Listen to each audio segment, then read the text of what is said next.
Namaste. Please join us this Sunday on a free global online episode to celebrate the 76th Republic Day of India. One nation, one vision, one identity.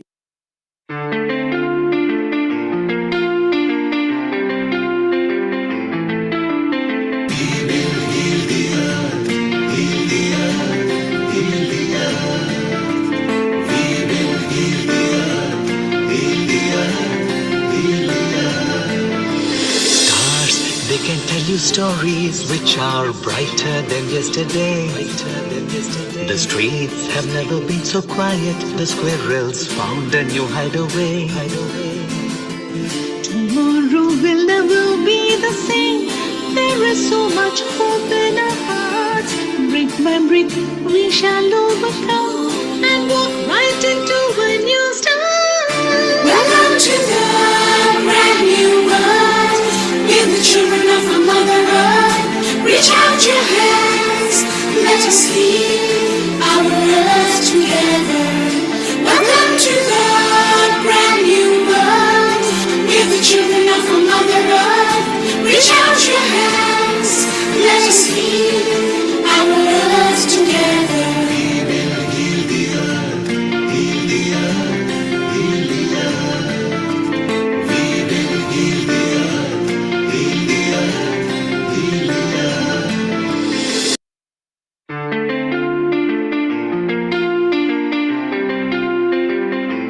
Namaste. Please join us this Sunday on a free global online episode to celebrate the 76th Republic Day of India. One nation, one vision, one identity.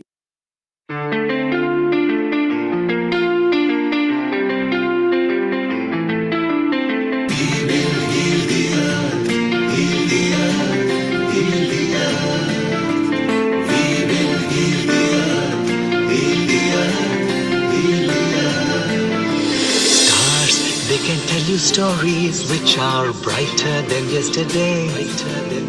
The streets have never been so quiet. The squirrels found a new hideaway. Tomorrow will never be the same. There is so much hope in our hearts. Brick by brick we shall overcome and walk right into a new start. Welcome to the brand new world. We're the children of a mother earth. Reach out your hands, let us heal our earth together. Welcome to the brand new world. We're the children of a mother earth. Reach out your hands, let us heal our earth together. We will heal the earth, heal the earth, heal the earth. We will heal the earth, heal the earth, heal the earth.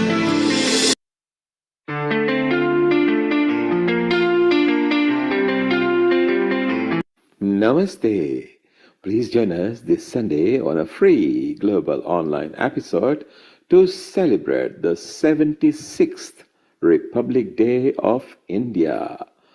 One nation, one vision, one identity.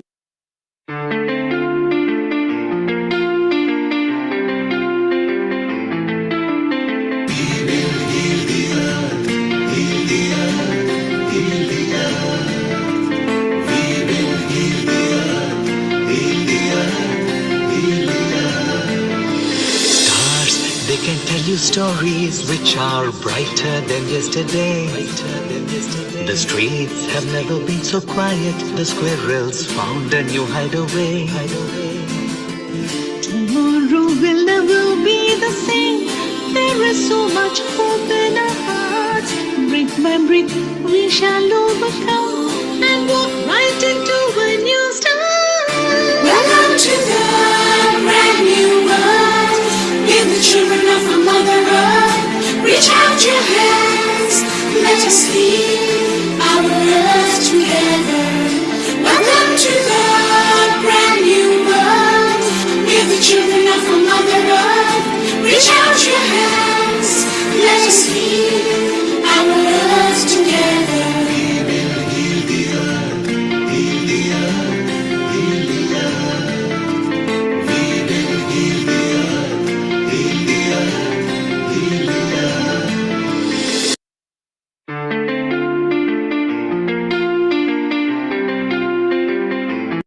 Namaste. Please join us this Sunday on a free global online episode to celebrate the 76th Republic Day of India. One nation, one vision, one identity.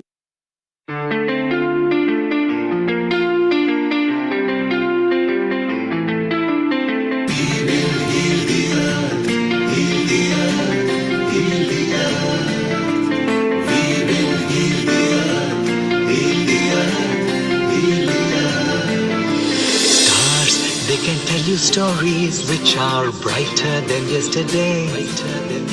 The streets have never been so quiet. The squirrels found a new hideaway.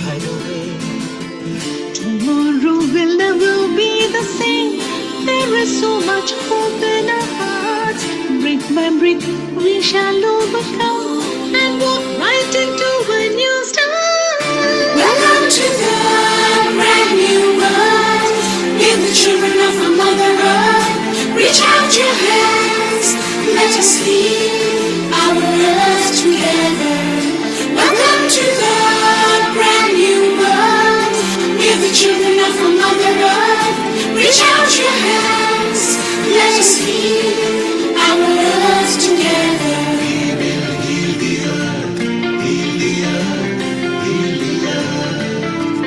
We will heal the earth. Heal the earth. Heal the earth.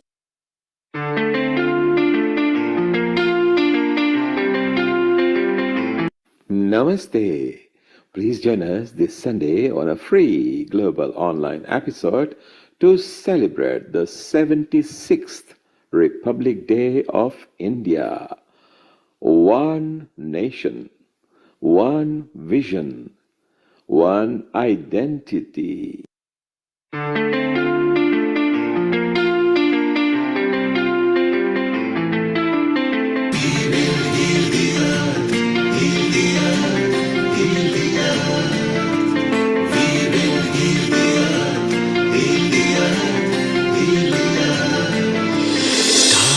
They can tell you stories which are brighter than yesterday. The streets have never been so quiet. The squirrels found a hideaway. Tomorrow will never be the same. There is so much hope in our hearts. Brick by brick, we shall overcome and walk right into a new start. Welcome to the brand new world. Give the children of our Mother Earth. Reach out your hands. Let us heal our earth together. Welcome to the brand new world. Give the children of our Mother Earth. Reach out your hands. Let us heal our earth together. We will heal the earth. Heal the earth. Heal the earth. We will heal the earth. Heal the earth. Heal the earth.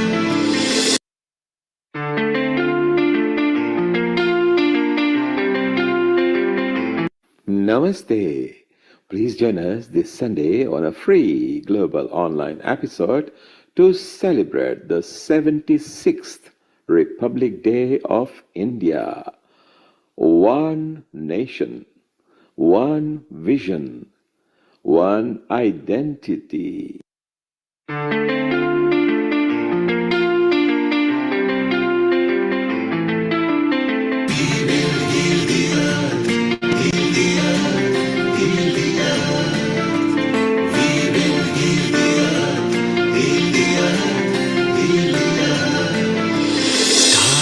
They can tell you stories which are brighter than yesterday.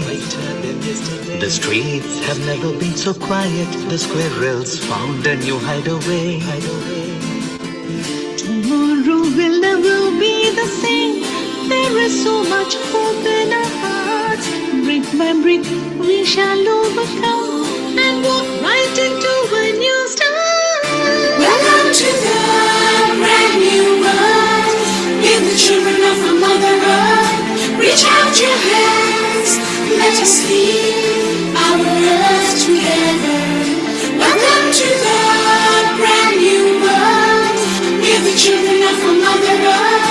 Reach out your hands, let us heal our love together. We will heal the earth, heal the earth, heal the earth.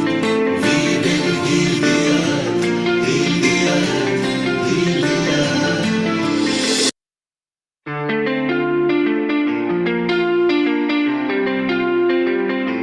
Namaste.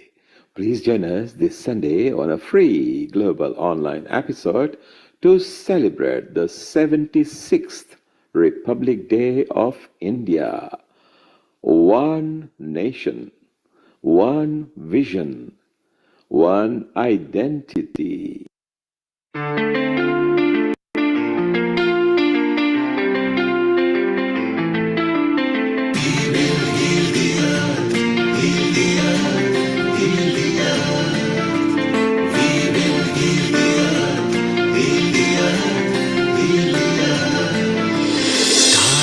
They can tell you stories which are brighter than yesterday. The streets have never been so quiet. The squirrels found a new hideaway. Tomorrow will never be the same. There is so much hope in our hearts. Brick by brick, we shall overcome and walk right into a new start. Welcome to the brand new world. We're the children of our Mother Earth. Reach out your hands, let us heal our earth together. Welcome to the brand new world. We're the children of our Mother Earth. Reach out your hands, let us heal our earth together. We will heal the earth, heal the earth, heal the earth. We will heal the earth, heal the earth, heal the earth.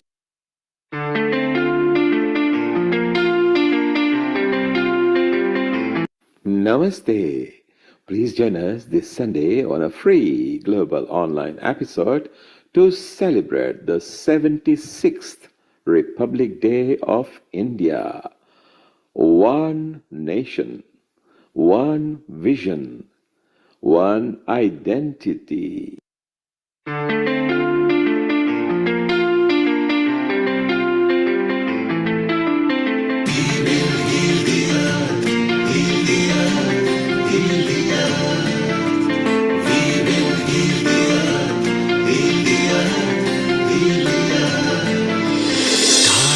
They can tell you stories which are brighter than yesterday.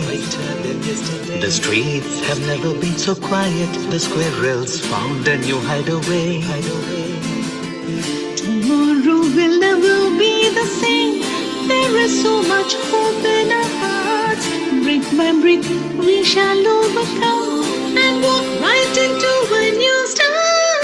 Welcome to the brand new world. We're the children of our Mother. 10, 9, 8, 7, 10, 9, 8, 7, 6, 5, 4, 3, 2, 1. Global Namaste. Good morning, good afternoon, and good evening to all the viewers at Healing Our Earth. And I, Amrita Sharma, welcome you once again to another episode of today. Today's episode is a special episode dedicated on the Republic Day, Indian Republic Day, 26th of January. And that's why this day is marked with a history for a special day in India. India is a vibrant tapestry of diversity, and the Republic Day that marks the 76th Republic Day of India is the time to reflect on the rich cultural heritage and the constitution that binds all the citizens of India together. As India celebrates this Republic Day, it's a reminder of the country's commitment to democracy, secularism, and federalism. The Constitution, which came into effect on 26th of January 1950, is a testament to India's diversity and its ability to come together as one nation. And that's why whosoever has a little bit of affinity for India, who have visited India, are the citizens of India, whether they live in India or abroad, are always really attached to the love that this Mother Earth has given from India. And that's why today's episode is dedicated to mark the celebration of this day with which we all are excited that yes, it's something special because I have an attachment linked with Bharat Mata. The idea of the rich cultural heritage that India has and its connection of giving us all the privilege of being the son and the daughter of this land of diversity, culture, where everybody unites together, lives with happiness, and the motherhood that we get from the country is the real affinity that everyone shares. Wherever one is, where whatever one does, its connection to that Mother Earth and the Bharat Mata is always there. And that's why in today's episode, we'll be combining with all that. But before that, let's start with Gayatri Mantra. You can hold any affirmation of your choice. I'll be chanting this mantra. Hold your breath, closing your eyes, joining your hands for a while, remembering and thanking God for everything that we have got from this Mother Earth. Let's chant Om. Om Pur Bhuva Swaha Tat Savitur Varenyam Bhargo Devasya Dhimahi Dhiyo Yo Na Prachodayam. Om Bhur Bhuva Swaha Tat Savitur Varenyam Bhargo Devasya Dhimahi Dhiyo Yo Na Prachodayam. Om Bhur Bhuva Swaha Tat Savitur Varenyam Bhargo Devasya Dhimahi Dhiyo Yo Na Prachodayam.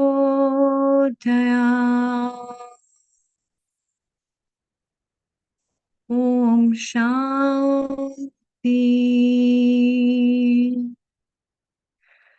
Shanti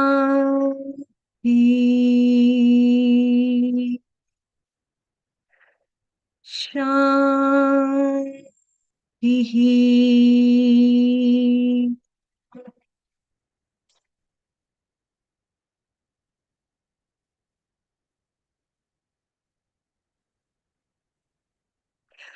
All the smiles and the cheers that we share with this Mother Earth, whether you have lived, whether you have heard, whether you have a great longing that, yes, someday I wish to go to India, the land of diversity where the Mahakumbh takes place, the land of spirituality, where people ignite the fire of spiritualism, and this land that holds the legacy of rich culture, the diversity of costumes, food, and a lot more.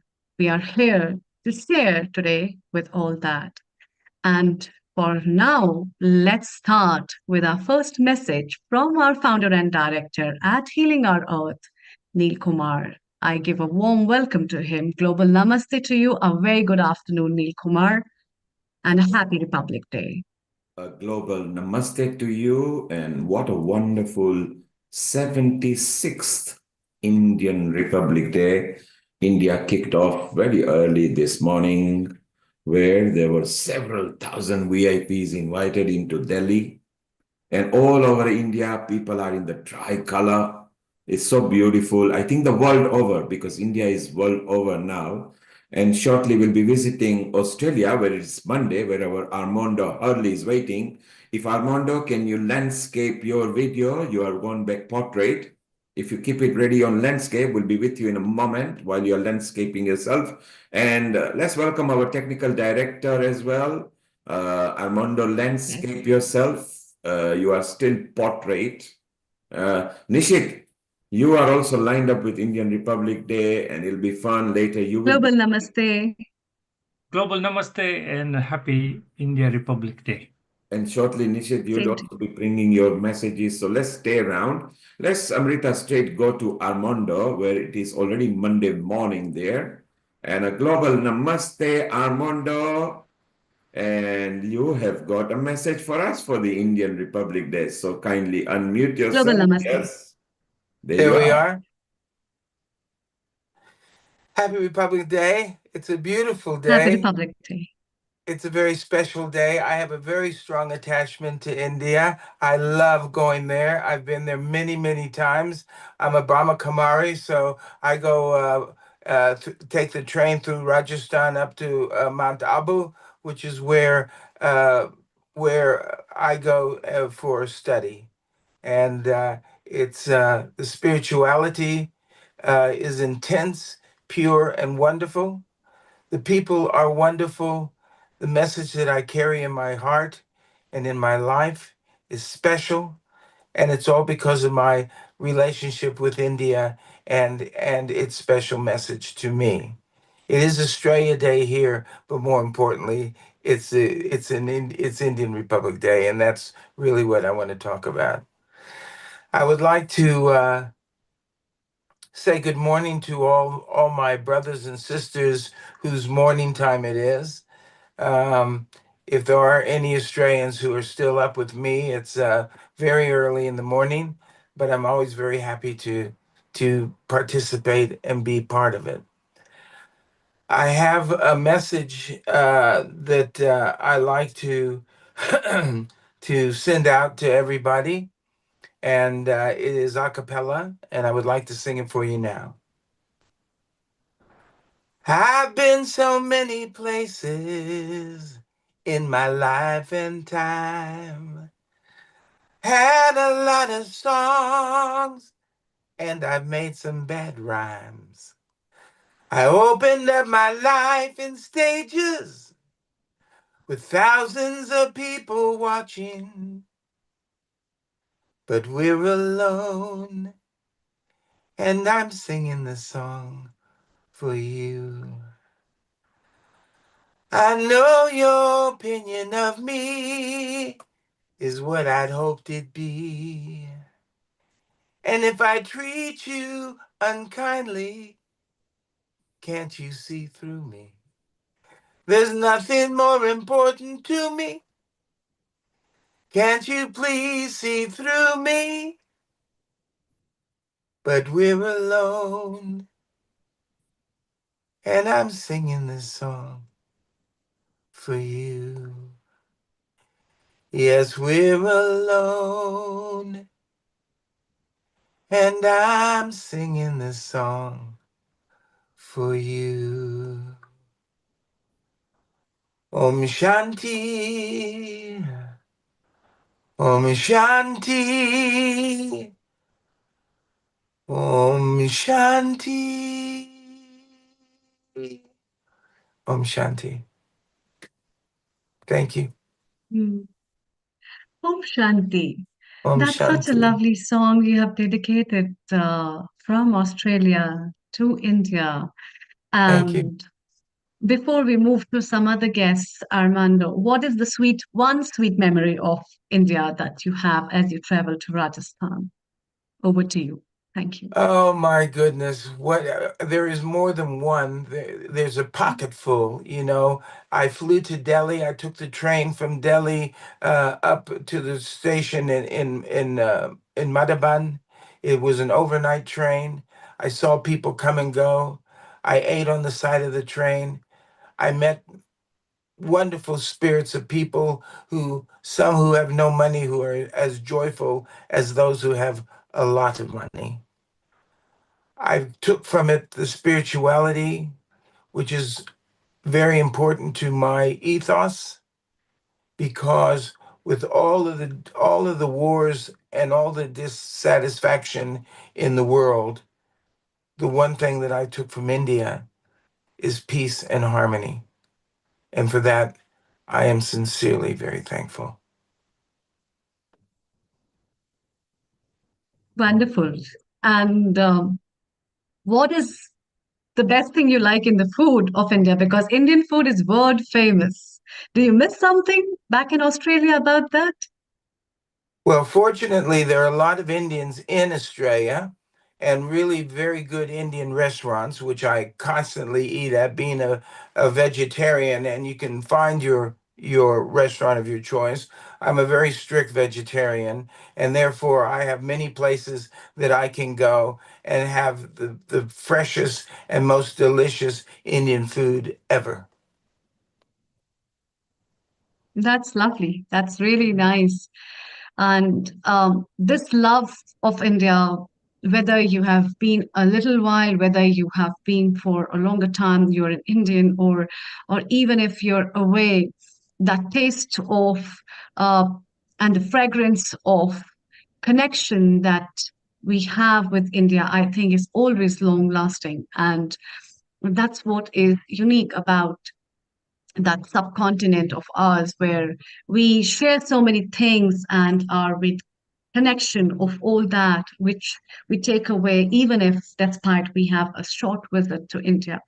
And I'm really glad that you are a Brahma Kumari and they have their main ashram at Mount Abu in Rajasthan in India. And a lot of people, they come a land of spirituality where they gain a lot of insight about not only spiritualism, but an idea about themselves and their lives, which is virtually very helpful in uniting people together and uh, giving a message of global peace all around. And that's what is reflected basically from your songs, which you have been singing all the way. And I also would like to um, thank you for giving such a lovely, melodious message in the song of yours that you have given. And it's always lovely to hear you back because I I heard you for the first time, and that was a marvelous connection that you had last time. I was looking Oh, forward to that. that's wonderful. And I thank you. I've been to India 6 times, each time for Mhm. up to a month. Also, out of Rajasthan, I traveled all over India, and I've been down to the Ganges. I've been down to the waters. I've been to festivals. I have experienced. I have embraced and felt India intimately because I have a love. I have a strong love for India, and even though it's a bit of a plane ride, the plane ride seems to go so fast when you're going there. It's like your spirit is already there. You need to catch up with it, and suddenly I'm in Singapore. Suddenly I'm in India. It's like boom, boom, boom, so fast, and my joy is immense from the moment I touch down, to going through quarantine and all the things you go through. They can feel it even there. That they never hassle me. They welcome me as I come through because they can feel this joy, this excitement, unbridled when I come through. And when I leave, I'm even higher, more spiritual, more knowledge. It is a true blessing in my life. A true Armondo, blessing. Armondo, you are a wonderful soul. We know you during pandemic. You used to come and do so much prayers as well. So we are very thankful to you, although it's Sunday in most part of the world and it's Monday where you are in Sydney, in Australia. Armando, stay around and a happy Republic Day memories to you as well of India All and right. Australia. It ties with them. If you're still awake, say hello to Rina. She is in Israel. She is our resident yoga teacher as well. And she has also got affinity to India as well. And she wants to give a message as well. Fantastic. Thank you very much for having me. Again, happy Republic Day. And hello, Arena. I can't wait to talk to her too. You be your best. Thank you. Thank you. Thank you so Bye-bye. much. Please stay around. It's time, Neil Kumar, to welcome Rena from Israel. Born, brought up, staying in US and many other countries, and then finally at Israel. Rena, you have been very close to India for some reason, and it has transformed your life. And that's what is really close to you. Yoga, it's understanding in your life what is your affinity to India and what message would you like to give on 76th Indian Republic Day to all our viewers who are listening around the globe. Over to you. Thank you. Global Namaste. Thank you, Dr. Amrita and Namaste. Kumar and the whole Healing Our Earth family. It's been a while since I was here with you all, so thank you for the space. It's always nice to be a part of what is happening here. I'll start with the message first, which is something I learned from my time in India. Everything is as it should be, and everything happens for a reason.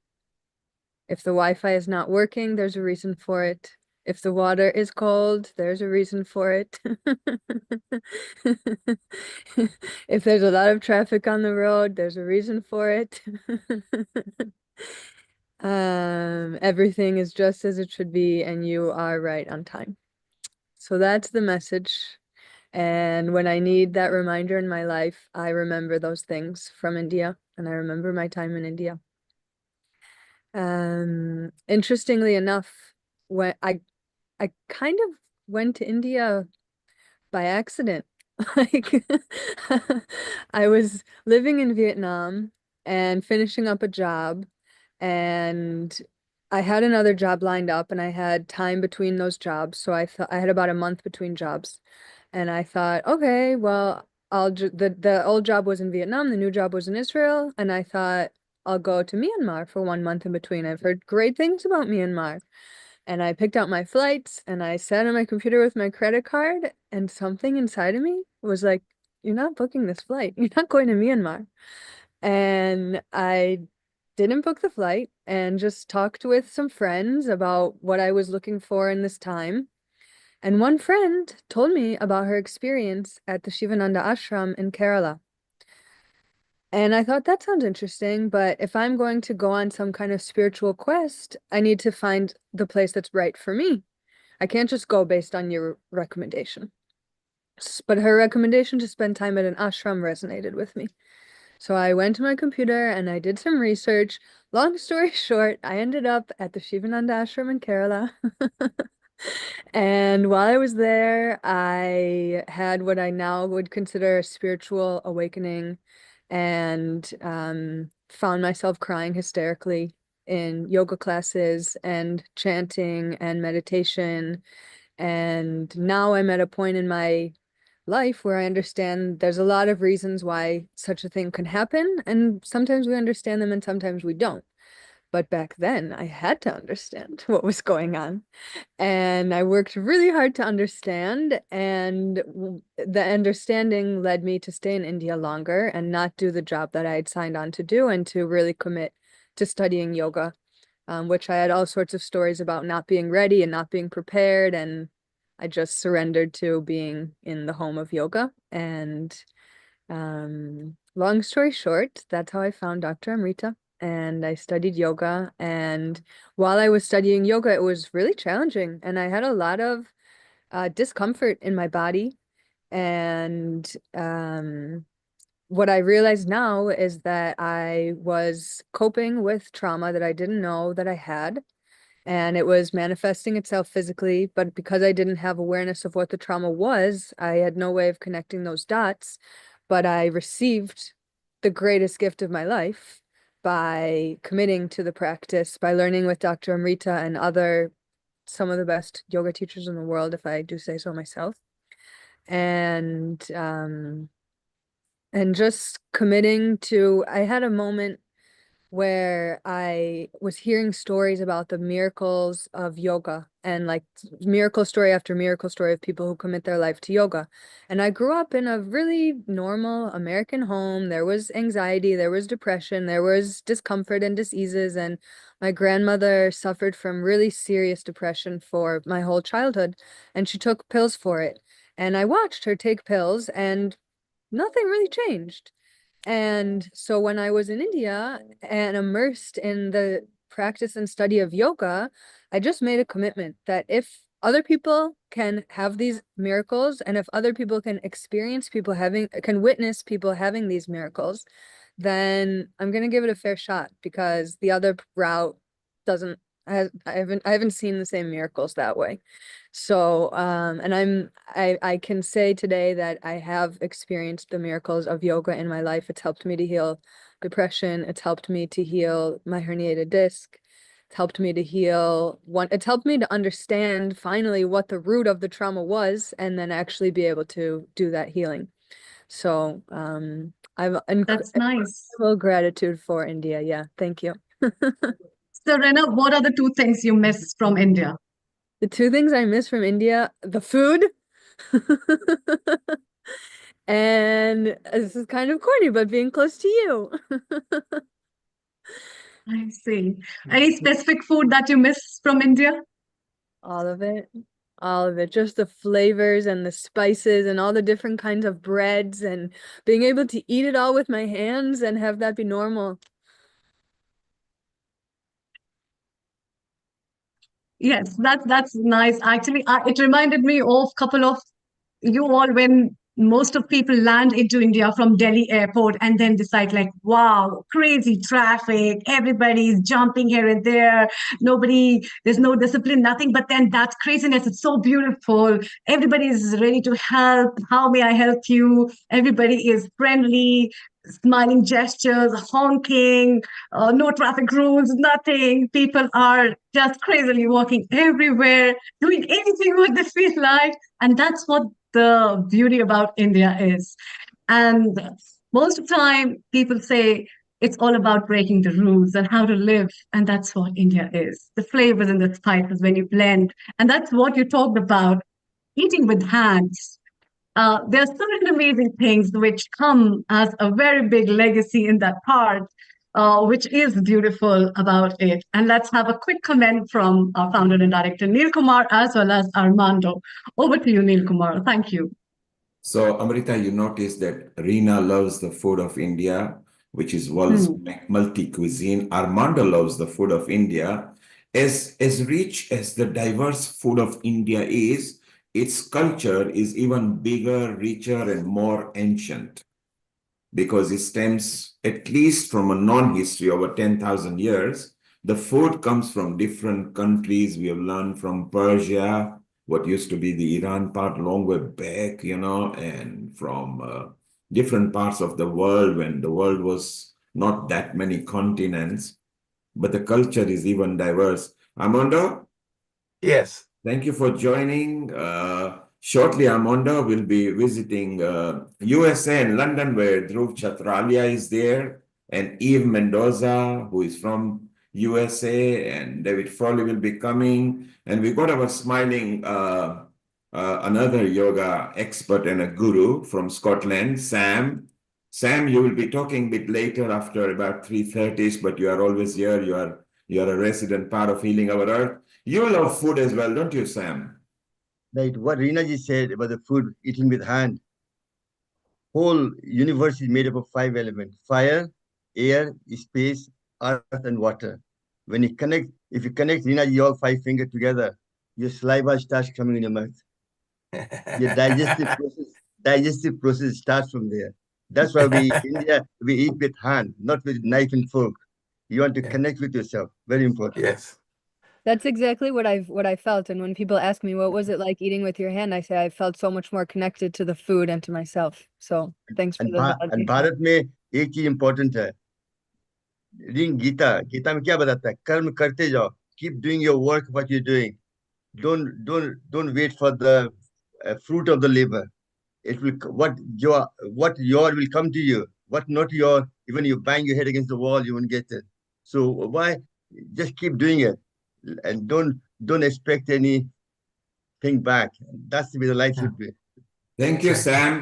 Thank you, Sam. Thank you, Armondo in Everyone. Australia. Thank you, Rina in Israel, where we wish all of you a peaceful resolution there. We'll be back with you shortly. Amrita, let's go to our spiritual lead at Healing Our Earth, Dhruv, and also we go to Eve, who is there, our smiling Eve. She's there. She was of a pandemic time. Eve, unmute yourself. Dhruv, if you could just unmute yourself and put your video on, please. We can't see you on the video. And shortly we'll be welcoming David Frawley as well. Eve, it's been quite a while. How are you there? Hey, I'm well. How are you doing? Thank you for having me. And it's beautiful to have you smiling. Eve, not only are you a beautiful soul, but your contribution to the humanity is so beautiful. The way you contribute, shortly Dhruv will be here and we'll be saying hello to him as well. So Eve, what affinity have you got to India and its culture? Oh boy. First, let me just say I attribute everything you said to my guru, to my teacher. And I moved to India, relocated to Maharashtra at 17. And I'm a bit older than that now. So I was there for over 10 years serving my teacher. And as far as I'm concerned, Bharat I don't even feel I have the right to speak on this. It's all because of my teacher that anything has happened. I wouldn't have understood these things such as having devotion to a teacher like Guru Bhakti, or I wouldn't have understood these words in Sanskrit. They have no equivalent. They actually have no equivalent. This whole thing with Atma and soul is actually not the same thing. So for me personally, I don't even feel I wouldn't have a life. I mean, I know this sounds so strange, but my entire life since 17, I got off the plane in Mumbai and I knew I was home. And it was really everything goes back to my teacher, everything. I just almost feel like a nothing.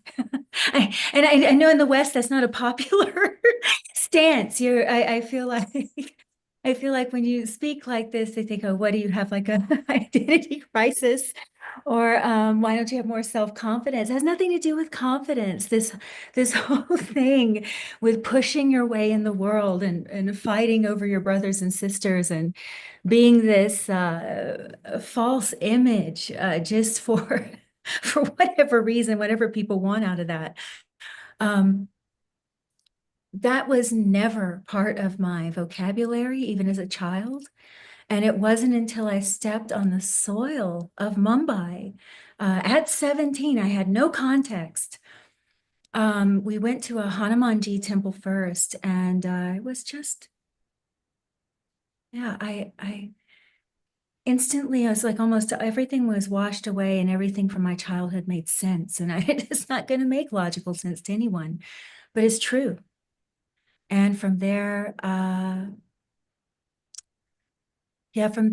feel like most of my work now is a work of preservation and reiterating the importance of preserving the Sanskrit culture, the ancient civilization of Bharat, is something I would actually lay down my life for, because people don't realize what they've lost. Majority of civilizations around the world actually don't realize what they've lost. And you have this ancient civilization with great authority in the realm of spiritual science, the science of consciousness, to the point where there's no words for these concepts. They're not translatable. They're actually not. We have this authority of this ancient civilization that is maintaining the divine fire, the sacred fire for the world, that's now having to prove itself through Western means, through modern science. How many people do you hear start talking about some mantra or shloka or something, any sacred book from India, and then they have to bring in the West? And if your point is very right, that once you learn chanting and know a bit of Sanskrit, then there is no literal translation. Because if there is, it's almost as near, and we lose the energy from it. Because when we talk about it, and you've got a very good point. And if let's welcome our spiritual lead here at Healing Our Earth as well, Dhruv Chhatralia, who is going to engage chatting to you. Dhruv, a global namaste to you, and Jai Shri Krishna. Jai Shri Krishna, Neilji, Eveji, so wonderfully articulated, Eveji, about the Sanskrit traditions of India and preserving things in the way they've been done. People think it's very intelligent to kind of do things in a new way, but it takes a lot of intelligence to do things in the way they've always been done. And the reason why it's lasted so long for thousands of years is because it works. And yes. Dhruv, why it was true then when it can be now? Because the sun was then there, the moon was there, the sky was there, the water was there. So they can't say that we are dated or outdated. Certain things in life, certain principles and certain energies will always live ad infinitum. So Dhruv, I'm going to let you chit chat with Eve while we're waiting for David Frawley as well. And then we're going to introduce to AVM Pranay and Venkatesh as well from IIT. So it'll be nice to say hello to them at in about 25 minutes from now. Over to you, Dhruv. Thank you. Thank you, Neilbai, for the introduction. And you're absolutely right. It's the Hindu traditions and the Indian traditions of yoga, Vedanta, Samkhya, all the different branches came from the meditation of the rishis in the Himalayas. They came from a very, very kind of beautiful background where these mantras, these teachings were discovered by the rishis in the meditations, as opposed to something that is man-made or doctrine or anything like that. And that's why it's longer lasting, and that's why it's perpetual. That's why it's Sanatan Dharma, because it's always been around. So yeah, with that note, thank you, Eveji, for that wonderful background in terms of your journey with Bharat Mata. I want to ask you about these lifelong traditions that we hold, that we try to preserve them within the challenges of modernity, how the average person in their life, say someone growing up in the West, someone in the UK, in the US, as well as someone in India, because India's been westernized more so in the last 25 years than in the last, hundreds of years. So the colonization process has actually accelerated during independence through modernization far more than any invaders have done. So I want to ask you how, in these challenges of modern times, we preserve these beautiful traditions that we've got. My brother, thank you. Okay, let me start with something very simple. People often don't realize how practical much of this knowledge is. That's one of the first things. It gets dismissed right away as primitive. I've heard this, like the word yajna. That's not sacrifice. They weren't primal banging drums around a sack. I'm saying that this kind of misrepresentation is one of the first things to combat, because a lot of the young people specifically, they're going to, I've seen it. I've seen exactly what you mean. So let's start with like Padma Puran. Okay, so Padma Puran has a whole section, you may know, on trees and how much punya, which is another non-translatable word, or you could say in English, they say merit or goodness that you bring. It's really not translatable, guys, by planting trees, and how severe it is to cut down trees. There's a whole discussion about how sinful, see, these are English words, it is to cut down trees. Now, if you go across to the Celtic culture, which I can't claim that identity, but it's one of the easiest to make the comparison, and it is in the European area, they also had the same tradition. They were shocked by the Romans. They were shocked by the Christians ripping down trees. And they knew what good the trees brought to the environment. They even had full discussions, just like ancient India, that when you start bringing in foreign trees or when you start ripping up trees, you actually change the climate of what I'm trying to say is this is so practical. You have these practical forms of knowledge all throughout these sacred texts. And then you get into things like Yoga Shastra, which is actually not bending the body. And that's only a very small portion of Yoga Shastra. Yoga Shastra, if anyone really studies it and applies it, most of the peace of mind they're looking for, you've got a civilization relying on medication for anxiety at the moment. I want to question everyone right now that boasts about Western science and medicine. Is it healthy to have a whole civilization reliant on medication for a mood, to change your mood? What is wrong with a civilization that has to take pills to feel better or just to go to work? Does anyone stop to question these things? Because the ancient people of Bharat did not have to do this. And it's so clear. So when you study Yoga Shastra, not only do you have just simple, techniques in breathing, say pranayam for the mind, but you explore the realm of consciousness and you understand that perhaps the human form or the human body is not made for the purpose, is not here for the purpose of going to an office every day, of doing these kinds of things that the West has heavily implemented. As if you're a robot and you are supposed to feel one emotion through the day. And if you don't toughen up and if you don't do that, all of this stuff is naturally going to break down the human machine. So from the practical, and not even to mention the spiritual, Dhruvji, I was just talking to you about, I was starting to investigate your Gita classes, and I was really found your clarity refreshing. And I feel like something like bhakti.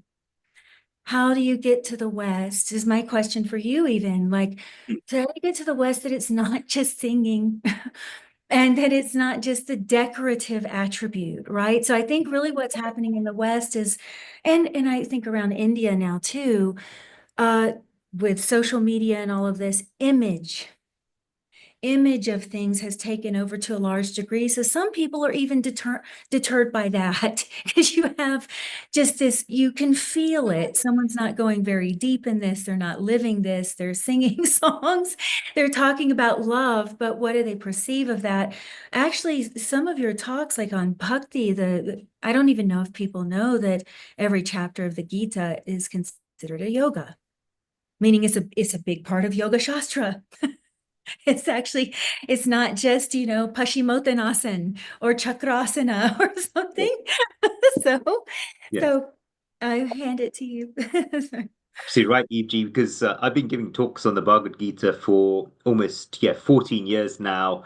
And in those talks, I've seen thousands of people come to the talks as audience members, as volunteers, as teachers. And I see all sorts of people from different walks of life. And you touched it very kind of nail on there, that the image is what people focus on rather than the qualities and the sadhana. So if you look at every chapter of the Gita where Sri Krishna talks about a particular ultimate state of spirituality, be it Sthitapagna, which is the ideal state in the second chapter of the Gita, or when Sri Krishna talks about a person who's a gnani in the 13th chapter of the Gita, Krishna does not focus on outer qualities. He focuses on inner qualities. So in chapter 13, where Sri Krishna describes the qualities of a gnani, It's not someone who has mastered all the forms of knowledge. The first quality describes is namrata, humility.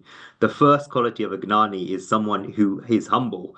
It's absolutely like bizarre. If someone has the knowledge of so many different branches, the first thing that comes is arrogance. But that is a defect in what we call the Vijnana Maya Kosha. There's something missing there. Something missing in the knowledge. And this beautiful story of Shwetaketu that comes in the Chandogya Upanishad, where there was this people who was the best people in his ashram at the Guru. He went back having attained the top grades, and there was a massive celebration that took place in his village. Everyone was celebrating and commending him for his knowledge. But his father, in the distance, he saw that the father looked at him and just went back inside the house. And he was really disappointed because he had achieved everything his guru had expected from him. But yeah, he went back inside the house and he said to the father, Father, the entire village is celebrating what I've achieved. Why are you not celebrating me? Aren't you proud of me? He said, You've attained knowledge, but have you attained that wisdom after which, knowing which, there remains nothing left to be learnt? And he says, No, father, I haven't learnt it. So such a great student that he left his father's house and went straight back into the Guru's hermitage, despite being the best student out there. And he asked his teacher, Why didn't you tell me this? The teacher said, you never asked me. So he said, What shall I do? The teacher told him that take 26 cows, go into the forest.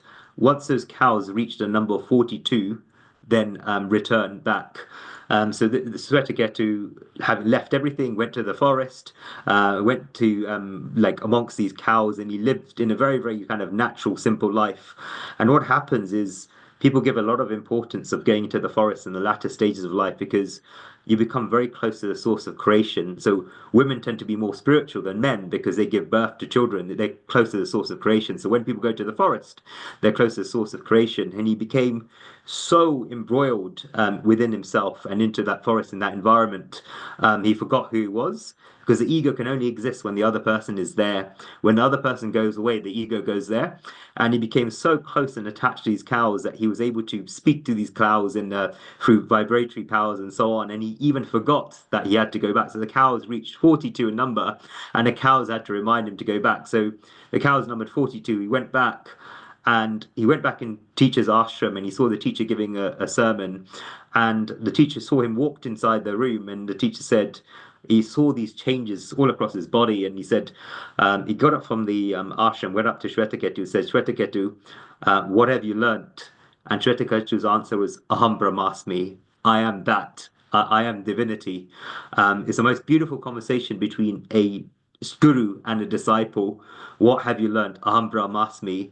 And that is what this divine knowledge is, beyond appearances, beyond thought, beyond emotions. It's that after knowing which there remains nothing left to be learnt.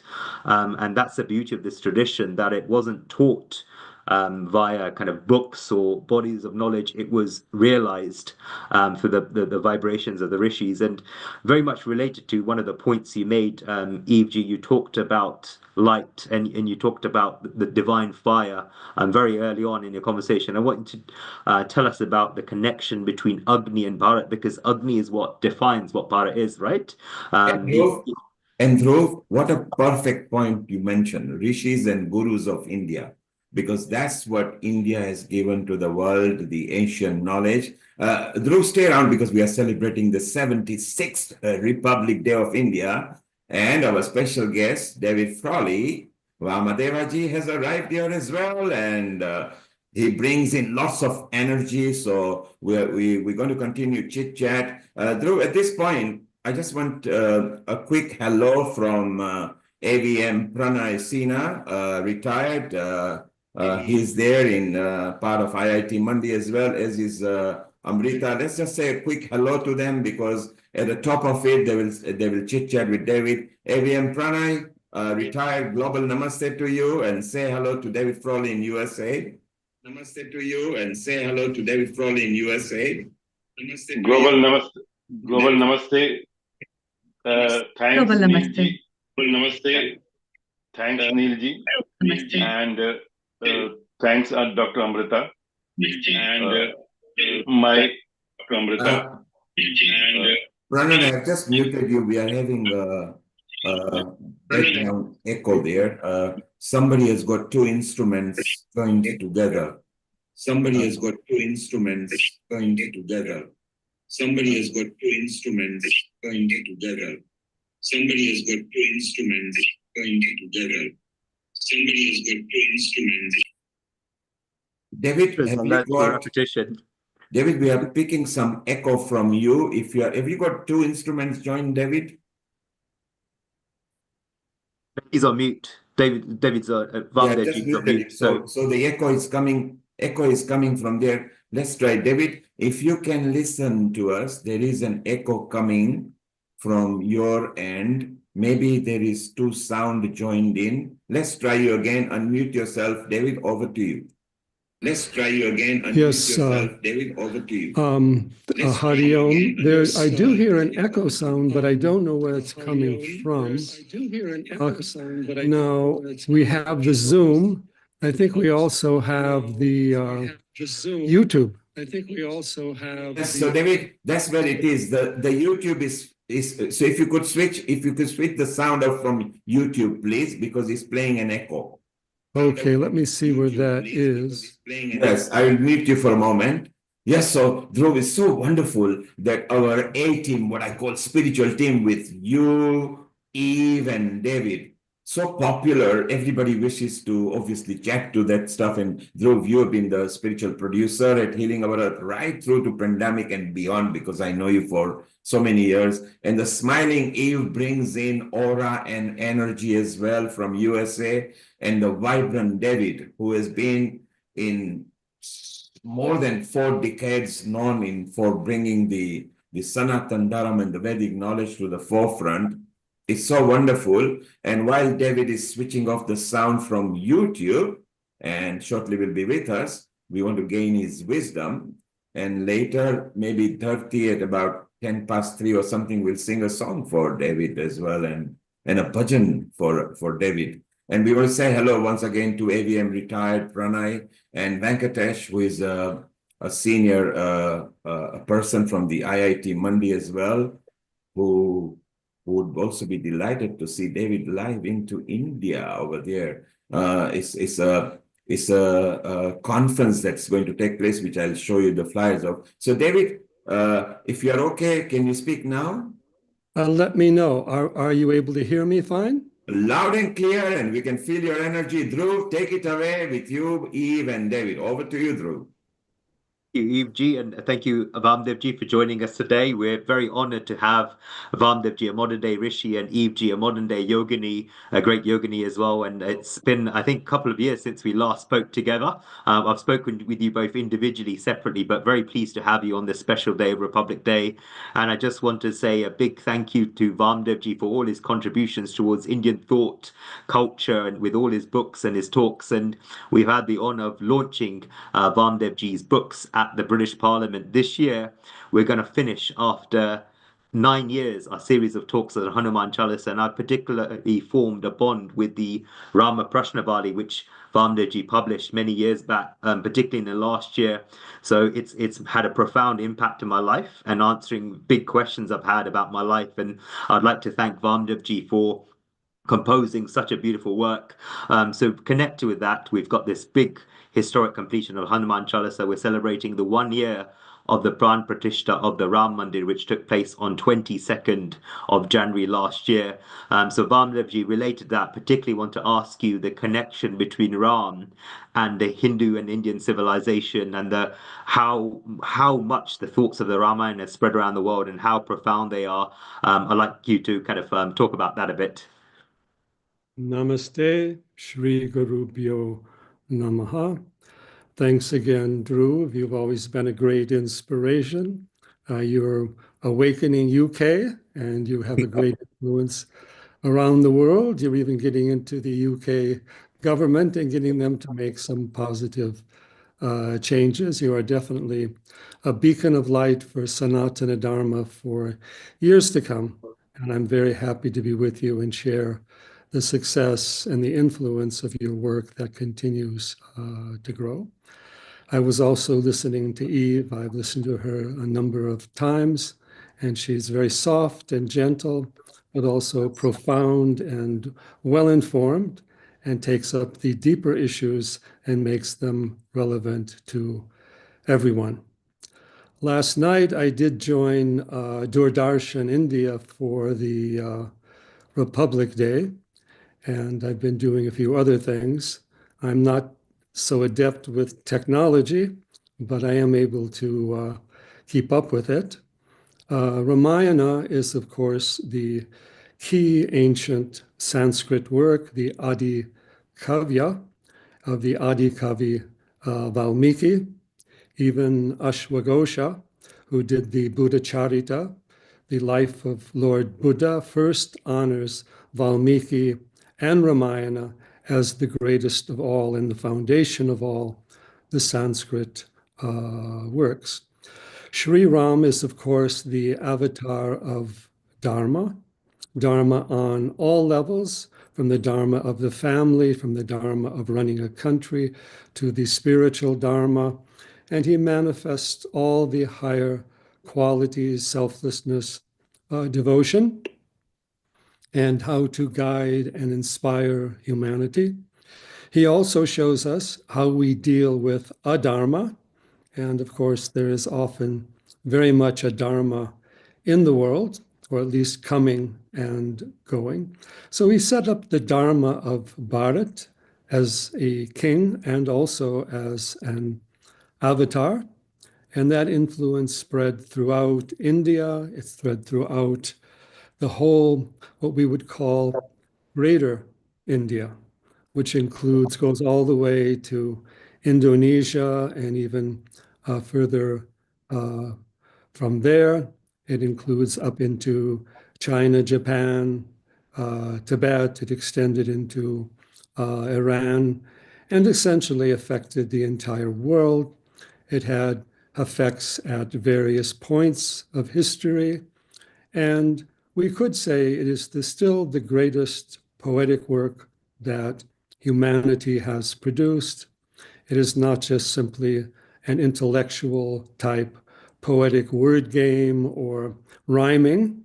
It is having the greatest beauty in terms of its meters and cadence, but also the deepest meaning. And it is a teaching that exists not only in the physical world, it also exists in the subtle lokas. And Ram's story did not occur just in the physical world. It was also occurring in all the Deva lokas and affecting the great universe as a whole. And it sets the foundation for the Bharatiya Sanskriti, the Bharatiya civilization, and also India as a civilization, a country, a nation. And he carried on the great traditions of the Surya Vamsha, the solar dynasty. Even Sri Krishna in the Gita says that he taught the yoga, the ancient yoga, to Ikshvaku. And also then, of course, it went on to the Surya Vamsha and also all the other great traditions. And Sri Ram teaches the ideal bhakti yoga. He's also there. There's the great Yoga Vasishta, in which all the secrets of yoga are revealed, many other yogic works connected to Sri Ram. And of course, the Indian music and dance and all the stories, all the dramas were also founded on the Ramayana. So it's the only book that has created such a large civilization, which has endured through time, which has tremendous resilience. It is surviving today. There is no one from that ancient period that we have such an intimate teaching, history, record, and subtle understanding of our lives. So we can finally say, with the building of the Ram Mandir, India's true independence spiritually and culturally is there. All the invaders have been against Ram and the Ramayana, or turning it just into a sidelight. So this is a new era for Bharat. There is also the Kumbh Mela going on at another new era. And we see India rising in the world socially, economically, intellectually, politically, spiritually. Its role as Vishwaguru is coming up again, and that is bound to increase for the future. And I'm glad to see your group of people, young and older, carrying that on in UK and being such a great inspiration to all. And David, Yes. you see a lot of people here. So I want you to quickly introduce you to people because some of them are from the IIT Mandi in India, which is a very famous institution down there. Say hello to Amrita Sharma, who is the senior admin at Healing Our Earth and a senior anchor from there in Healing Our Earth. Amrita, say just global namaste to David. Global namaste, David. And the retired AVM Air Vice Marshal from India, Pranay Sinha, you already met. And another director from IIT, Venkatesh, is there. Venkatesh, say global namaste to David as well, please. Namaste, Davidji. Namaste. It's great to hear from you. And David, they are holding a very good conference in India where you have been a stalwart because for more than 4 decades in the Western world, you brought the Indian ancient knowledge so well that you have got following world over. And quite a few of them, as soon as Dhruv announced that, look, we are, because Dhruv always have you in a series of spirituality, a lot of people wanted to say hello to you. And this institution is holding a conference on which they are going to, or they've already started communicating with you. It's a beautiful a conference taking place, and it's the second one, which is mind, brain, and consciousness at the famous Indian Institute of Technology, Mandi, which is in Himachal Pradesh in India, where our Amrita is from as well, resident-wise, and she also takes part in the Mandi there. Amrita, do you want to quickly just tell us about this? Yes, thank you. Thank you, Neil Kumar. We are delighted and honored, Vamadeva, for your blessings for this second international conference on mind, brain, and consciousness at our center, IIT Mandi, where we have a Department of Indian Knowledge System of Mental Health Applications. And this conference is going to be held from 4th to 7th of June, for which we have already given you an invitation letter. And this conference holds a lot of diverse fields where people from diverse fields have joined. We have a lot of researchers who are doing research, and we have very expert professors who are putting their hard work as well as their expertise for all of us to make this successful. And therefore, we will be delighted if you can bless us for the conference, which will be on different themes of consciousness, neuroscience of mind and brain, theories of perception, cognitive psychology, quantum perceptions, cognitive biomarkers, wearable devices of Indian knowledge system, Ayurveda, yoga, mental health, music, performing arts, and a lot of other things. So we look forward for your blessings on that. Thank you. And some of the people who are going to be there are down here, including the scientific board. And David, the important bit to introduce you live to over here is you are very apt for this MBC conference that's going to take place, the Mind, Body, and Conscious, because you have brought so much knowledge. Dhruv, you agree that he is not only popular here in United Kingdom and America, now people in Africa and at least East Africa and South Africa, they follow David's style so much so that is so wonderful, isn't it, Dhruv? Yeah, absolutely. It's to what Eve G said earlier, there's very few authentic teachers left in the world that have taken that sacrifice of preserving our teachings exactly in the way they've always been, without trying to alter those teachings or to commercialize those teachings. And Vamadeva Ji is one of those few rare souls who's done that with so much intelligence and so much authenticity. That's why he commands and deserves so much respect. So I highly agree. So David, do make your effort.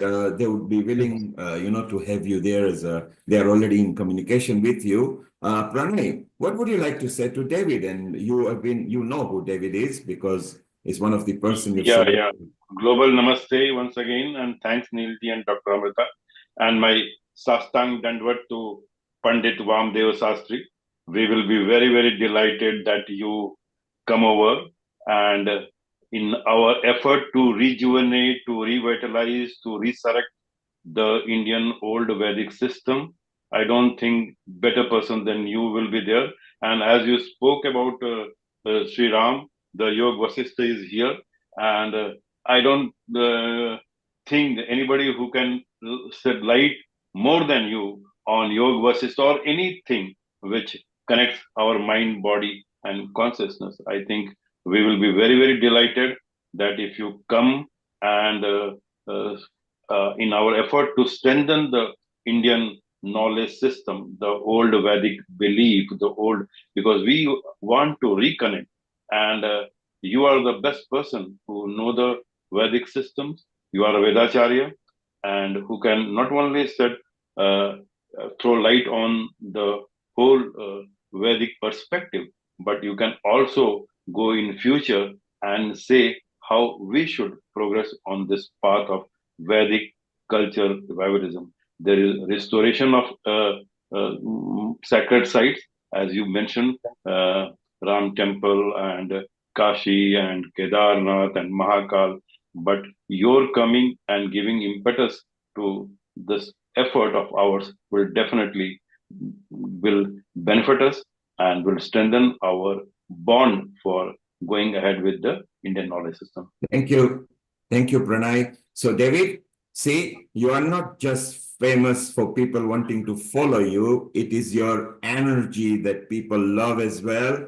And the contribution that you have done, and particularly for India on this 76th Republic Day of India, is actually notable world over. Armondo earlier mentioned you. He was from Australia. Rina acknowledged that she was from Israel and she had to go away over here. David, you also got some of your people that you know in the past. You've got Dhanada here who wants to say hello. A lot of people wants to say hello to you. You've got Naveen Gupta, who I think has got a memory for over 35 years back. Maybe he met you in Delhi. If we can locate him, we are going to bring him as well. We are extending this slot for a moment. Naveen, if you could put your video properly landscaped, and then we'll call you back in a moment. If you could landscape. David, your comments of the love people are showering onto you. Well, it is amazing to me. I mean, I basically just followed these teachings. I haven't added anything of my own. I haven't tried to had a plan or tried to do something. I just follow that inspiration from a young age, whether it was the guy in contact with Anandamayi Ma, working with the Aurobindo Ashram, Ramana Ashram, Kanchi, Sringeri, RSS, VHP, India Foundation, and in other countries bringing Ayurveda. We also brought yoga, Ayurveda. We had the first courses and books in Germany, France, Russia, Italy, many of the countries of Europe, Brazil, also United States, and our emphasis on an integral approach. Now, relative to Himachal, it's very interesting to note that my wife, Yogini Shambhavi, spent a couple months there around the end of 2023 and beginning of 2024.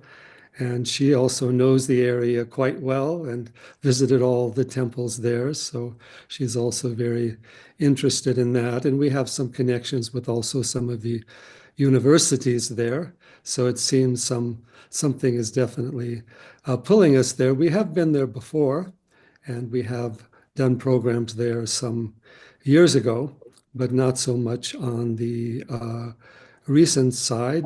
It's a very important area for the Hindu Dharma to rise up. There's a lot of interest in it. There's a lot of devotion, but often at political levels, there's still a lot of confusion, outside influence, and also movement of peoples into Himachal that have their own particular agenda, because it is also near the border there. So it is a great work that you're doing. And this whole idea of brain, mind, and consciousness has been one of my focuses more recently. The sad thing is Western science thinks that they're kind of the same. that mind is a function of the brain, and even consciousness is a function of the mind, which is a function of the brain. And they forget it's simply the opposite. Consciousness is the reality. Mind is a reflection or function of consciousness. And the brain is a vehicle for the mind. So we have to turn everything upside down and inside and take us to that deeper awareness and understand what consciousness is. Consciousness is in everything, Satchit Ananda. What we call mind is embodied consciousness, and that is then limited and influenced by all the embodied issues we have and the ego, all of our physical, social, biological needs, and we forget to look within to that deeper, pure consciousness and the consciousness of Ishvara, Paramatma, Parabrahma, universal consciousness. You are that consciousness which is non-embodied. And yoga is a movement from embodied consciousness to non-embodied consciousness, or from chitta to pure chit, or from ahankara to atma and the Purusha. So this is the most crucial issue in science, medicine, and physics today. Yoga is a science of consciousness. Modern science so far is not a science of consciousness. It's trying to be a science of mind. And here we have to understand, as we have in Upanishads, two levels of knowledge: the outer knowledge of name, form, and number, inner knowledge, or the Atma Vidya, that which is beyond name, form, and number. And whatever we do with our technology, it's quantitative. It's in the realm of number. It can understand the outer factors, but it cannot know the inner reality. That requires the qualitative, direct, experiential knowledge of pure consciousness through meditation and samadhi. It cannot be produced by an instrument. We can see reflections of it if we look into how the universe works. There is a new search for consciousness, but they almost look at consciousness as an unconscious force. I don't quite understand why they do that, but it's something like gravity to them or something for that. So that's science of consciousness we have to bring. It's the basis of medicine. Also, we're trying to create healing by changing brain chemistry. That's like trying to make a person a better person by giving him a better set of clothes, or by washing their clothes, or something like that. To become our true self is what we need to do, and that we have to do. We had just released a new book called Yoga Beyond Body and Mind. That's based on the teachings of Ramana Maharshi. Body and mind are instruments. We have to go back to that deeper consciousness, and that's in all the Vedic Vidyas, including yoga, Ayurveda, all these things. I won't spend too much time on that. One could go on with that. But it's a great topic to address, and you can't imagine a better place to do it. Hari Om. Thank David? you. Thank you so much. David, you spiritually hit the nail on the head. Exactly what IIT Monday is all about. So let's get the project going. So Pranay, Venkatesh, Amrita, please pursue that. And I want to introduce David while you are here, our own spiritual producer at Healing Our Earth, Dhruv Chhatralia. He is a big lawyer here in London, and he represents India from United Kingdom on a big company. We don't want to mention all that name because he doesn't like plug and publicity. Dhruv, please, when you are in India next, please visit IIT Mandi and meet Venkatesh and Pranay and explore. And because you lead the Shyam group, which really promotes Bhagavad Gita, so can you also liaise with Amrita, who you are already in touch because you are part of the board of Healing Our Earth? Please connect, and if you also please be in connection because you brought so much knowledge in this world over here. And David, another of your follower and somebody who really follows you is our Vedacharya, Dan Ada Kulkarni. She's also a producer at Healing Our Earth. Dan Ada, say hello to David live over here. Namaste, Vamadeva ji. How are you? Namaste. Very good to see you. We've been following all the great work that you are doing, and you are a true Vedacharya, guiding Ayurveda, starting in Texas and for all the United States and beyond. And it's so wonderful, David, to have you. I'm extending a bit more times. Please stay around. David, at this moment, our resident singer and a poetess, Dharti, who is here, would like to sing a bhajan for all of you. And then we carry on our chit chat. Dhruv, we always love you because you always bring the top energies of Sanatan Dharam, Gita, Ramayana, and everything. Dharti, global namaste. What bhajan or poem have you lined up for us and to welcome our David Frawley and the esteemed guests from IIT? Global namaste to everyone. Today I'm singing beautiful bhajan written by Gandhiji and sung by Lataji. I have poem as well, which is I wrote in Hindi. So I'm going to sing bhajan, and Nil Kumarji, you can tell me if I continue with my poem afterwards. Thank you. If you just sing your bhajan first, and then we'll come to poem bit later. Okay. वैष्णव जन तो तेने कहीं जी पीड़ पराई जानी रे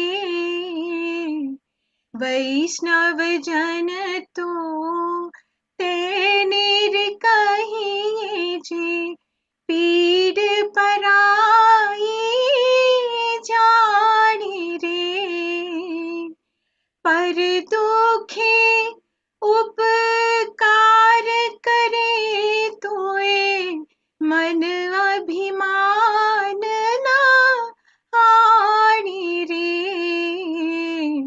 वैष्णव जन तो तेने कहिए सकड़ लोक मां सहुने वंदे निंदा न करे के रे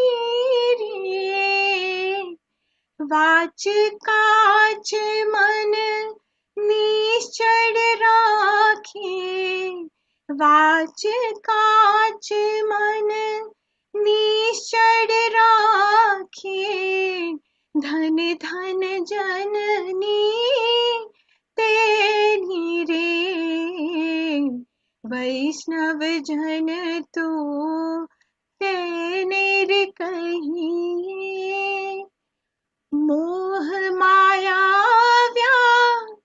पे नहीं झेने दृढ़ वैराग्य जना मन मारे राम नाम सु ताड़ी रे लागी राम नाम सु ताड़ी रे लागी सकड़ तीरथ तेना मन मारे वैष्णव जन तो तेने कहीं जी पीड़ पराई जानी रे वैष्णव जन तो तेने कहिए. Beautiful. Thank you very much. Dharti, stay around. If you could switch off your echo, please, your effects. We'll be back with Dharti. Dhruv, thank you very much for bringing Eve and David Frawley. And you could see that so many people wants to just keep on engaging, and we can't hold you too much longer. So Dhruv, maybe if you could kindly wind up with David and Eve, and then we carry on with our onward program. Yep. Thank you, Anil Bhai, and big thank you to Vamadeva ji and Eve ji. It was so wonderful to start the year and on this very auspicious day of the Indian Republic Day with a beautiful satsang with you in a short period of time we've had. I've learned so much from you and feel very uplifted by your presence virtually. So thank you for joining this beautiful satsang and wishing you, it's not our Vedic year, but it's the kind of the Western year, a very successful, prosperous, and healthy year ahead. And I look forward to interacting with you both on many occasions this year. Particularly Vamdevji, we will launch. Hopefully, it's our dream to launch the Prashnavali, Rama Prashnavali at the completion of the Hanuman Chalisa this year, and hope to see Eve Ji as well in London as well. In Diwali this year at Parliament, we'll be giving a talk on Shiva, Vishnu, and Bhagwan Surya to complete the series of Hindu deities that we started in 2011. So a lot of things to look forward to, and sending you my heartfelt blessings to you both, Neil Bhai and the entire team at Healing Our Earth. It's an absolute pleasure to be back here again. Thank you very much, David, all the way from USA, which is early in the morning there, and for Eve Mendoza, which is early in the morning, and we are in a mid-afternoon here in London, and it's coming night in India and gone Monday in Australia. So it's so wonderful that how we are connected. David, I love your smile as well because you emit so much energy and peacefulness. You are never rushed. You, in the middle of any session, we bring in so many people and you know how to weave in and weave out. And that's a true sign of a rishi. Well, thank you. It's my great honor to be with you, and I look forward to future projects with you and your great work for the earth and for all humanity. And the Vedas have that knowledge. Dhruv, of course, is the pole star, so we can see how he's getting everything to move in the right direction on the planet. So, and Eve is always giving her wonderful, gentle, but transformative talks. So it is great to be with all of you, and we will be in touch in the future. And David, just before you go, we've got our regular contributor, our producer, our host as well, Dr. Agarwal from Hyderabad, Deepak here from United Kingdom, Kailash here from UK as well. Just bless them as well because they'll continue from the work and they all follow you as well. So each three of you, please say global namaste to David over here. Global Namaste. Global Namaste, David Ji. And relative to Hyderabad, we were very close with Guruji Shivananda Murti. He was in, they have his main samadhi in Warangal. He was in Hyderabad quite a bit, but he was also from Vishakhapatnam and Bhimli. So our pranams to him. Hari Om. Nice. Thank you, David.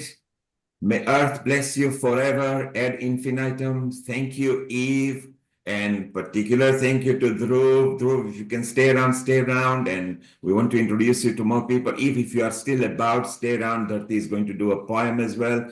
David, if you are still here, keep on blessing because we've got a lot of people. Anshuman wants to give a message when he puts his video on. Sudhir, who is there, who comes in America, he runs a project as well. So we'll be carrying on with the people. And once again, happy 76th Republic Day to India from wherever you are. Thank you, Vamadeva ji. Thank you, Dhruv. Thank you so much for joining us. Thank you, Eve. Thanks a lot for joining in, and we look forward for our conference as well and for more programs and collaborative projects. Thank you. And Amrita, if you could keep in touch with all three of them, you including Yes. Danada as well. It will be my honor. And with Dhruv, Yes. so that we want to make sure they visit you up there as well, and we can explore and expand our MBCC and other projects together. It's so beautiful. Just before we let David go, David, last one wisdom for you for the peace of the world. What should people be thinking or following just to have mind stress-free? The main thing, of course, is to embrace their whole being in nature and to honor the ancient civilizations of the world and the spiritual traditions and the direct awareness, and recognize that we are all one universal being and family, and all the conflict has no place in reality. So that inner peace is there and it pervades everything. Shri Gurubhyo Namaha. David, just before you go, somebody who knows you, sorry, his video is very lopsided. Sorry about that. Naveen, if you know how to landscape, please put you're lopsided. Put your video landscape. Naveen Gupta, David met you more than 35 years back in Delhi. He just wants to remind you. Naveen, if you could. Yes. You Yes, are please. lopsided. Can you put your video landscape? You are lopsided. Okay, do it portrait. Yes. Global namaste to everyone and happy 75th Republic Day. And it's my very well honor. I'm honored that I'm speaking to Neil Kumar, to you and all the panelists, and also to Dr. David Frawley and Vamadeva Shastri. Padam Vibhushan Vamadeva Shastri. Frawley, Dr. Frawley, I met you almost 3 decades ago at Delhi University when you had your first presentation in Delhi University. And then you invited me, and then I came to the Thapar's farmhouse in Chhatralia. And that was a beautiful meeting I had with you. And probably you will not recognize my face. My name is Naveen Gupta. At this moment, I'm speaking to you from Antwerp in Belgium. But I also live in London and practice in Switzerland too. And so I'm honored to speak to you and to say greetings to you. And Okay, so we've got a slight audio problem and video there. So David, Naveen wants to remind you that he met you at Delhi University more than 3 decades back. We will connect with him later. He's in different part. He was actually outside. Dhruv, once again, thank you for having Eve and David. And it's wonderful. If you are still about, a lot of people wants to get your blessing. We need to catch up with others as well. They want to give a blessing. We love you all. And thank you once again, David. You are a big energy for knowledge and wisdom and aura. May Earth bless you forever. Thank you. I am nothing. I have just honored the great rishis and studied the Vedas a lot. In Haribo. that nothingness, which is what I classify myself as nil, as zero, it's very big value if it's put after a digit. So David, you know how wonderful you are. In that nothingness and humbleness of yours lies the happiness of others. Thank you very much, David. Thank you. Thank you very much. Thank you all. Dhruv, And namaste. Thank be in touch with you and have a wonderful program. Great honor to be with you. By the way, I was also born in 1950. So we're all part of the same movement. Hari Om. Wow, what an affinity there. You know exactly what it said, David. He was even born there. Well, Amrita, let's take a quick message from Deepak and then we go to Dharti. So many people want to say hello to everything. Sudhir is here. Anshuman wants to also give a message if he puts his video on. Deepak, your quick message, then we go to Dharti. A global namaste to everybody. Dhruv, namaste, Vipulji. Pranam to all speakers. Really enjoyable session. Listening to Dr. Frawley, Eva, and Dhruv as well. So it's been a very deep, insightful session. And yeah, again, 76 years for Bharat Independence and Republic Day. I know it's a time of great celebration. I think it's also appropriate to remember all the effort and the work that has happened behind the scenes for these things to happen. So, and reflect on the achievements for our Prime Minister Narendra Modi. He's maintaining this level and looking to increase. So, a ship sailing in the sea does not get very far if the captain is not doing his job. So, a democracy of the largest in the world, and he's managing this very well. So I think it's appropriate for all his followers and the residents of the country and outside as well to continue to support him. This is a positive day and an auspicious day, as has been said already. But there are a few, sort of touching on the negative slightly, a few naysayers and people that aren't necessarily in support of India or Modi and the progress the country is making. I think they need to be put into touch in the nicest possible way. So if anyone comes across this, there are good people out there. They just need to be reminded that India is working off its own steam, and we're getting back to where we were already. And it requires everybody to hold hands and continue to support. Bharat is our country, and we should always remain loyal and ensure that Bharat is kept. It's that through the prayers of senior rishis, sadhus, our gurus, and our ancestors, and we should always continue to keep that at the highest elevated point. Bharat Mata ki Jai and Jai Hind. I think Dhruv, I don't know if Dhruv is still on the call. He's obviously been a good friend, and he's always had very good positive things to be saying, and continues to keep the position in the UK at a high level and maintains good contact with senior members in Parliament, etc. So he's always working behind the scenes and on the front line as well. So namaste, a global namaste to all.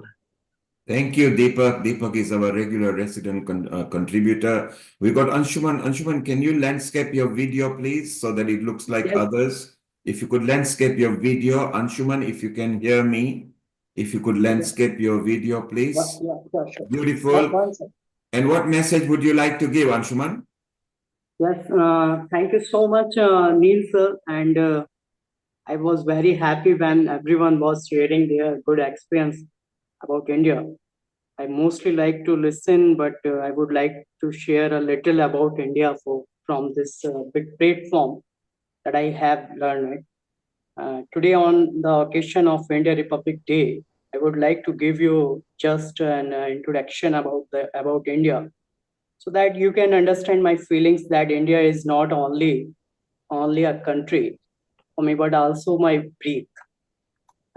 Actually, when I find out about the India as a nation, India is an unborn nation if we search it out from all the four directions. Then the natural boundaries of India are that in the north there is the Himalaya mountain range, which defines it as the crown of India. In the east, with the immense resources of the nature, then sun rises with the first ray of Lord Bhaskar on the land of India. Then in the west there is desert land, and in the south the feet of India are washed by immense water of the Indian Ocean. What India inherited is Gyan, knowledge, which is found in written from in Vedas and Vedanta. If you start turning the pages of history, you can see in detail that in India is unique nation which was created through nature as well as humanity, and from Sanskrit language to various languages, found in unity by the thread of culture and religion. The struggle of freedom was found based on the principles of violence and justice, which comes out in the form of flame of nationalism, which needs to be nurtured and desired in the future, and by adopting culture the ideals to develop human life. We present ourselves in India as Indians before the world. So, one reason, if we talk about India, then the Indian Republic Day is not a celebration of getting the rights given in 1,45,000 words of Indian Constitution of 26 January 1950. Rather, Indian Republic Day is a form of struggle of that faith, belief, and to get which and ancestor have handed over their heritage along with themselves, and the wealth earned in life in the name of thoughts, knowledge, and patriotism to our present generation, which we have to great care of. I have told you that I have told you what is there in India according to my vision. But if I have to give an evidence that then in Ramayana, wherein Ramayana, after killing Ravana, Ram says to Lakshmana, "Api Swarnamai Lanka na मैं लक्ष्मण रोचते जननी जन्म भूमि स्वर्गदपि गरियशी." Means that this Lanka is full gold, full of gold, but I am not interested in it because mother and motherland are greater than even heaven. And I would like to tell you one identity. This is the identity of our culture heritage, considering whatever we have received as sufficient. When we stand on any platform in front of the world, we great folding our hands and bowing head and saying global namaste. Thank you so much, Neil sir, and thank you for this platform. And thank you so much, Amrita ma'am. Thank you so much. And all respect. Thank you, Anshuman. Well done. So Anshuman wanted to give his version of what's happening. Let's go to Dharti. Dharti, you got a poem or a bhajan lined up for us, and waiting for you in Hyderabad is Anjali as well, who has got a bhajan and a poem maybe lined up for us. So Dharti, let's have a poem or a bhajan from you, and then we go to Anjali. Then Chirag has got a quick message as well. And then we keep on moving because there are a lot of people who wants to give message. Over to you, Dharti. Thank you, Neil Kumarji. I wrote a beautiful poem in Hindi, which title is Bharat Ki Gatha, Dharti Dwara. I'm going to sing my poem. So, सोने की चिड़िया कहीं जग में जिसकी शान, सोने की चिड़िया कहीं जग में जिसकी शान, वह भारत है देश मेरा, पूज्य भूमि महान है इसकी, पूज्य भूमि महान। गंगा यमुना सरस्वती जोड़े हर एक डोर, गंगा यमुना सरस्वती जोड़े हर एक डोर। सदियों से है प्यार यहाँ, यही है देश के तौर ओ प्यारे, यही देश के तौर। त्याग तप और प्रेम की जिसकी गाथा महान, वीरों की ये भूमि है, गाते सब सम्मान यहाँ पे, गाते सब सम्मान। संस्कृति का दीप जले हर दिल में उजियार, भारत की माटी ने ही बांटी खुशियाँ पार यहाँ पे, बांटी खुशियाँ पार। विविधता में एकता है भारत की शान, संस्कृति का दीपक है ये, जग को करे प्रमाण, ये सबको हमको करे प्रमाण। मंदिर मस्जिद गिरजाधर संग बांधे हैं डोर, सभी धर्मों की आभा से चमक रहा संसार यहाँ का, चमक रहा संसार। जय भारत के वीर सपूत, जिनसे जग सम्मान, वंदे मातरम गूंज उठे, यही दिल की जान है सबकी, यही है दिल की जान। अभी लास्ट। वंदे मातरम की गुंज से गुंज उठे हर द्वार, जय भारत के अमर सपूत, जय भारत अपार या हमारा, जय भारत अपार हमारा, जय भारत अपार।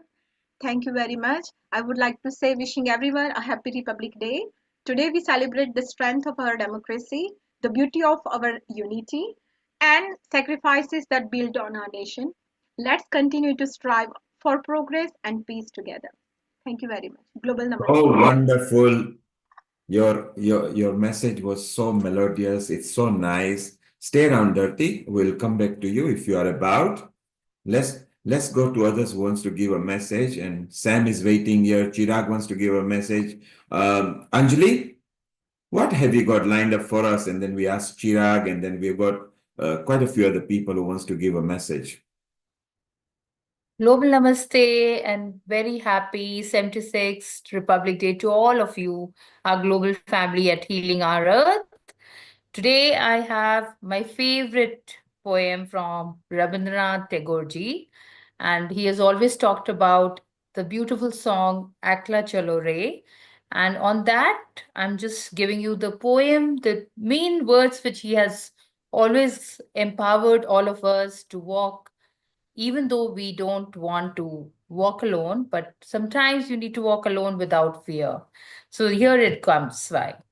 Where the mind is without fear, where the mind is without fear, and the head is held high, where knowledge is free, where the world has not been broken up into fragments by narrow domestic walls, where the words come out from the depth of truth, where fireless striving stretches the arms towards perfection, where the clear stream of reason has not lost the way into the deserty desert, sand of dead habit, where the mind is led forward thee into ever-widening thought and action.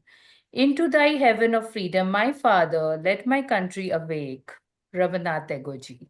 So, যদি কই ডাক শুনে কেউ না সে রবে একলা চলো রে. This is a very beautiful song always sung in most of our, Independence Day, Republic Day in India. And we always, when my country wants to be striving ahead into all spheres of success and also spreading the cultural values of India into all the parts of the world and let India blossom into more beautiful, memories being carried by all of us who are presenting each of us in every part of the world. So thank you, Neil ji. Thank you, Amrita ji. Thank you, Nishit ji. Thank you, the global family. It's beautiful to be here. Thank you so much. And Anjali, Nishit has got messages for us. He's coming shortly. Stay around, Anjali. We'll introduce you to more people. I think there is a lady called Arpita here, under here. Arpita, can you hear me? You want to give a message? Unmute yourself, Arpita.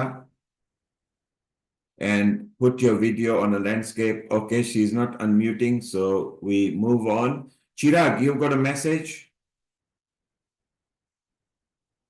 You can unmute yourself, Chirag, and a quick message from you. Global Namaste. I want to wish everyone and Healing on Earth team a happy Republic Day. Okay. Yeah. And you wanted to say a poem, so please go ahead. Sure. Hoist the flag of triple and victory of shine India's glorious beauty. We are republications and liberty and the crown with the largest democracy.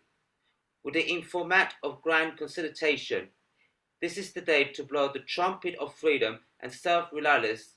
Be exhausted your hymns and sing for nations, crown dignity for all her men and her solo. Happy Republic Day. Well done, Chirag. Chirag, stay around. Maybe later, if you get a chance, you can do a piano or something. Let's go. Arprita, if you could understand us, unmute and say a quick hello, Arprita. And then we can have a quick message from Aghay Bharti ji as well, Neil Kumar. Is the person here now? Yes, he's there. Okay, let's go to them. We just need to go there. We will go there. We have a message from Aghay Bharti ji because that will be fun as well. Yes, we have found, and yes, unmute yourself, Aghay ji, and your Republic Day message. Amrita, this is from the Osho Fragrance Organization, is that right?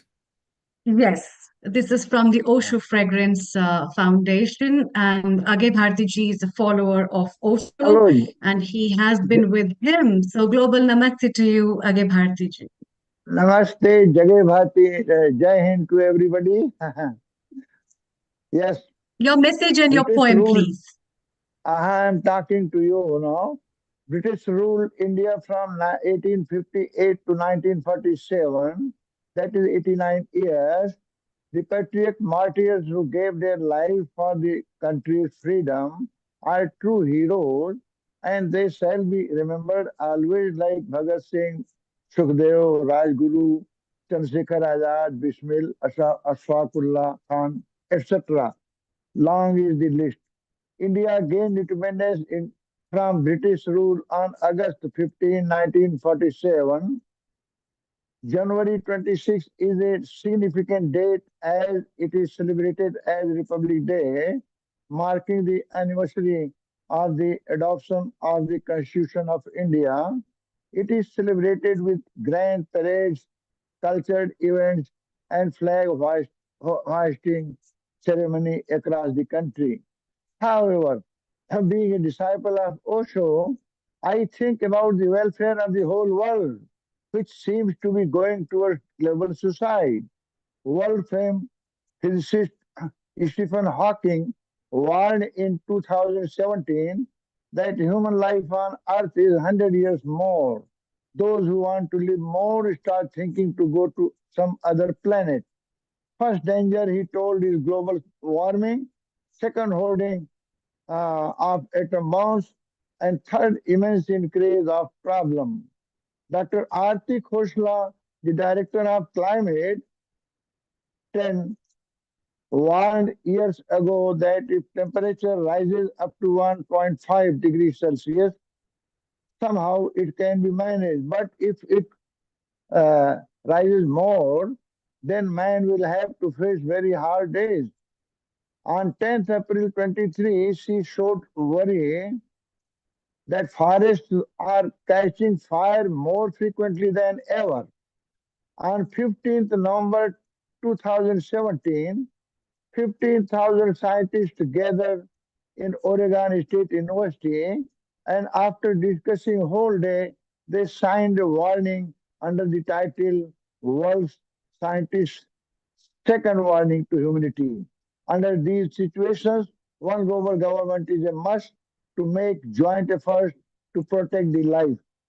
Long back in the past, I had written a poem. We are all inhabitants of the earth. Our languages may be different. Our customs and rituals may vary with seasons. Our attire may be different. But beneath our clothes, we are all naked. Our joys and sorrows are the same. Our desires are the same. The same blood flows through our veins. Our hearts beat with the same rhythm. We all live on love. Let us love the entire earth, which has endured immense pain like a mother. Let us renounce national boundaries. Let us neutralize nuclear bombs. Let us become civilized. Let us unite the entire earth. It is already one, but our ignorance keeps us divided. Let us embrace each other, renounce extremism, learn to change, to celebrate our planet. Let us give up violence and bid farewell to ignorance. Recognize the time that's calling us united. I am not a politician, but a lover of life and hence an alert citizen. I had launched a campaign for one global government.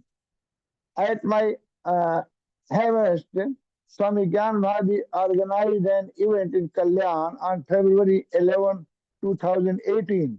Around 200 sannyasis of Osho attended it. We took out a rally on the streets. I coined slogans, one of which I still remember. Osho message says, all countries to be borderless. I delivered lectures on this topic in degree colleges and wrote articles in newspapers. I was planning to organize a rally in Delhi.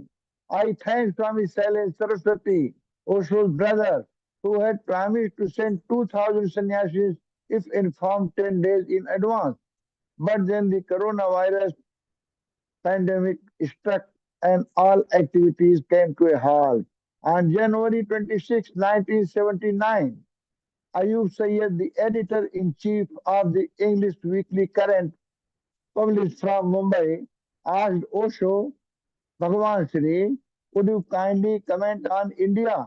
Osho replied, if India wants to rise in prosperity, it should be the first country on earth to declare itself international, a land of the United Nations. We don't want to keep it separate, and India is the only country that can take this step first. Its tradition is a Vasudhara Kutumbakam. The world is one family. For centuries, we have been repeating that the entire earth is our family. Until now, there was no scientific basis for this idea. So it remained just a statement of our sages. Now it can be turned into reality. Now you can convert your stages, ideas into practical experiments. Osho further said, but I am not a nationalist. Nationalism is poison. Humanity has suffered a lot because of nationalism. And nationalism is accompanied by communalism, casteism, and racism. All these are just politics, petty games. Don't confine anyone within boundaries. Not Hindus, not Muslims, not Jainas, not Christians. Being human is enough. It does not mean that if someone enjoys the Bible, they should not. But as a human being, one can enjoy the Bible. God is just another name for the innermost self of a human being. What poverty is this? That just because you are a Hindu, the Quran is not your inheritance. This is a critical moment. We must decide whether humanity will survive or perish. So many atomic and hydrogen bombs have been accumulated that 700 Earths can be destroyed. And not just humans, but animals, birds, plants, insects, and microbes will be perished. November 5, 2019, the world's people are to face untold suffering due to the climate crisis unless there are major transformations to global society. According to a warning, stark warning from more than 11,000 scientists, there is no time to lose. The scientists say The climate crisis has arrived and is accelerating faster than most scientists expected. It is more severe than anticipated, threatening natural ecosystems and the fate of humanity.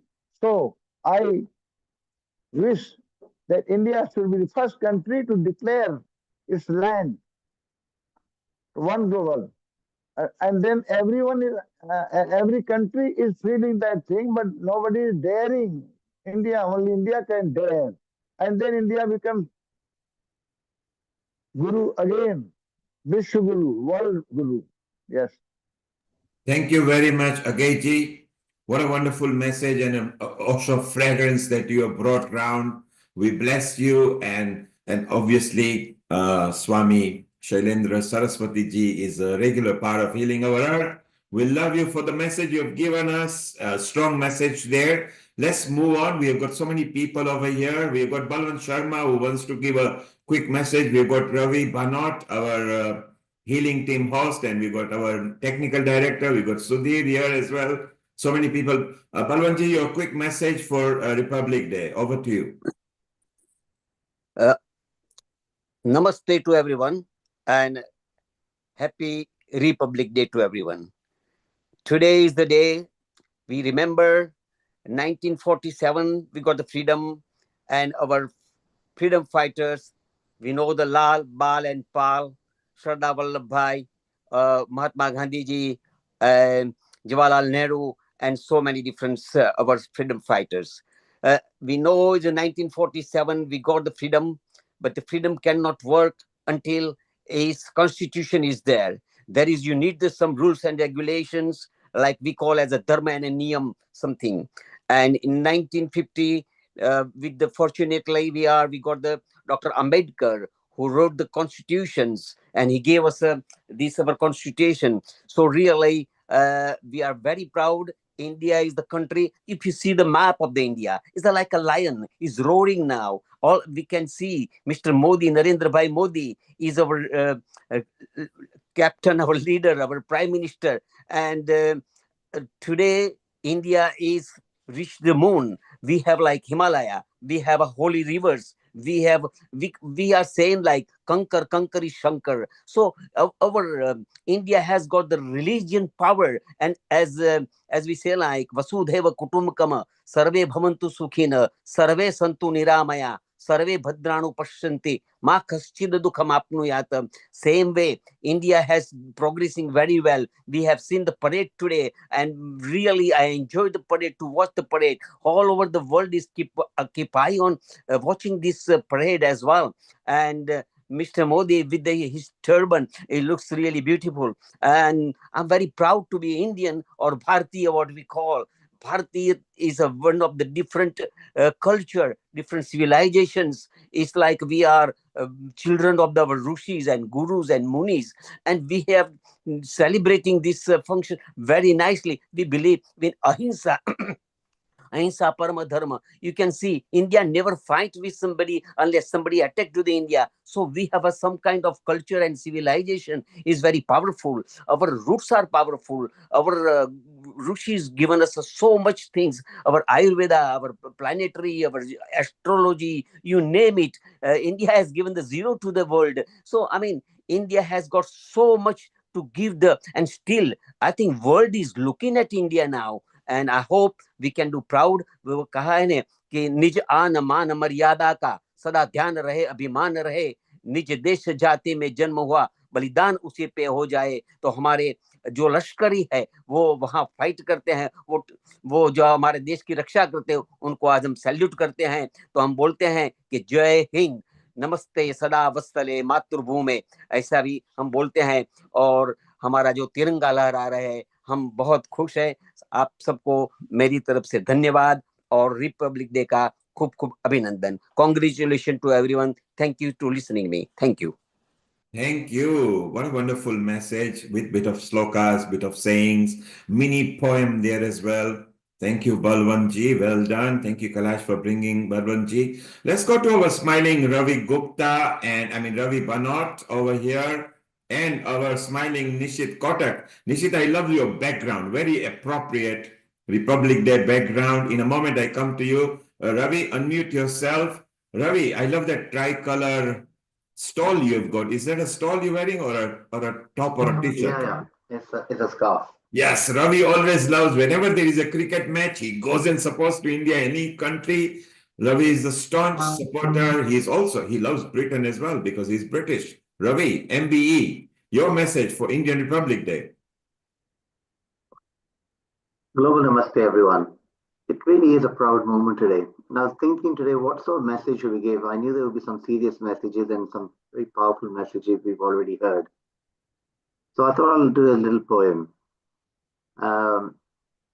So hope nobody takes any offense, because India is such a vast country, and you have to have a sense of humor when you go to India. So in a land of spices and bustling bazaars, with cows take straws and rickshaws are stars, we wake up to chai, strong as our dreams, and we dodge all the traffic, or so it seems. With cricket on TV and snacks piled high, our aunties debate while the samosas fly. Did you see that match? What a glorious win! And back to the kitchen for more pakoras to spin. From the north, snow peaks, to the south, warm sands, we celebrate festivals. Oh, the joy that expands. Diwali lights twinkle, holy colors the skies, and in every grand wedding, there's dancing that flies. The uncle who talks politics, oh, what a sight! With a full plate of biryani, he is ready to fight. Inflation is rising, he shouts with a cheer, while his friends just nod, sipping their beer. In trains packed with sardines, we find our way, sharing stories and snacks. Come join the fray. Chai, chai, the vendor calls with a smile so wide, and suddenly life's troubles seem easy to ride. So here's to our nation, with its quirks and its charms, a land full of laughter with open arms. And with a wink and a smile, we conquer our day. In this wonderful chaos, we all find our way. Hope that's just a hope didn't offend anyone, but I think it just tells us where we are. We've expanded so well. We've done so well in most things that if you think that in the last 76 years, from where India was to where it is now, it's just unbelievable, really. If you just a few little snippets, if I can just share with you. I know there's so many people waiting, but I was just reflecting on what India has managed to do, and it's just amazing that a country that was basically just got its independence not so long ago, isn't it really a matter of pride in the remarkable journey from a fragmented nation at the time of independence to a unified and resilient republic. And over the decades, India has faced significant challenges: economics, terrorism, 4 wars with Pakistan, creation of Bangladesh, and yet India has emerged as stronger, more resilient, more cohesive, firmly rooted in the constitutional principles, and the democratic character is amazing, largest democracy in the world. And this milestone is not only an honor to the Republic's enduring spirit of unity and adaptability, but it also encourages us to revisit the key events of the past few years. So we witnessed the opening of Mandir in Ayodhya after half a century. We had successful landings on Mars and the moon. And the defeat of COVID-19, India became the world's 4th largest economy and boasts the 3rd strongest defense force, featuring an indigenous aircraft carrier, a nuclear submarine, and a supersonic fighter plane, Tejas, to just name a few milestones. Furthermore, India has become the most attractive destination for foreign investments. So Prime Minister Modi's 3rd term, with his commitment to Make in India, is transforming the life of billions. More toilets, more bank accounts, more mobile phones, more schools, colleges, universities, and above all, every Indian feels a new sense of optimism and pride in their motherland. Jai Hind. Ravi, I loved your poem because it was real life. It was yours. You didn't copy from anybody. You made your experience about your journey in train, about your food, about your biryani, about your ideas. And that's the wonderful part. Whenever you land in that country, somehow you become like original, like Indian, you don't worry about what you're wearing. You're not worried. You don't have to impress anybody in India. You can just be yourself. And the land has got so much culture and energy. You just follow with the flow. So that's very wonderful. And obviously you brought some stats to us, Ravi, what India was and what is done in a short span of time, just less than 3/4 century.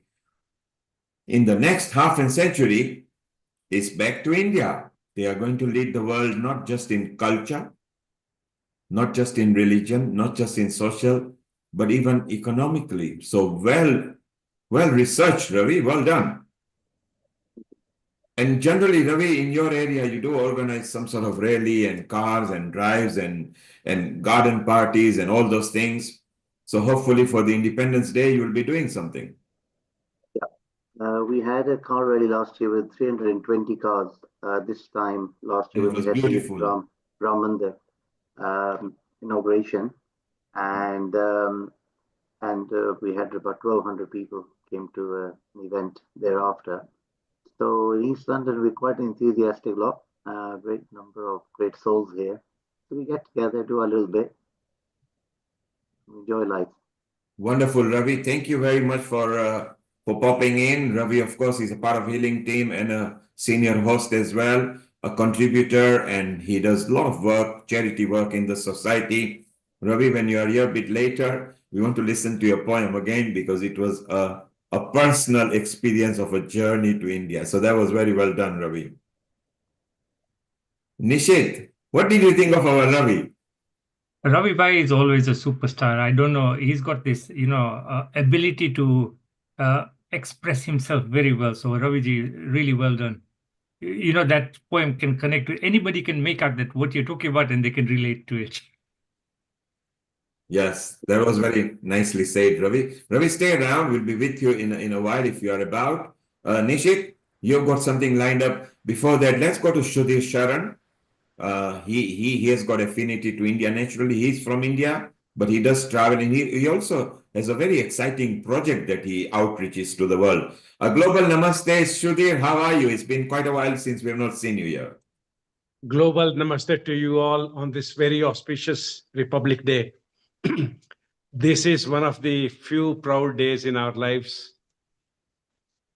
For today, I have selected one of the poems which I loved from my school days. It is by a very reputed Hindi poet, Shri Makhanlal Chaturvedi ji. The title of the poem is Pushp Ki Abhilasha. If I translate into English, it comes to Aspirations of the Flower. To introduce to you, those of you who don't understand Hindi, there is a flower, and on Republic Day, we attained an identity. In 1947, in August, we gained independence, but we lacked identity. On 26 January 1950, when we had our Constitution, then we became citizens, each one of us. So we can see the flower as the metaphor for a common citizen. And therefore, there are 4 things which the flower says, I do not aspire for. The first 4 lines are that. I do not aspire this, I do not aspire this, I do not aspire this, I do not aspire this. Then, in the next 4 lines, he says, what do I desire? What do I aspire? What will I consider as my ultimate fulfillment? So please bear with me, and here it goes. Pushp ki abhilasha. चाह नहीं मैं सुरबाला के गहनों में गूथा जाऊं, चाह नहीं मैं सुरबाला के गहनों में गूथा जाऊं, चाह नहीं प्रेमी माला में बिंध प्यारी को ललचाऊं, चाह नहीं सम्राटों के शव पर हे हरि डाला जाऊं, चाह नहीं देवों के सर पर चढ़ूं भाग्य पर इतराऊं, मुझे तोड़ लेना वनमाली उस पथ पर देना तुम फेंक, मातृभूमि पर शीश चढ़ाने जिस पथ जाएं वीर अनेक. So this is a testimonial to the ultimate a citizen's role can be, those who defend the nation, those who bring the nation to its integrity. He wants to sacrifice, serve his life to those brave hearts. So, if I want to make it little easily graspable for those who don't understand Hindi, the first line says, I don't want to be the jewelry of the favorite goddesses. I do not want to be garlanded in the beloved to entice the lover. I do not want to be offered on the dead body of the emperor. I do not want to be put on the statues of gods, and I consider what a destiny I had.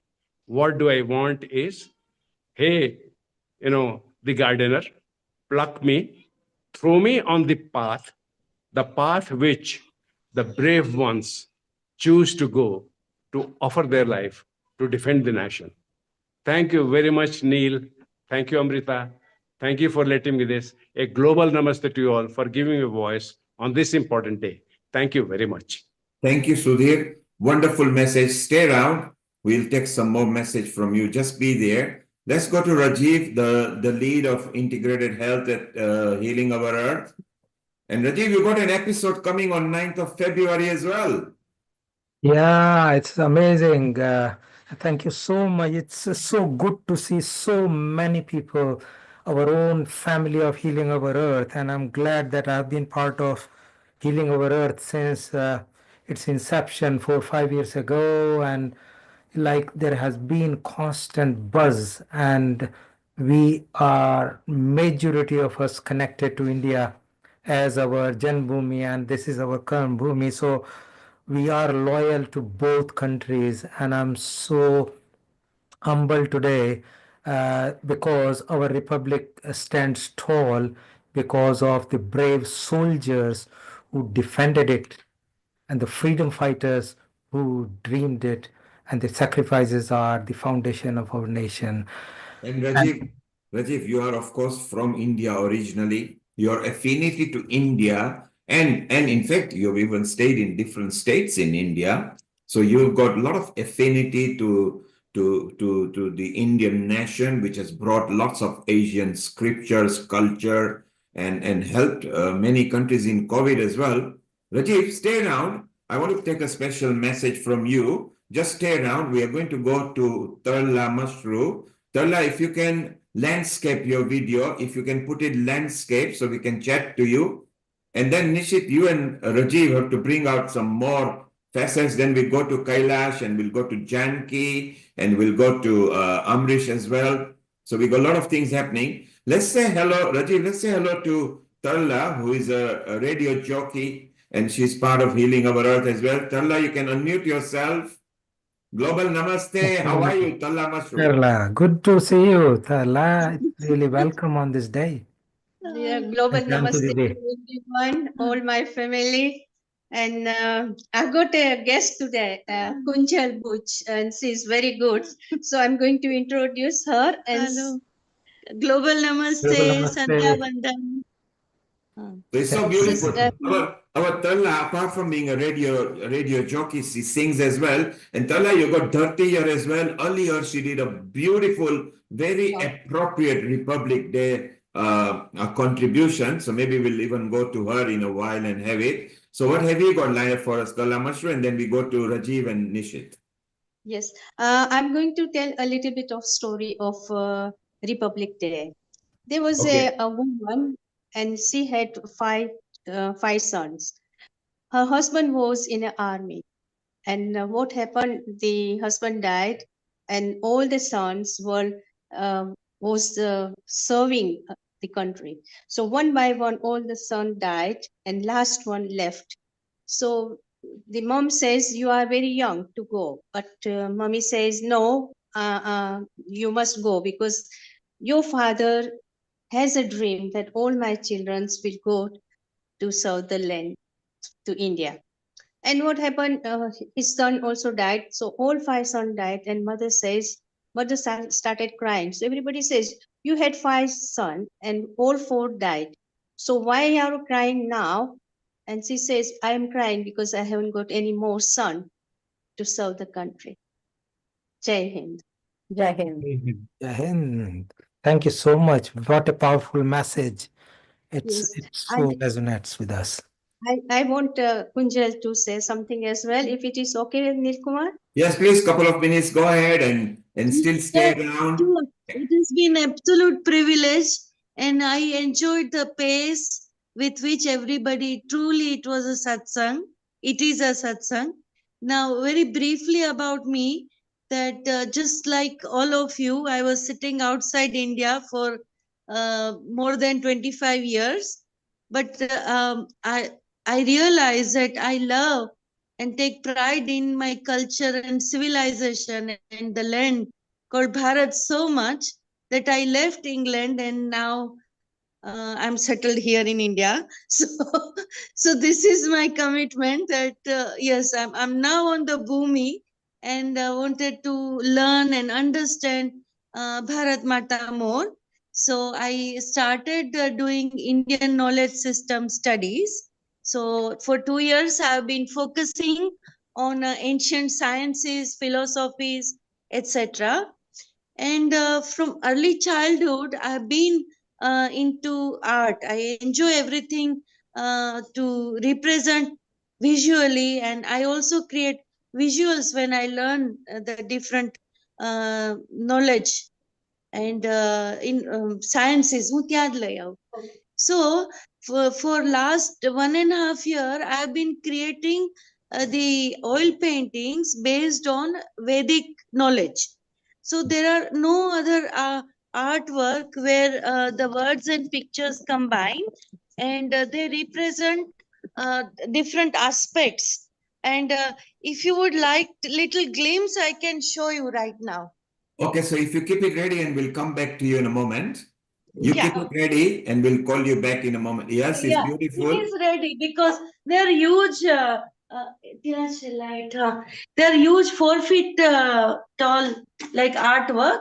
So this is on Varnakshar, and It's why beautiful. we call it now Devanagari Lipi. It is each one with vehicle, its mount and weapon, ayudh. These are on 33 Koti Devtas, all natural elements. This is Kamdev and Rati.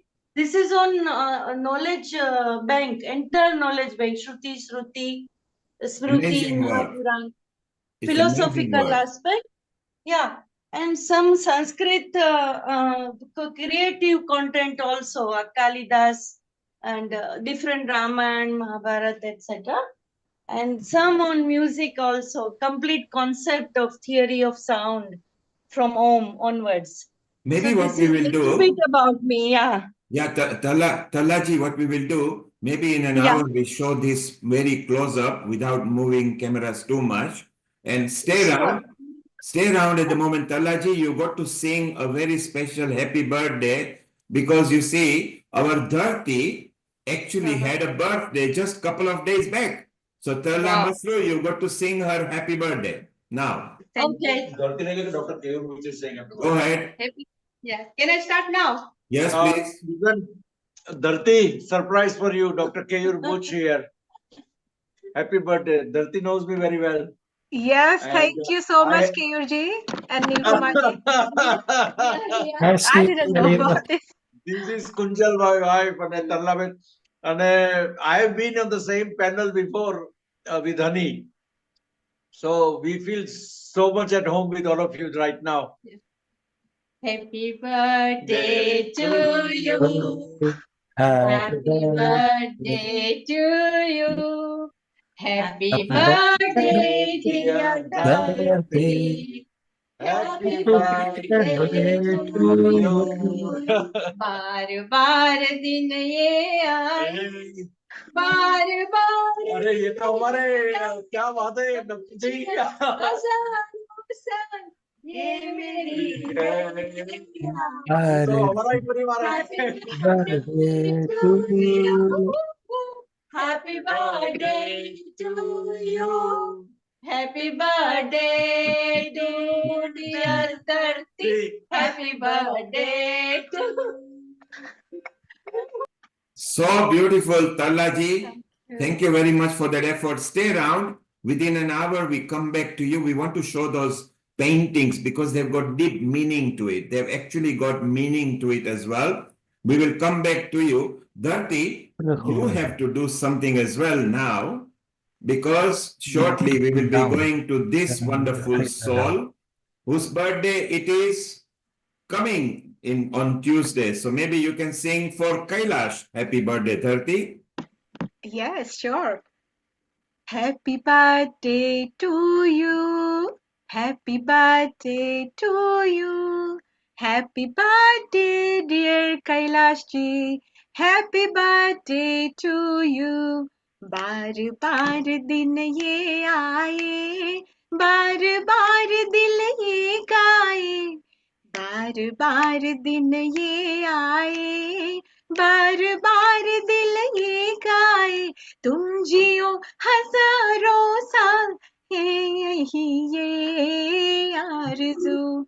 Happy birthday to you, happy birthday to you, oh, happy birthday dear Kailash ji, happy birthday to you. Thank you, Dharti. Thank you. So Dharti, if you could switch off your effects, yes. So this is wonderful. This is what love at Healing Our Earth. Don't we, Nishit? We try to bring surprise to all the people who celebrate birthday. So Kailash's birthday is coming 2 days from now, and Dharti's birthday just went 3 days from now. And Dharti has got a lot of following, so people love her as well. So it's so beautiful that we are just one family world over. Earlier, we celebrated Timmy Cruz's birthday in Philippines. It was her birthday actually today. We had the birthday of Neelam as well, who is not here at the moment, but they're being shared with the cards. Nishit. Yes. Let's have a mini quick message with you, and then we go to Kailash and Amrish and Janki here. They've got some messages. Then we want to go to Rajiv back because Rajiv has affinity both in UK because he's British and India. So that will be again beautiful, Rajiv. And my wife want to sing a song on Republic Day. Would you want to do it now or just a bit moment in a while? We can do it now. Can we? Yeah. Okay, go ahead. Let's have a song now because then Dharti, you repeat the same wonderful message you did just for David Frawley, okay? That was beautiful. Everybody loved it. And then we got Sam in Scotland, you know. I love Sam when he speaks because he speaks a bit of Scottish tinge in it, you know, with an Indian masala because Watan ki yaad aati hai. He remembers Jaane kaha gaye wo din as well. Sam will be with you. Please stay around. We still have got plenty of time. Amrish, get ready. Janki, get ready as well. And Kailash, get ready. Go ahead, Rajiv, go ahead. So I remember my days when I was a kid with like shorts and half sleeve shirts going to school. Republic Day and Independence Day were both celebrated. And the biggest joy was we used to have holiday. And there was some sweets, laddu being celebrated and given to us. It's really good. So I have very good and positive memories. But also we used to have very strong memories of the people, and we had in our school the medals of some of the people who were from our school and they have fought the war. So this is a song devoted to those who have won the war and won the freedom for the country. So let's start. Guru Brahma Guru Vishnu Gurudev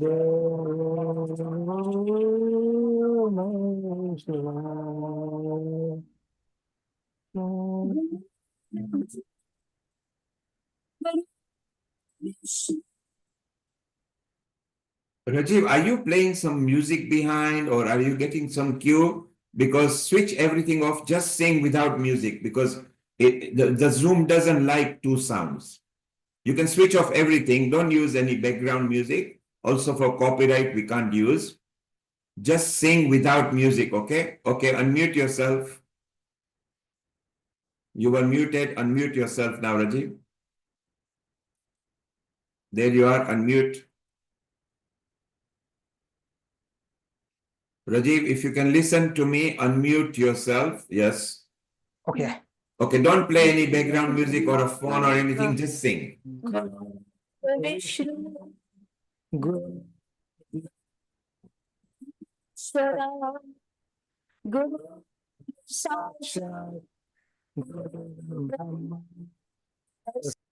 Okay, Rajiv, we can't hear you. You're cutting off because it's two voice. Nishid, if you could call Rajiv and guide him how to do, we come back to you and Rajiv in a moment, okay? Let's go to Kailash. Kailash, let's go to our Janki and Amrish and take a quick message, and then we move on, and then Dharti, you be ready, and Sam, you be ready. Over to you, Kailash. Well, global namaste to everyone and a happy Indian Republic Day. It's been really wonderful to hear all these messages, of India and the Independence Day, Republic Day, really, really heartwarming. And we have a couple more messages from the Northwest here. We've got Janki, who is our young, youth ambassador here, who wants to share a message. And then we've got Amrish again, who has got a wonderful message to share on this special day. So over to you, Janki. Thank you, Kailash. Hello, namaste, and a very happy Republic Day to everyone. It's a real privilege to be here with all of you today, and as we celebrate India's Republic Day, a day which marks India's unity, freedom, and commitment to democracy, I'd like to begin by sharing a song that captures the essence of India's spirit. Some of you may have already heard this song, so please feel free to sing along whilst you're on mute, of course. So here we go. कोई कहे कहता रहे हमको भी कितना दीवाना कोई कहे कहता रहे हमको भी कितना दीवाना हम लोगों की ठोकर में है ये जमाना जब साज है आवाज है फिर किस लिए हिचकिचाना जब साज है आवाज है फिर किस लिए हिचकिचाना हो गाएंगे हम अपने दिलों का तराना गाएंगे हम अपने दिलों का तराना. So those lines, let them say whatever they want, no matter how crazy they think we are the essence of the song Koi Kahe Kehta Rahe. This song is about self-expression, individuality, and boldness, which perfectly mirrors the spirit of India on Republic Day. On this day, we honor not just India's constitution, but the country's determination to stand united in its diversity, where every individual, no matter how unique, contributes to the strength of the nation. Janki, Janki, you surprised me. You started, and you are of the current generation. This song was made before you were born. It's so nice that the Indianness rubs into it. You saw Dharti was in a full swing because she loves singing this song as well. And you surprised us all, being as young as you are, the affinity that you've got for India. And you are also explaining correctly what the song stands for. Yeah, definitely. So when Kailash asked me to say something today, like I said, I was absolutely honored, and I thought I want to sing something that really kind of solidifies what Republic Day is really about. So I hope I captured that in that song. And not only did you capture, Dharti, What did you think? I mean, you were not expecting that, were you? No, I wasn't. I was thinking that she's gonna give a message. And when she And, started, I love it. and Oh, I thank thought, you, Dharti. You're a fantastic singer, so I've just taken some inspiration from you. so we're going to hear from Dharti in a while as well. So Yeah. Kailash, yes, when Kailash said that, look, Janki will be a very good speaker as well, and she's such a humble person. So Kailash, good selection for this Happy Republic Day. So Janki, carry on with whatever you wanted to talk. Yeah, perfect. So this song celebrates freedom, the freedom to live authentically, to follow your dreams and to stay true to your identity, even when the world may not understand. This message resonates deeply with Republic Day as India too embraced its freedom and uniqueness when it became a republic. It proudly declared that no matter the challenges, no matter the criticism, if we move forward as a nation of diverse identities, united under the same democratic values. But beyond this celebration of freedom, Republic Day also invites us to reflect on a larger responsibility that we share. As we listen to inspiring talks throughout this session and learn from the wisdom of Ayurveda and Bhakti Yoga, we're reminded that healing begins with ourselves. By nurturing our bodies, our minds, and our spirits, we can contribute to the collective healing of our world. So, as we said, this song, Koi Kahe Kehta Rahe, is about standing firm in your truth. And this is precisely the spirit that we need. So, as we celebrate India's Republic Day, let's also remember this song's message to stay true to ourselves and care for the earth with the commitment and the love that we show our freedom and our identities. You know, Indian hona hamare liye garv ki baat hai. So, हे मातृभूमि भारत तुझ पे वंदना. Thank you, and let's continue to heal the earth together as one global community. Jai Hind. Wow. Jai Hind to you as well. Very well said. Kailash, what do you think? Wow. I'm lost for words, honestly, Janki. Honestly, you have absolutely surprised us all. I didn't expect, this kind of beautiful singing. I know you were a good singer, but you really have blown us all away today. Well, Kailash, you did expect that. Come on, you know Janki, you know her from since youth, and you I know. know, I do, but she's honestly, there was more than what I expected, and the way that she's delivered the whole, the speech, the singing, everything was just spot on, and it really, honestly, was so appropriate for today. So thank you so much, Janki. I know, like I said to you, Nilkumar, she was one of our youngest representative on this program, and it's the first time, and she's been absolutely a pleasure today. So thank you, Janki. So Kailash, this is just the beginning. Yes. It may be first time we're going to have her more and more. She's also a good host material as well. So Janki, you're part of this family now. Yes, I do know. I'd love to learn from you guys even more. So thank you for the opportunity. You're welcome. And you keep in touch with the senior admin, Amrita. Kailash will give you the number. Kailash is a producer as well, so she'll keep you in touch. There's so many episodes you can be part of. You can be a panelist, you can be a host. And healing is the whole procedure where we just bring in people and share our knowledge. So stay around. Kailash, we go to Amrish in a moment. Yes. Let's go to Nishit, our technical director, who has actually become a host as well. Nishit started 5 years back. He was shy. He used to stay behind. Kailash, as you know, in our first episode at Pandemic, we were the first on the earth to start global platform. And we had 70,000 people then. Wow. We still don't know how we managed everybody on a Zoom because we were all learning. Nishit, what's your message for Republic Day before we go to Amrish? Brilliant. So I just wanted to say Namaste and Jai Hind. It's an honor to be part of this celebration of India's Republic Day, a day that resonates deeply with Indians, not just in India, but across the globe. So I'm Nishit Kotrak. I'm the technical director here at Healing Our Earth. And I think my story reflects the journey of India's spirit across the continents. So though my roots lie firmly in this vibrant soil of Bharat, my family has a unique story. For 3 generations, we lived in Kenya, where we were part of a thriving Indian diaspora. Even thousands of miles away, our connection to India was always alive through our traditions, food, festivals, and values.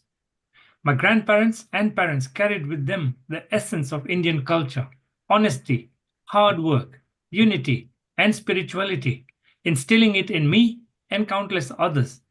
So, living in Kenya, we were blessed to be part of a multicultural society. It was inspiring to see how Indian values could coexist and even flourish alongside the rich traditions of Africa. So, whether it was celebrating Diwali or contributing to local communities through service and enterprise, Indians in Kenya have always strived to embody the ethos of Vasudeva Kutumbakam. The world is one family. So, today, we call the United Kingdom our home. And as a member of the Indian diaspora here, I see how our heritage continues to shine. India's cultural and spiritual richness is celebrated and appreciated globally. And events like these, they remind us of the strong bonds that we share with our motherland, no matter where we live in the world. Our resilience, adaptability, and commitment to values define us wherever we go.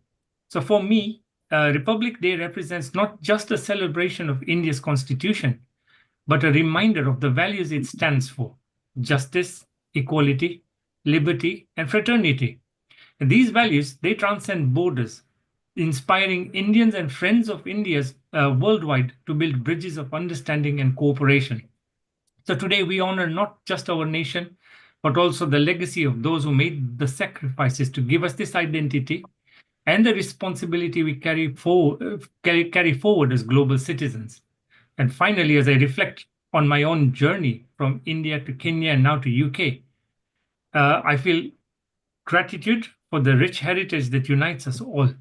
India, with its diversity, spirituality, has given the world so much, and it's heartwarming to see its values resonate across continents. So on this Republic Day, let's pledge to uphold the ideals of our great nation and continue to be ambassadors of its timeless wisdom and culture. So thank you, Jai Hind, and stay tuned. I've got some real interesting facts and figures of the achievements India's had. I'll share later on. Thank you, Nishit.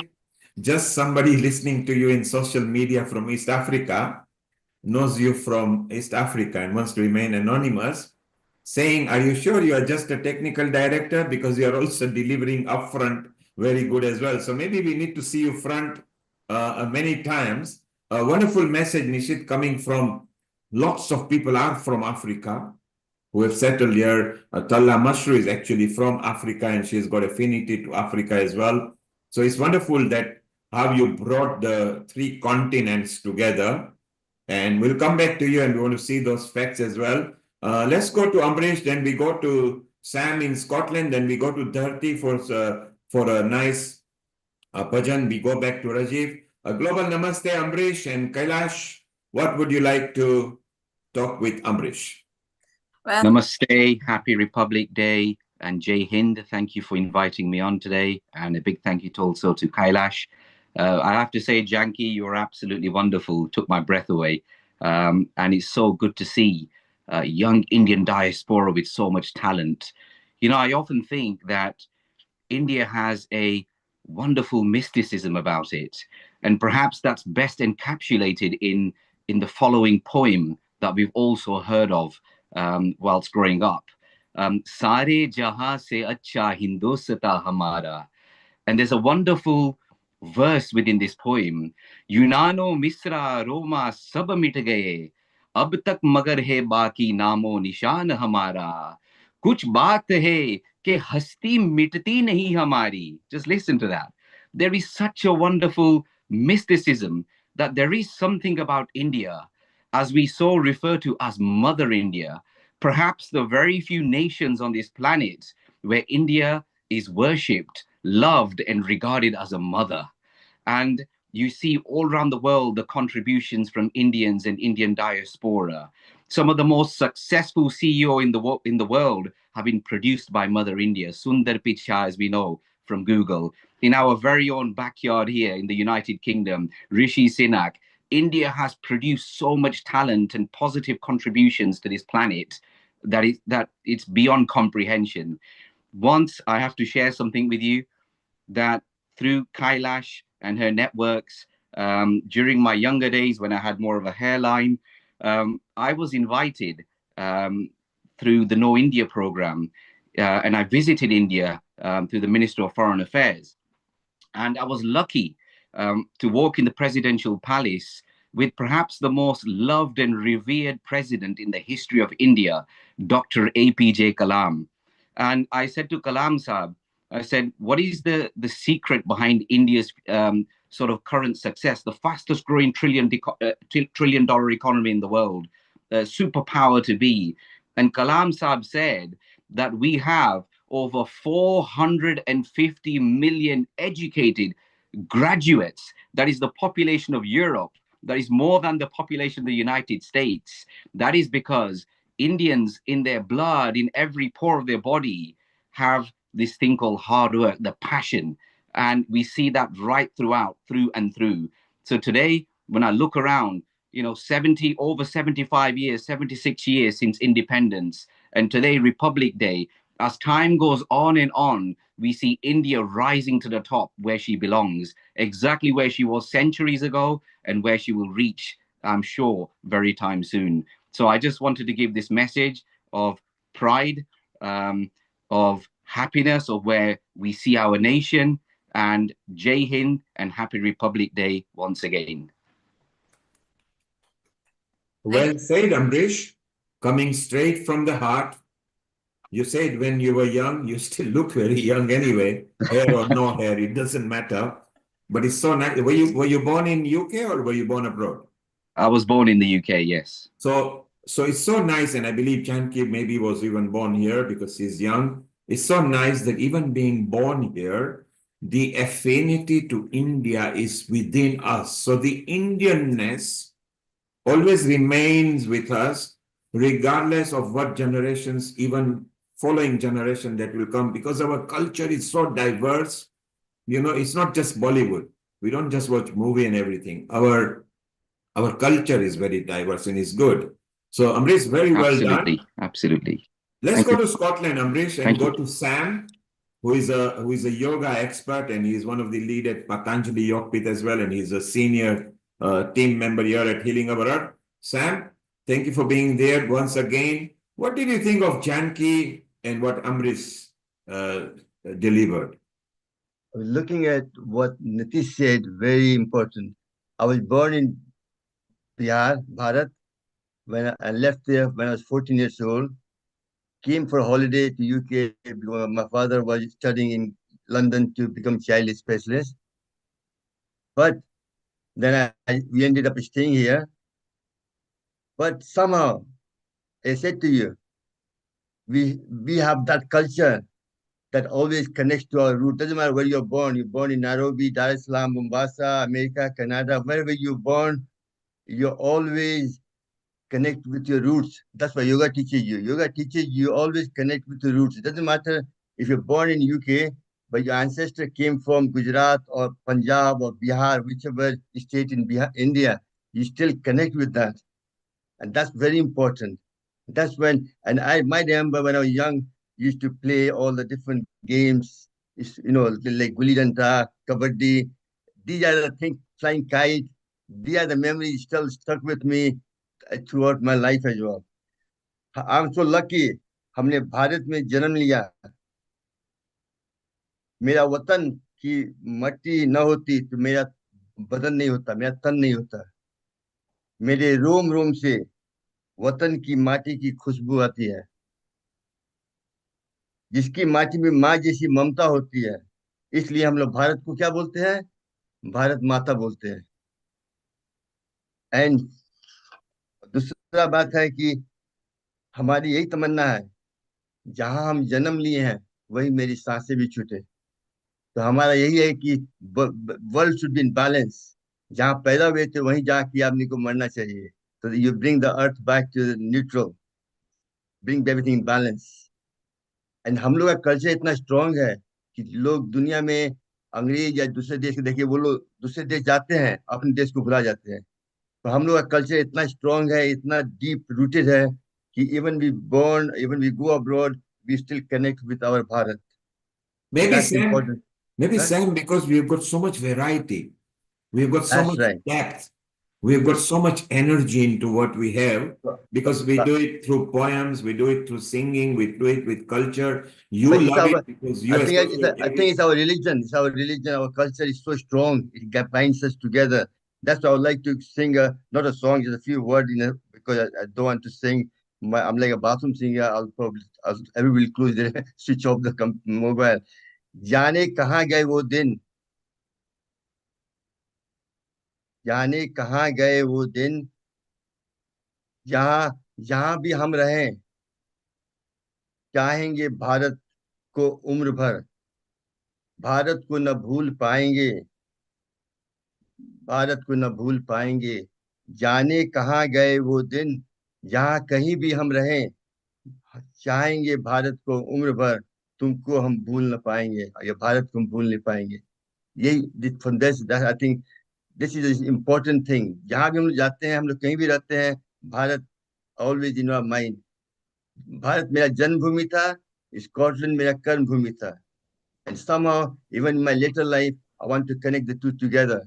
So Scottish people, how Bharati log yoga ke through Ayurveda, naturopathy, balanced living, promote health and connect to show us. हम लोग भारतीय लोग पहले भारत में हम जब आए थे 1967 में, हम लोग का उतना पूछ नहीं था. स्कूल में यहाँ पर the first student in the school as well. But now Bharat लोग के since Modi ji or through yoga, through COVID-19, how the pranayam can unite the whole world together. And that's what put us in the map now. And Modi ji done such an excellent task. And हम भारत सोने की चिड़िया थी, किसी ने लूट लिया 200 साल तक. अब है ना Modi ji, Baba Ramdev, these are people which are bringing this back to us. And that's why I'm so proud in my lifetime. I can see that happening. And I'm so lucky to be witnessing this. And I'm part of that journey. I would like to go to India every year if I can, because I'm connected with India. I'm more Bharati than Scottish, brothers. Thank you very much, Neil Kumar, and you're all doing an excellent and really. And Nitish told about the same thing. He came from India to Africa, then to London. But he stole his Bharati, and he can't forget that. So Sam stay around. Although she was born in India, she's British now. Dharti is going to sing what you just recited as sing one antra Dharti just for Sam, so he can enjoy that. Gaane kahan gaye wo din. Oh, I You was don't know about to that. sing in the Sanskrit song actually, Vande Mataram. Okay, go ahead, do that, and then we go to Rajiv as well. He's ready. Okay. So Vande Mataram means I praise the mother. It is about our motherland.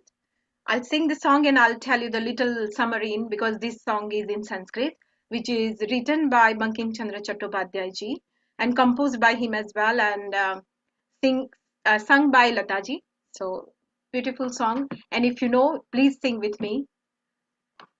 Vande Mataram, Vande Mataram, Vande Mataram, Vande Mataram, Vande Mataram, Vande Mataram, Vande Mataram, Vande Mataram, Vande Mataram, Vande Mataram, Vande Mataram, Vande Mataram, Vande Mataram, Sujalam Sufalam Malaya Shitalam Sasya Shamalam Mataram Vande Sujalam Sufalam Malaya Shitalam Sasya Shamalam Mataram Vande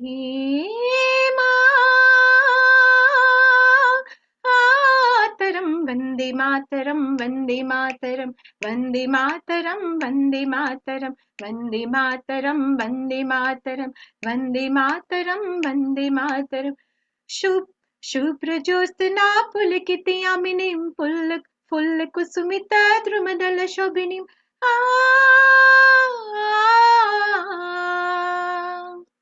Shubhra Jyotsna पुलकितयामिनीं full Kusumita द्रुमदल शोभिनीं सुहासिनीं सुमधुर भाषिणीं सुखदां वरदां मातरं वन्दे मातरं वन्दे मातरं Vande Mataram, Vande Mataram, Vande Mataram, Vande Mataram, Vande Mataram, Vande Mataram. Jai Hind. So let me quickly tell you the summary. So Vande Mataram is a tribute to our motherland. celebrating its beauty, power, and abundance. It expressed devotion, gratitude, and the spirit of freedom, portraying the nation as a divine mother worthy of reverence and love. So this is from me. Thank you so much. And I'm really being grateful to part of the lovely, beautiful Healing Our Art family. So global namaste to everyone and thank you so much. Well done. That is so wonderful. People are loving it. And of course, if you want to follow Dharti, just put Dharti Vasani. She has got a Facebook page as well and a private ID over there.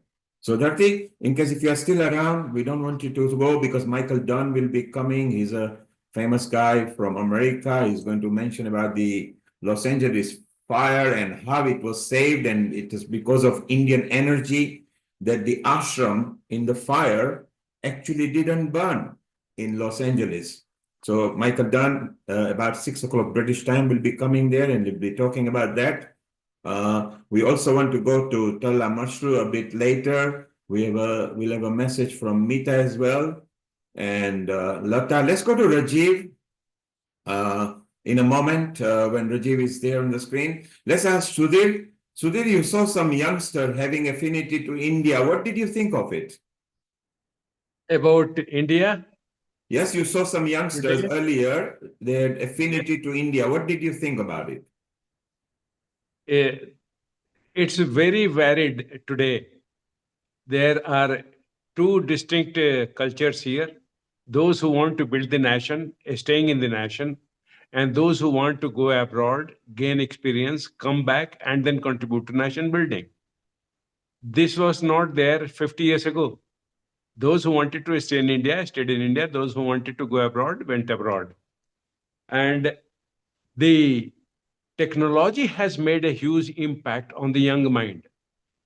Today, the youngsters are spending a lot of time with their appliances, gadgets, and they're definitely doing it to the extremes many a times. So digital life has overshadowed the physical life of the young people, which is my concern, because if we don't teach them balance, they miss out on a lot of the beauty which is lying outside the screen time. So one of the challenges for us as elders when we are mentoring the young people are to teach them not to be slaves of digital devices. They have to learn that devices are to serve us, not the other way around. This is, Neil, the biggest challenge that we have in field of education. Yes.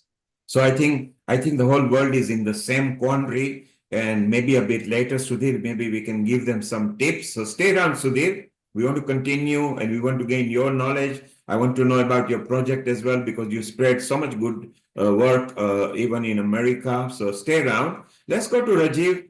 Rajiv, Global Namaste. You had also a nice patriotic song, so go ahead. Global Namaste. Hi. I am Rajiv's other half, Dr. Pawan Gupta.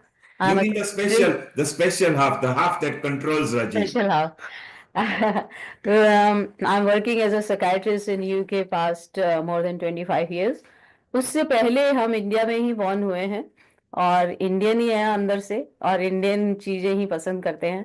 अभी भी we are feeling proud to celebrate our 26 January and सुबह से वही गाने गा रहे हैं, इसीलिए मैं दो ही गाऊंगी, बहुत ज्यादा नहीं गाती मैं क्योंकि सभी को कुछ ना कुछ बोलना है.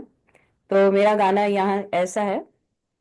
जहाँ डाल डाल पर सोने की चिड़िया करती है बसेरा, वो भारत देश है मेरा, वो भारत देश है मेरा.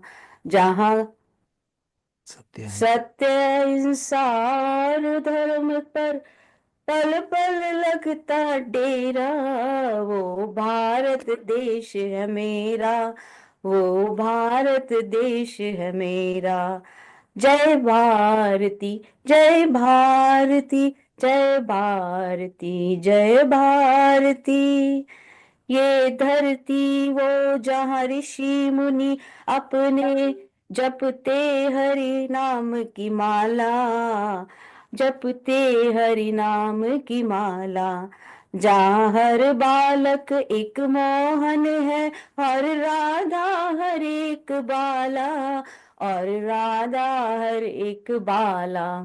इस गाने में ये बताया गया है कि हमारे देश में अभी भी ये संस्कृति है कि हम बड़ों की रिस्पेक्ट करते हैं और छोटों को कृष्ण और राधा मानते हैं, बच्चे मानते हैं, ना कि लाइक छोटी छोटी बच्चों का जैसे आजकल अब्यूज होता है, वो नहीं अभी भी कल्चर है, नहीं होता। हमारी संस्कृति है कि बड़े जो होते हैं, चाहे वो कॉलोनी में ही हो, तो हर एक के लिए वो एक बच्चा होता है, उनका ध्यान रखा जाता है वहां पर। और अभी भी ऋषि मुनि हमारे पूरे दुनिया के लिए प्रे करते हैं, तभी मोदी जी कहते हैं कि पूरा जो जमी है वो हम सब एक फैमिली है। सो उनकी टीचिंग्स और भी हमें मकसद देती है, we are proud to be Indian. और अब तो हमारा और भी सिर ऊंचा होता है। मोदी जी ने अभी प्रवासी दिवस में बोला था कि आप लोगों से मेरा सर ऊंचा होता है। हमने शाउट करा था कि मोदी जी आपके कारण हमारा सर आज सारी दुनिया में ऊंचा होता है। नमस्कार, ग्लोबल नमस्कार। You sang Swami Ramdev's favorite bhajan, because when he came to UK in 2006, this was the first song that he would do on the stage.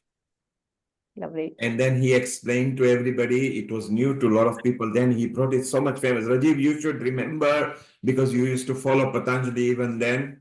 Yes, Yeah, yes. yeah, I was there. It's amazing, and he was a very strong patriotic. He still is, and I think this is something which I used to sing as well. And I think she has been murmuring it in morning.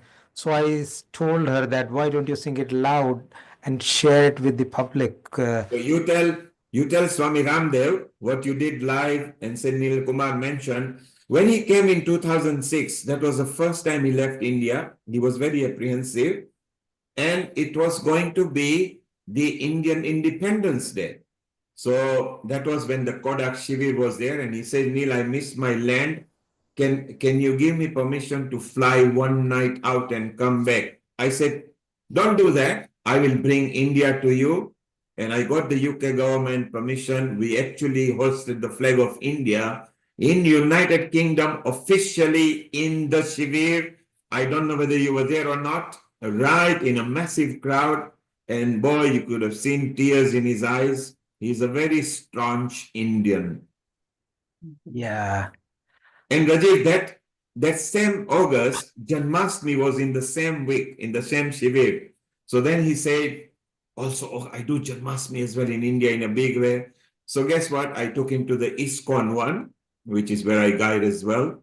And it was so beautiful that he said, I can come to this country as many years as you call. And obviously, subsequently, he used to come there. Rajiv, you were born in India. You remember, you started saying that you remember your days in shorts and everything, and you would go to the school. I think it was compulsory to sing the national anthem, Jana Gana Mana. Wasn't it right? Yeah, absolutely right. And खड़े होना पड़ता था। you need to stand, and there is a flag hosting ceremony, and the whole thing, mahal, we would really love it because the whole school will be together, the teachers and students, and there is no study that day, and you go there and then you celebrate together, come home, you watch the parade on television, and even before the days of television, it was so good to see people just on the street, because everybody is patriotic, everybody is just like buzzing with some connections to the nation, which normally people are busy in their own life. So it was very, very good. And our Sam is also from India. He's of my generation. Sam, you remember your days in short, and the discipline in the school and the colleges that you have to come first thing in the morning. Everybody comes to the assembly, the whole school, and then there you got to sing the national anthems. Sam, you remember that? That's right. I used to go to in Bhagalpur in Bihar, Novik Vidyalaya Primary School. वहाँ पे अभी भी हमको, I always wanted to go back. I've never managed to do that, and hopefully before I I mean, on this earth, I would like to go back and visit that school as well. I have a lot of good memories of it. And I can't, sometimes I think about, tears come out of my eyes, just thinking about all the good things we had there, you know. Isn't it amazing that we all, I was born in Kenya, as was Nishit, and compulsory the national anthem of the local, obviously the national anthem should always be of the country of origin. If you are born over there, so destination counts. We were of Indian origin, but because we were born in Africa, it's Kenya's national anthem. But whenever there was a film coming, movie coming, then you can see everybody stands up in the theater. Nowadays, they don't. In the cinema, you stand up, and first thing in the Indian movie is Jana Gana Mana. Who remembers all that? Put your hands up. That's right. Yay! Yes. Also, I'd like to say, Neil Kumar, seeing the Peace Island, Little Cumbria Island, every time when I did yoga session there, we had the Indian flag and Scottish flag flying together. Yes. Little Bharat, outside Bharat. Yes. That was my motto. And you had some of the senior ministers from the Scottish Parliament. And it's such a nice ride, isn't it, Sam, that you are on other side of the island, then you go to Cumbria Island, and then it's a nice, beautiful walk there. Maybe someday in summer, maybe this year or next year, we can invite people once again when you are there, Sam. The only thing is, the island itself looks like a Dahane Sang ka roop hai. Dahane Sang ki Lakshmi ji ki vas hai. Yes. It's very spiritual island. When you put your foot in the island, you forget everything behind and you become, I'm sure, Rajiv Gupta ji and his beautiful wife can tell you that. She been there. We spent a lot of time together, and literally, I still remember the memory of all the good time we had together. It's amazing. It's amazing. We have been there spending time together, as Sam said, that that is a peace island, It's separate. You feel connected to universe. You do the activities in a way which is very different, and it's immersive. It's self-reflective, self-connecting. I would recommend everybody to go there. So sometimes maybe late summer or next year, we definitely plan a nice picnic, spiritual picnic there. Like I said, those who haven't seen the island, is worth it. Just taking the ride from one side of the island to the island itself, welcoming. It's got nice walk that you can do there, nice energy, like how Sam says. So this is what India does. Wherever it is, it spreads those kind of energy, which is so beautiful that we really enjoy that. Sam? So your memory going back, and you were born in Bihar, were you? Yeah, in Bihar. My grandparents came from Rajasthan. They moved to Bihar 100 years ago. So I'm Marwari, but same time, I keep saying I'm Bharati. I'm not Bihari, I'm not Rajasthani, I'm Bharati. And this is how it brings it all together. That's what this independence, this is what the Republic Day is. We all unite, Republic Day, Constitution, unite everything together, everybody together, the whole Bihar, Gujarat, Uttar Pradesh, Punjab, every part of India gets one piece of mind. And I said to you, childhood memory, I still, on the wedding day, I was flying kite in India, believe it or not. Day I was getting married in the morning I was flying kite. I was so used to just so much missing and when I did my first yoga course session, Swamiji sent me to Bihar, Bettiah, my birthplace. And there, in the Chowraha, the guy knew me. The mithai wala made me fresh jalebi for me to feed me and things like that. It's like that's what हम लोग बोलते हैं मेहमान भगवान की तरह होता है. वहाँ पे हम लोग that's why ब्रिटिश लोग भी राज क्यों किया? क्योंकि हम लोगों ने मेहमान की तरह बुलाया, वो घर में आके हम लोग को घर को अपने मालिक बन गया, हम लोग नौकर बन गए थे. Yes, Sam. Atithi Devo Bhava. Very deep meaning to it, that every guest, it could be God for you. You never know who saves you, who comes in your life. And it's so beautiful that we have this affinity with guests. Guests are very important, those who come in our life. Nishit, we're going to come back to you shortly. We are going to visit USA now. Our contributor Natesh Ramsell is ready as well from Mohanji Foundation. He's going to chant some mantras. Meeta, you've also got something lined up. A quick message before we come to you in about 30 minutes or so. Your affinity. You were born in India, And you remember going to the assembly as well, don't you? Yeah, global namaste, and I wish the 76th Indian Republic Day to India, which stands as the fastest growing large economy and is on track to become a US $5 trillion economy by 2027 in 2 years. So yeah, so we are the lucky people who are the Indian diaspora living abroad. We are like living human bridge to connect, both the countries culturally and economically as well. And the bilateral relationship has created so far a total trade worth 42 billion pounds, supporting over 600,000 jobs. So you can imagine, we're talking about India all the time, but how much economically important India is to UK. And it's the second largest country in the world to have foreign direct investment in the UK. So UK as well is so much dependent on India, to be honest. And And India is still growing, and Nishit will bring some more states later. And Mita, will share some more memory of you. Did you used to go to Rajasthan? Yeah, so if people have seen the parade, because it's very important, Republic Day today was the Constitution was written today, and hence we became a republic in India. So my roots, are from India. My formative years are from India. I was studying there. I did my 2 degrees. I was a television producer as well. So I lived my life in the formation of my life.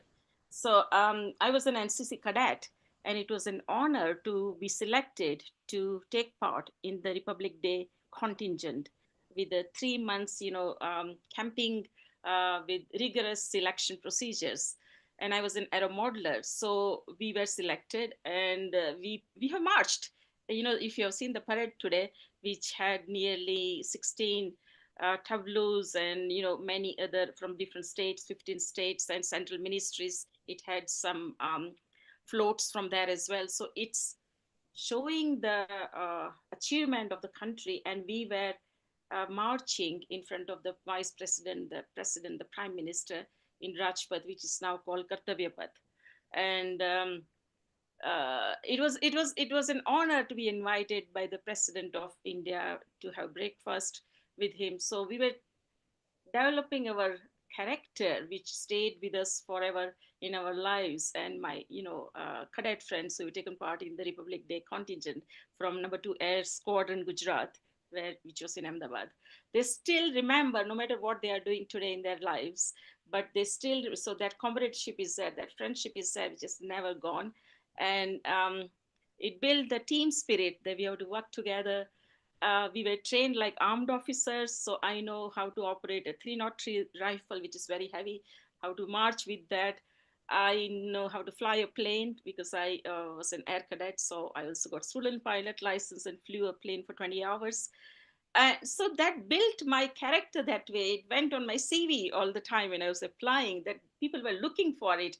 And I was asked to become a chaplain in the defense sector over here as well in NCC in Guildford, because they know I'm coming from that kind of background. So yes, it is remembering that, how this is bringing culturally the country together, because we had different contingents from different parts of the country. So we learned from other contingents like Lavani dance. When we had every evening we had cultural evening. We had 3-4 uniforms. We had to live in the tents. We had to open the tents in the morning. We were marked for that. Our shoes had to be polished. I had to brief in the static model display of aircrafts the Vice President of India, the head of the state, head of the defense, Army, Air, and Navy. So imagine how much confidence it gives you at that age, that you can do anything and everything. So it's not just that you have to go in defense after that, but that character stays with you. The character of being a team member, working like a team, working as a goal, and not just your own personal agenda, but working for the whole team. That is one of the biggest thing which learn discipline, to wake up at 5 in the morning in cold weather to run for 3.5 kilometers every morning. So that discipline, and to open the tents and feel the cold and sleep despite of the cold weather of garrison ground in Delhi. So that discipline we learned, no matter what, we had to do that. And then to be together, because our whole contingent was marked if one person failed. So we had to make sure that we work like a team and no one is running behind. So yeah, so that those memories are in my head. And I would like to say one more thing, that India is a unique country which has produced 4 presidents of different non-Hindu religion. Dr. APJ Abdul Kalam, who was a scientist as well, which one of our presenters just mentioned.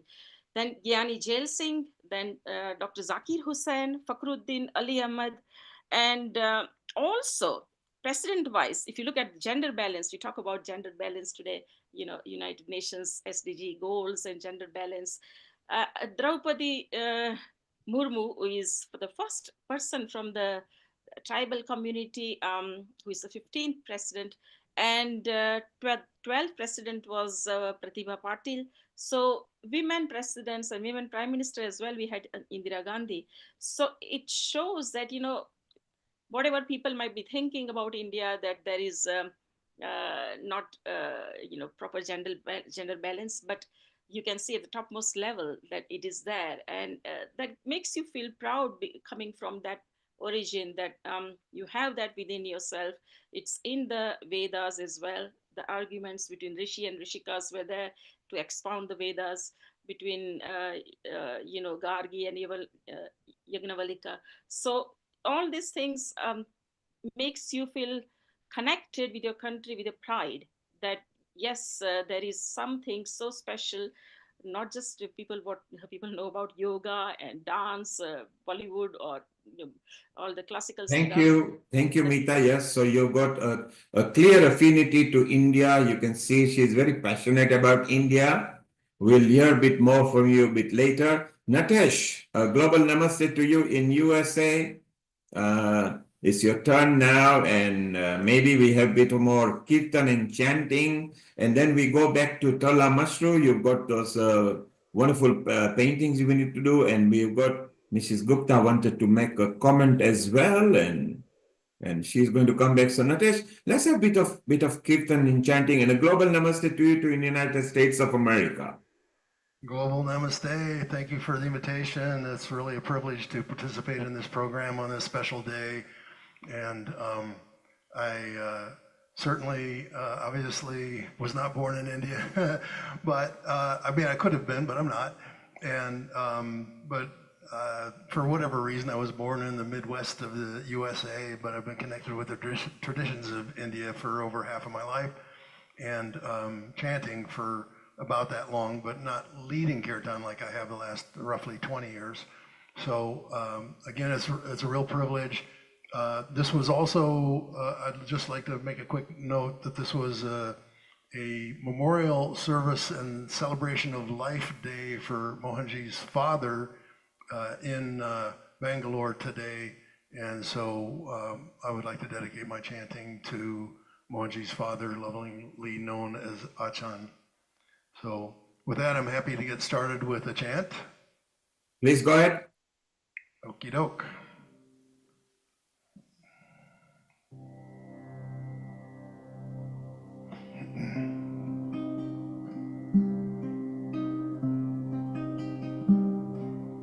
If you can increase your outputs, your microphone output as well, please. Is it good? Yeah, it's better now. Carry on. Om Bhurva Swaha Tatsaviturvarenyam Bhargo Devasya Dhimahi Dhiyo Yona Prachodayat. Om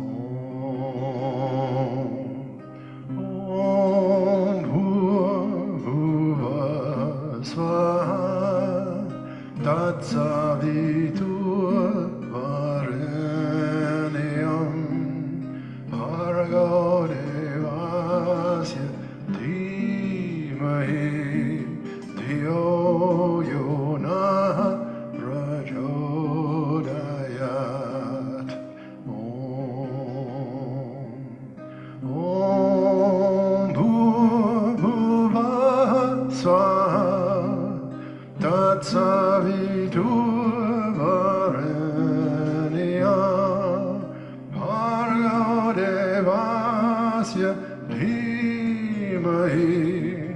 धियो यो नः प्रचोदयात् ॐ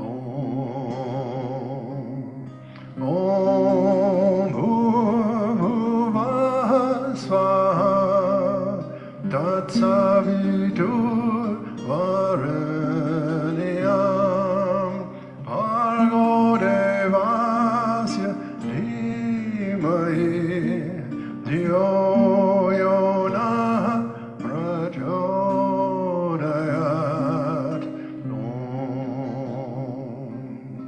ॐ भूर्भुवः स्वाहा तत्सवितुर्वरेण्यं भर्गो देवस्य धीमहि धियो यो नः प्रचोदयात्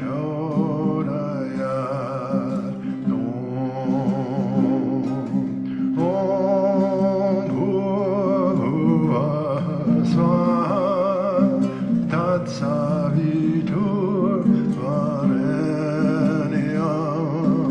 भर्गो देवस्य धीमहि धियो यो नः प्रचोदयात्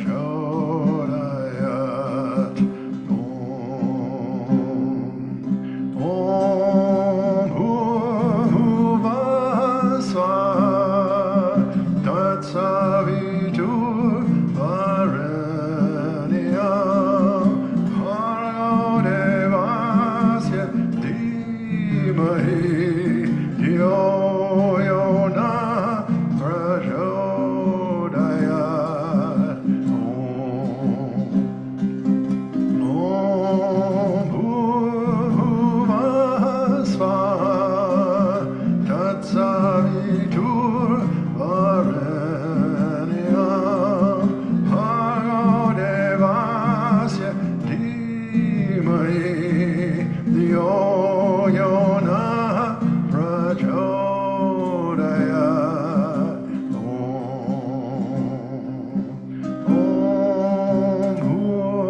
भूर्भुवः स्वाहा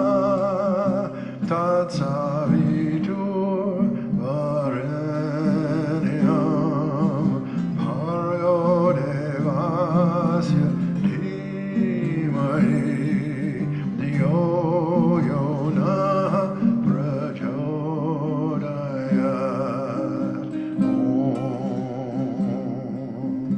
ॐ भूर्भुवः स्वाहा तत्सवितुर्वरेण्यं भर्गो देवस्य धीमहि धियो यो नः प्रचोदयात्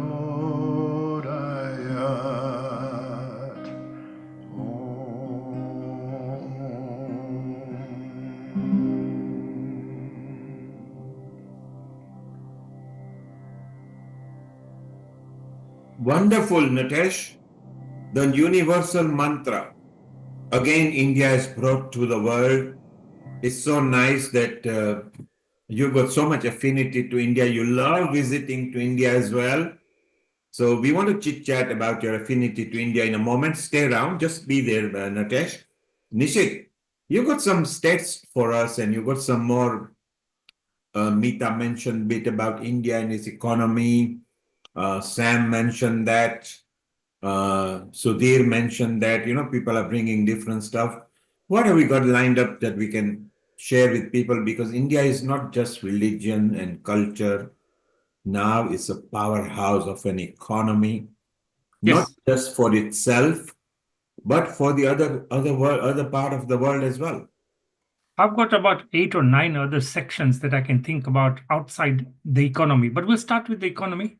So India has now come up to number 5, beating the UK in terms of size of economy. I think it's about 10% more than UK. And like somebody said, they are heading to a $5 trillion economy. What does that mean? It means that they are now in line to become the 3rd largest, just after US and China. But that may not seem to resonate with people, but I'll tell you one fact. It's become a global leader in technology, innovation, and startups, and it houses over 100 unicorns. Now, what's a unicorn? A unicorn is a privately held company with a valuation of over $1 billion, and India has over 100 of these. So that's just part of the economy side of it. And then, of course, if you look at another aspect, which is space exploration. So the Chandrayaan missions. So Chandrayaan 3 successfully soft landed on the moon's south pole, making India the first country to do this. And then the one for the mission to Mars, the Mangalyaan, that orbiter mission placed India amongst a select few nations to reach Mars, and it did so on the first try and at a record low cost. And of course, they have their own plans for establishing India's first space station, with advancements in reusable rockets underway at the moment as well. So I'll share some more information as we go along. There's plenty more to share about the achievements of this amazing country. It's amazing, Nishit, as you say, technologically we have done very well. Scientifically we have done very well. Even military-wise, look at the expansion that we have done. I think general affinity is so beautiful. Everybody can feel that. Let's ask Age Bharti ji, who is from Osho Fragrance. Earlier, he delivered a nice message from Osho as well during the time when he remembers Osho. Ageji, you saw that it's not just in India, but people love the affinity of India in different parts of the earth. Do you feel proud? Yeah.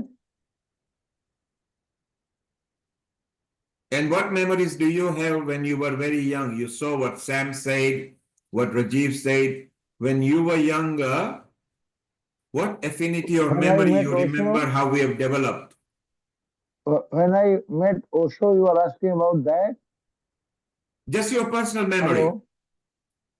No. I met him on 10th February 1967, and I was myself in the state of an enlightened one. All the virtues of enlightened I was living. So I thought somebody else, after 2 months, I thought somebody else would say it too. Then I met Osho. Osho said it is not the enlightenment, but the highest state of mind, which is rare, it is not common. It is because of good deeds in your past life. This is a start about Osho, but I was hearing so far, it is Indian, Narendra Modi, रूस and Ukraine का जो युद्ध चल रहा है, तो Narendra Modi Russia में गया तो वहां पे बोला कि this is not the time for war, this is something great that he said. So but Osho has done for the whole world, and Osho is realized by one who does not think that he is Hindu or Muslim or Isai. Once one becomes a human being, then he starts getting connection with the God, with the godliness. As long as somebody belongs to some caste, if I am a Hindu, if I am a Muslim, or I am Chhatralia, Brahmin and all that, then he can go worshipping the stones, and he can go to take bath in the Ganges, but he cannot get connection with God. But the moment you become a human being, an individual, also talked of 5 minds. One mind is almost like no mind, like Adivasis. And the second is a social mind. Social mind. All Hindus, Muslims, and Christians, all they belong to social minds. And God cannot be realized by social. Then becomes individual mind. When we start thinking individually, and it also has ego. Ego also has to play in between. But when ego mind proceeds, then becomes fourth mind, that is cosmic mind, universal mind. I count Rabindranath Tagore and the one big Urdu Shair, I'm forgetting his name, Iqbal Saab. They belong to that universal mind. One more jump, then one becomes godliness. God, no mind. This is what I learned from Osho, and I have been very close to him. I am one of the closest men. All that nobody could ask certain questions in the world, not only Indians, but anywhere, no disciple could ask. And all that I have answered in my books, and when I get opportunity, I talk about that. But Thank this you. was a different topic. Otherwise, India, I am fortunate they were born in India. Thank you, Ageji. So Ageji, Also met it here. Also met it here. This land known as India is really different quality it has. thank you, Ageji. So look, Ageji has got a lot of affinity with India. He's proud to be an Indian. He was quite close with Osho. So we'll go back to him a bit later. Let's go and visit Anukul Goswami here. Anukul, a global namaste to you. And your affinity with, because you were born in India, correct? Yes, namaskar. Yes, absolutely. And it was near Kolkata, or was it in Kolkata? My father was in the Air Force. I was born actually in Agra. Wow. So you got an affinity to India as well, like how Age has got affinity to India. Rajiv mentioned, Sam mentioned. And first of all, let's say hello to Sam in Scotland and Rajiv in Lancashire there. They're not very far from you, and each one of you are going to talk with each other for the project we are thinking up there in Wigan. So please say hello to them. Namaskar, Samji. Namaskar. Namaskar. So, Anukul, what Hanji. memories have you got when you were young? I think the biggest thing, my father was in the Air Force, and I passed from the Armed Forces Medical College, and I was also in the Army later. So ultimately, everything was about India. And there were three things that we learned. India comes first, always, every time. Your family, culture, and society comes number two, and you always come last. That's simple understanding. It was their part of our genetic constitution, and that's how it is. But the biggest thing I find about India is its culture, tradition, and the sanskars. And if that is followed across the whole world, the world will be a very different state. Because over here, I see a lot many people under a lot of stress, anxiety, and a whole lot of other issues. I think they can easily be resolved if we try to strengthen our family ties. And another thing that people are not very much aware, the concept of economics and how it is connected to temples.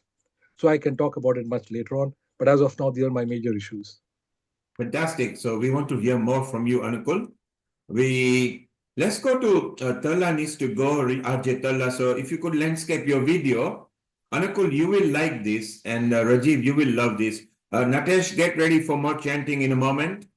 If you could landscape your video, Talla Masru, let's go and look at the paintings. Anukul, what do you think of these paintings? Look, so we got this special guest with Talla Masru, and Right. painting depicts some story. Please go ahead. Okay. Yeah. So here, because so many of our group, they sang so beautifully, especially the last one, and everybody sang so beautifully. So I start with the one on music. So everything comes from Om, the Nada Brahma, and there are 7 horses on which the sun god rides. So they are all rhythms, Gati and Yati, Chandas. And our clock is so precise. So we call them AM and PM for Arohanam Martandam and Patanam Martandam. Because Martanda is Surya, and our everything, our whole concept revolves around nature. So we live in harmony with nature. That's why our clock is divided into prahars. So it's very precise. And all the ragas, they also in harmony with that it resonates with that time of the day. So when you sing, they are reflecting the mood of the day, of the sun. Also, when we were born, there was acoustic naturally in the cosmos, and it represents with one swar and one rag. For example, those who are have lion like zodiac sign Leo will have Sa as their inherent sur, and Kedar is their raga.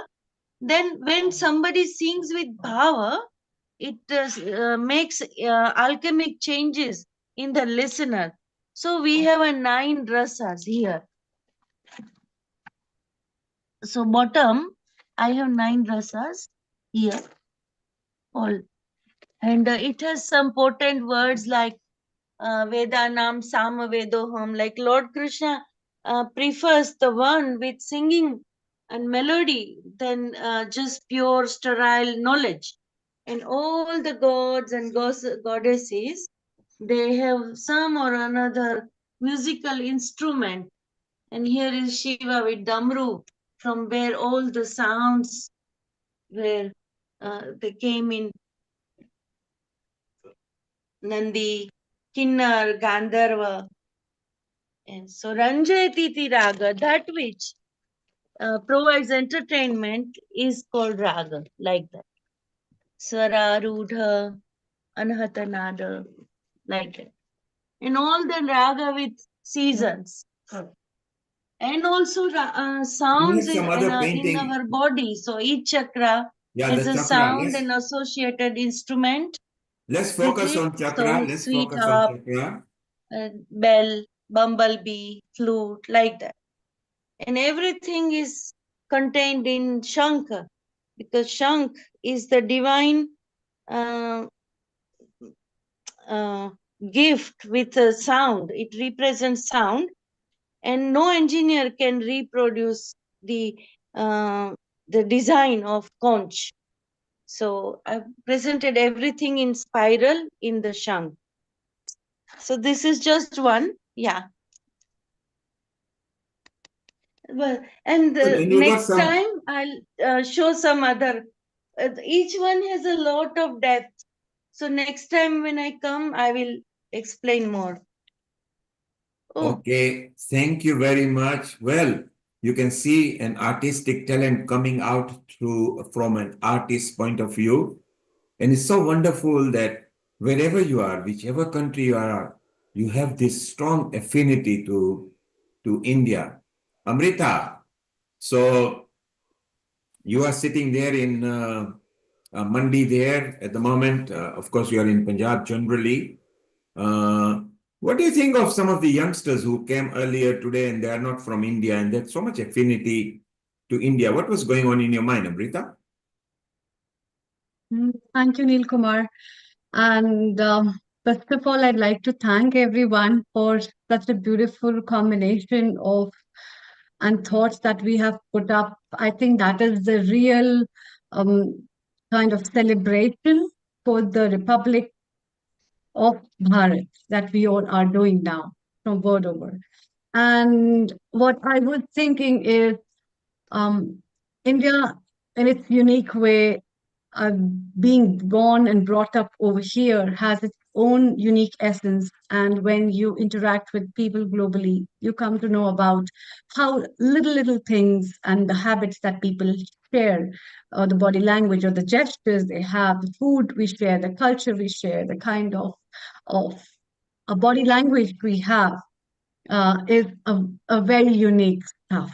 And I would like to share one of the very hilarious memories of mine, which is related to India. In India, we always have a habit of nodding the head like this. Rather than saying yes, we just nod the head. And once when I was addressing a lot of students who are globally attached to me in one of my classes offline, there are few people who came to India for the first time. And they asked me some questions and I just nodded yes, like this, without responding them verbally. And from their facial expression, I could make out that they're not very convinced with whatever I'm saying. And I was asking why aren't they convinced, because I am nodding yes to what they have said. And later on, they said that we never knew that the body language in India is such an important thing that you don't need words. You just nod your head like this or like this, and it says everything. And That that's is why so, we made out what a Amrita, mudra. that is so true that us lot who were not born in India, but some of us were born in Africa, somewhere in different part of India. The moment we come, we also become like Indians, swaying our head from left to right and waving our arms. And I think you are very right that when you first met the international students, they must be wondering, what's going on over here. You become very animated to that. Exactly. They searched the YouTube and they found the body languages of India, which are the common gestures, and they showed me. And then they were like, now we got convinced that what you were saying is inclining with our thoughts. Otherwise, we were so quite apprehensive about what the teacher is saying. And it made me giggle like anything. And I'm not always conscious about it. To express people the right expressions, because it might go wrong. But in India, everybody nods the head like this, which is just flexions and extensions on right and left side. Well, So that's what is India about. Amrita, we can tell our audience who are not listening, who are not here in the Zoom, but on a social media, you are very international now. Your humbleness, your etiquette is so international.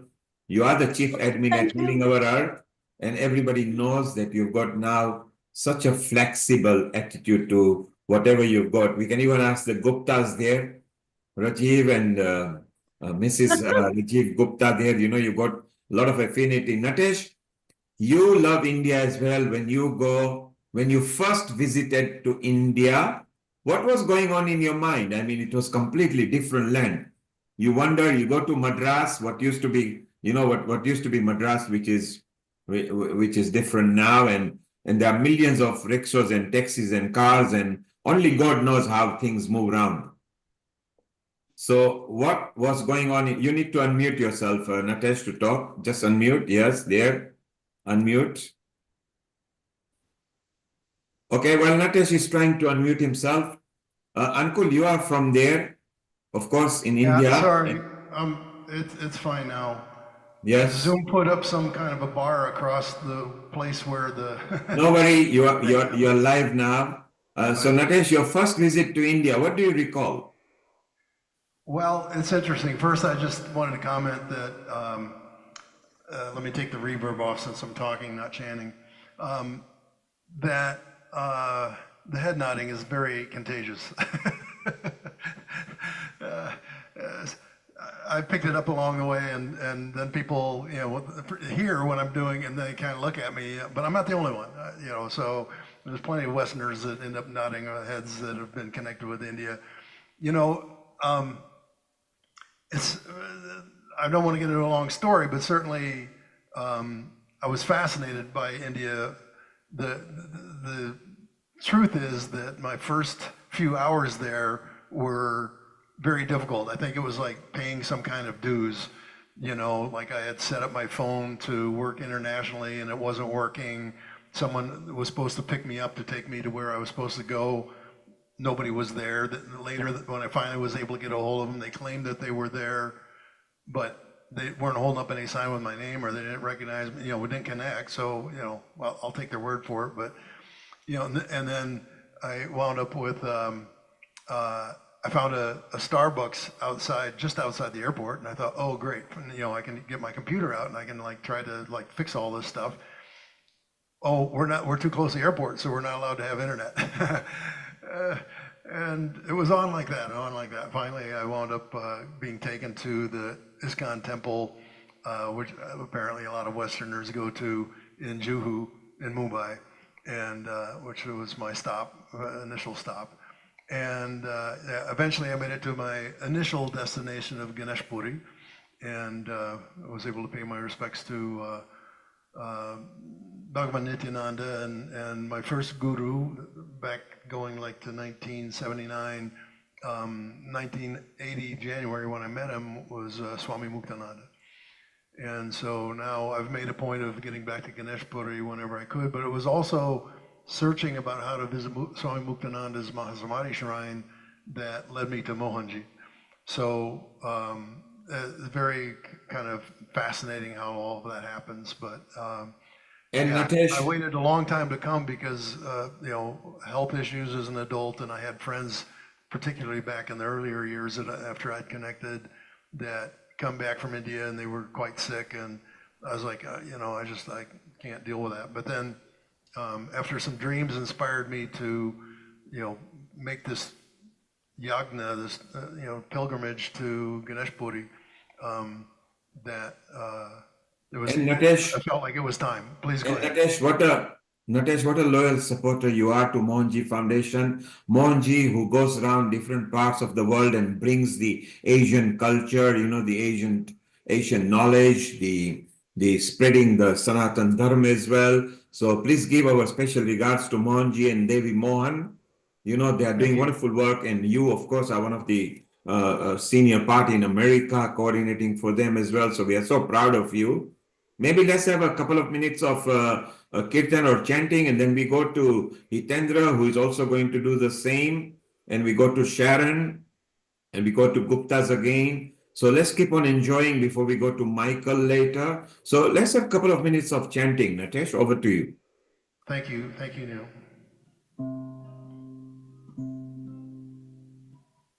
Om Namah Shivaya Gurave Sachidananda Murtaye Nishprabhanchaya Shantaya Niralambaya Tejase Om Namah Shivaya Gurave Sachidananda Murtaye Nishprabhanchaya Chantaya Niralambaya Tejase Om Namah Shivaya Om Namah Shivaya Om Namah Shivaya Om Namah Shivaya Om Namah Shivaya Om Namah Shivaya Om Namah Shivaya Gurave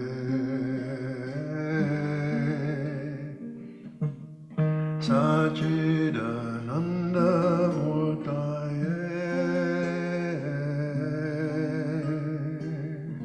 Nishprabhanchaya Shantaya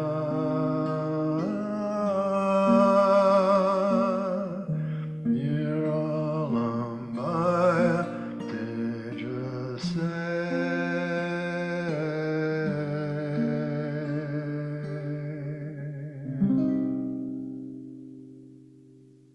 Beautiful. Om Namah Shivaya. So wonderful. Natesh, stay around. We'll have more chanting. We'll go to Hitendra as well.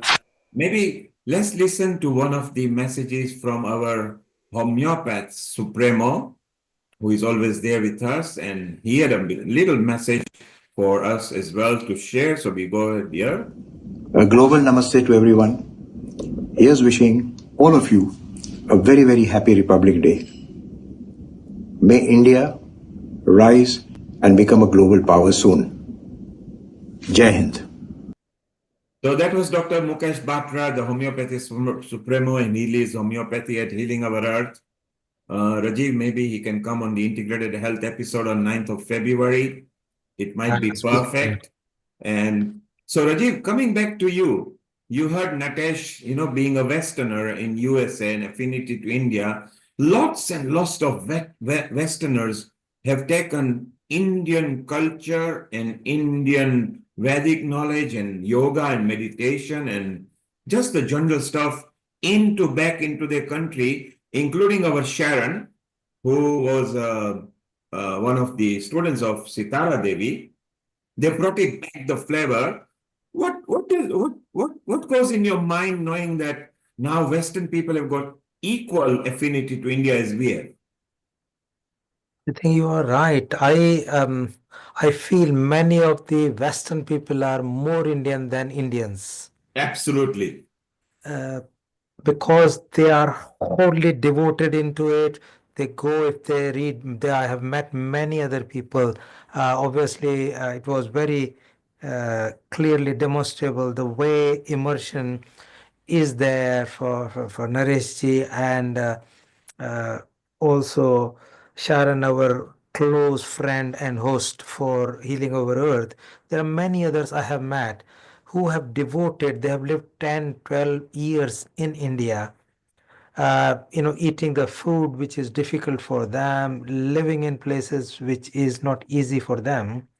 But because their focus is there, there is a serial called Upanishad Ganga, and that actually demonstrate how that ancient rishi and teacher of Vedanta, his own son is going for Cleopatra, the Western drama, and a person from USA has gone to India to learn Sanskrit and Upanishad from this rishi. And that just demonstrates how the culture is moving. India is moving to West and West is moving to India. And that cross-fertilization and at times the opposite direction movement can look scary. However, India has allowed a cross-fertilization. When we went to Pravasi Bharati Devas, the last one we recently attended was in Bhubaneswar, and it was so good to see that there is cross-culture mixture and fusion is there. And you have Jagannath Puri, which is like a pilgrimage, and that was completely stopped clean for people from other countries. But there are Westerners, they are very keen to connect to India, speak to India. India is producing big amount of unicorns. India is the biggest cultural capital of the world. It has got such rich heritage, and the ancient, we went to see Konark, and that was the temple, the oldest temple, which has got sun actually rays going into, and there is sundial where you can tell the exact timing of the day. And the guide who was with us demonstrated just with the hand like this. You can find what time of the day is there. And this is centuries and centuries and centuries before the clock was discovered. So I'm very keen to see that movement of the world becoming flat and cross-cultural connection being there. And as you know that India has got that rich medicine, ancient culture, and the Ayurveda, yoga, Unani, Siddha, all those were there, and people were surviving. Rishi Munis, they lived 120, 130, 200 years, while average, even in the Western world, the survivor beyond 100 is very difficult. The average lifespan is still 70, 80. So I'm thinking that connection of the Western medicine or modern medicine with yoga, Ayurveda, and acupuncture, which is Chinese medicine. So all this fusion is desired, and hopefully we will talk about it a lot more in our episode on 9th of February. But this is happening, and Anukul and I were talking for a long time. He's also allopathic medical practitioners like me, but he goes to India and he take homeopathic medicine. He doesn't take any pharmaceutical medicine. And this And Rajiv, as you two have discussed, he wants to bring it back to the community because he believes vociferously so much that he wants to set up over here in United Kingdom, in North England, a center where you can educate further, just to do with mind, body, and consciousness, not just integrated health. And talking about integrated health and everything, Rajiv, the next 2 episodes that we have got at Healing Our Earth, which are these 2 beautiful ones. Next week, we are doing yoga and meditation. This time, we are going to focus on chakra healing as well. So as usual time in United Kingdom, we start at 2 PM GMT. All the other times can be calculated from there. Every Sunday, Healing Our Earth broadcast live onto several partner channels, YouTube channels, Facebook, its own website. And this is the one Rajiv is talking, integrated health, transforming healthcare. Indeed, the healthcare is being transformed. Lots of people are accepting alternative, additional, integrated healthcares. Rajiv is a lead for Healing Our Earth for these projects. And he has also set up one forum for which he's going to invite a lot of people. If you can be the ambassadors and take the word around, please support him. So that's very beautiful. Rajiv, we're going to go to Ankul with what you talked in a moment. But just before that, we want to also go to Hitendra, who is very good at chanting mantras. Just before that, Nishit, you have got a video ready from Dr. Lalit Soda earlier. He interviewed one of the actress and anchor in India. Maybe if we just play that for a moment. Yes. Hey, global namaste. This is Dr. Lalit Soda from Healing Our Earth. Today I have a wonderful personality with me, a celebrity host, a Nari Ratna award winner in India, the youngest of the Gujaratis and the only Gujarati winning this award, and a professional actress, a lawyer, a professional anchor. My God, this woman wears all the hats she does. And here we are with her in Mumbai today at Goregaon. This is Himali Sejpal. And she's going to give us a wonderful message about the Republic Day of India on the 26th of January 2025. Himali, what a pleasure to meet you.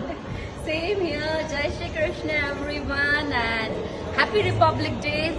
जहाँ तक इन्होंने कहा है Republic day का मैं कुछ तो message दूं, तो अभी लाइव मेरे दिमाग में एक ही चीज आ रही है कि जहाँ तक हम यूथ की बात है, क्योंकि आप सब जानते हैं कि इंडिया को बहुत बार मुझे अक्रॉस द वर्ल्ड प्रेजेंट करना हुआ है, तो जो हमारे थॉट होते हैं जब भी आजादी या रिपब्लिक डे प्रजासत्ताक दिन जैसी बात आती है, तो हमारा मोरल बहुत हाई होता है। हमारा इतना ही मानना है कि हाथों में गीता रखेंगे, सीने में कुरान रखेंगे, हाथों में गीता रखेंगे, सीने में कुरान रखेंगे, आपस में जो मेल बढ़ाए वही धर्म व ईमान रखेंगे।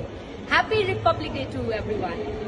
Wow, what a message with the Bhagavad Gita and the Quran. Let's all live as one united family on this wonderful Republic Day, and what a lovely message from her celebrity.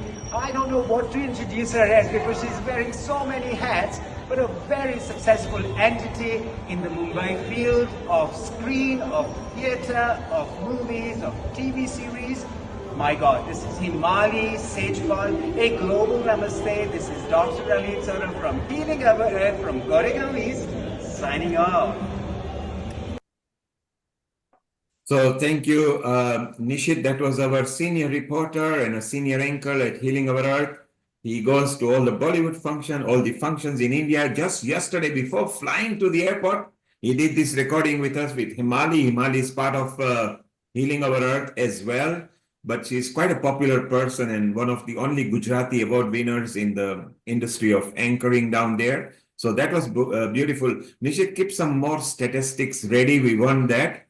Anakul, Rajiv mentioned, and you obviously nodded about why the guy went in India to study and the planning of you wanting to bring some more knowledge here up in vegan, which is where you are based.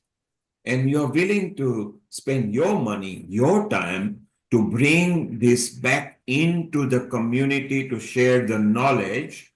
And so that's a very good idea. So Uncle, shortly we want to know more about that. And just tell us briefly of over 1 minute, what are you planning to do? In my normal practice as a spinal surgeon, I have many people who come with chronic back pain. And when you go deeper inside and listen to what these people complain of, in reality, there are many conflicting issues which come into their mind, and it's a question of how you address them. So usually my attitude in the conventional way is to send them to the pain clinics, where they are assessed by the psychologist, by the pain consultant, and also physical therapist. And they have a look at the things, and ultimately they are given some advice. And almost, I would say, 70 to 75% come back again, say, well, they give me some advice, but nothing truly has changed. And that's the time when I start looking into and listening to their own social life, the whole personal life and everything put together. Then I realize the matters are far more complicated. And that's where I go to more of Vedantic type of education. I'm not an expert in Vedanta, but I understand the fundamental basic principles, and I use them in trying to tell them. Luckily for me, that helps me a lot in trying to make them feel little better about themselves, and to be able to address the situation that they're facing on a day-to-day basis. So one of them is that. Second thing, I do tell them about various other systems, for example, use of simple things like turmeric as a way of handling and avoiding taking chronic and non-anti-inflammatory medications and other things, because many of them are taking for 6, 8, or 10 years of anti-inflammatory medications. They develop lots of gastric irritation and many other issues. So I try to tabulate them and tell them to how to arrange their whole food. Many of them are obese and have many other issues. So I try to find out ways of trying to see how to address their diets. They're often sent to dietitians, but surprisingly, the information on the diet on food is really is quite unsatisfactory. So when you look back to Charaka Samhita and things like that, you realize that the food eating systems are quite dangerous. For example, taking care of microbiomes and etc. They are very important. And unfortunately, in our systems, we have preservatives, we have a whole lot of other things, and they're very negative to microbiomes. In other words, what I want to do is to help devise methods of trying to teach what is already known otherwise, but unfortunately not used in the conventional systems, and where the pharmaceutical companies and money-making organizations are just making money, and unfortunately is not helping many people. So my idea is to incorporate some part of educational system where people learn how to do things. At the same time, Vedantic concept trying to, if properly evolved, people will avoid getting conditions like ADHD and things like that and other psychological symptoms. I think they can be prevented. And lastly, many of the youth that I see in my clinics, they are often, of course, as an orthopedic surgeon, I see them, they get very upset and angry, and they go around punching walls and doing a whole lot of funny things. I said, listen, by doing that, you're actually hurting yourself. The wall is not going to respond to you. All that will happen is you're going to break your bones. And of course, I've had patients who have jumped off the bridges and things like that, trying to kill themselves. And one of them had fallen 3 times, and it was unfortunately my clinic day, my on-call day, and this patient came into the theater. I said, you're breaking your spine every now and then, and you don't seem to be doing a very good job, because every time you break your bone, you spend several months in trying to get things sorted. Then again, you make a jump. That's no good.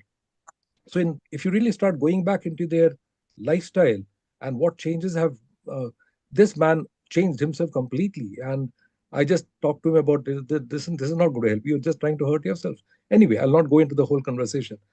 But these are some of the issues that plague the society today. And I think that is where the Sanskriti of the Indian Sanskriti is going to come a big help. I cannot say in what way. There are numerous ways, but I think that is what has to be put into the schools and other place of curriculum, in which I'm very much pro the traditional Indian systems of education, or the Gurukul system. Unfortunately, it is not widely prevalent, but it's something that has to be thought of and maybe incorporated in small quantities in the schools nowadays. I think that is broadly. Thank you, Anakul. So, Anakul, you made a very valid point. Rajiv, maybe on the 9th of February, as in integrated health, we can allocate 25, 30 minutes, and we discuss how we can integrate this in the integrated health, because mind, body, and conscious goes together. And we will even talk about the IIT Mandi's project on this, because it is very appropriate for that episode. So, Anukul, watch out. Rajiv will be in touch with you. Amrita, you, Rajiv, and Anukul, if you can create a group, and let's make the 9th February episode more integrative so we can all take good, positive advantage for the community and give it back to them. Okay?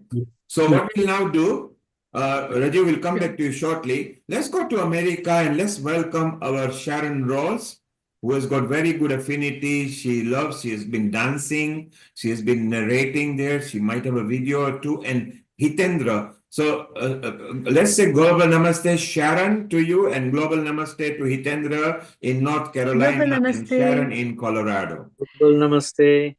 Global namaste. And we want to continue with you. Sharon, before we come to you, Hitendra, first, just give us a chanting mantra. Let's have a mantra from you straight away. I want to start with something that Hemali was saying about harmony and what young people in India are looking for in the future is respect for all the people in India around the world. And that was something that was expressed in one of the bhajan by Mahatma Gandhi in the Sabarmati ashram as a routine. Please go ahead. Let's have it now. So I want to sing that part. Yes, go ahead, please. Raghupati Raghav Raja Ram Patit Pavan Sitaram Raghupati Raghav Raja Ram Patit Pavan Sitaram Ishwar Allah Tero Naam Sabko Sammati De Bhagwan Ishwar Allah Tero Naam Sabko Sammati De Bhagwan Raghupati Raghav Raja Ram Patit Pavan Sitaram. So having the tolerance and harmony with every human being, patience and understanding for every culture, every religion is one of the things which is part of our culture, because our rishis, our ancestors have taught us Vasudhaiva Kutumbakam. We all human beings are one family. There was no such word as secularism because we never were divided. We were always one. So this is the culture, this is the sanskar, these are the values that we have carried forward throughout the centuries. And that is the reason why we never felt that somebody is stranger coming from another country or with another faith. We always accepted everyone who came in India as one of our own human family members. And people have taken this advantage. That's why then after we needed to have the freedom on 15th August, and we needed to have Republic Day on 26th January. So I have my own thoughts about Republic Day and freedom. Every human being has a desire for freedom, and that freedom comes only with the liberation of soul.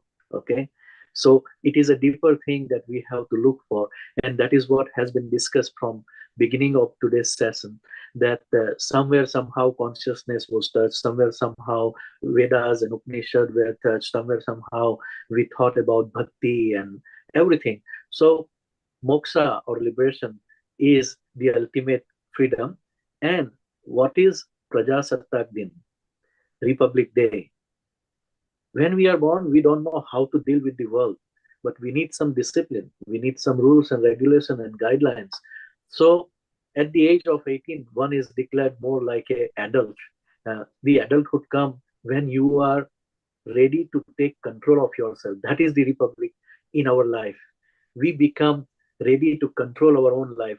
And India became, on today's day, 26th of January, ready to take control of its own freedom that was there existing on the land from the beginning. not just after Mughals came, not just after Britishers came, but it was our own. We did not need somebody to teach us. We are the world guru. हम विश्व गुरु हैं, हमें कोई सिखा नहीं सकता, हम दुनिया को सिखाते हैं. That's what it And is. we've got Hitendra, we got a proof that several millenniums before, exactly, India has discovered and shared knowledge with people. A lot of people have come and attacked India, but India never went out to attack anybody. It is the only culture and a religion that has survived over and over and over and is still going on. And it's so nice. It's so nice that that humbleness is now reaching to other parts of the world. Look at the proof here. Natesh is here. Sharon is here. They have got very good affinity as well. So Hitendra, stay around. I want you to bring a bhajan or a kirtan in a moment. Sharon, let's come to you. And shortly we'll be going to Michael Dunn, Michael Henry Dunn, and he's got an exciting story. He's going to show during the fires why one of the building never burned down. And again, it has got Indian connection to it. So Michael is going to tell us about it. You can also go and listen to it in his YouTube channel, which Michael will be telling us. Sharon, your affinity to India, long way back, you landed in Mumbai, you met Chhatralia Devi.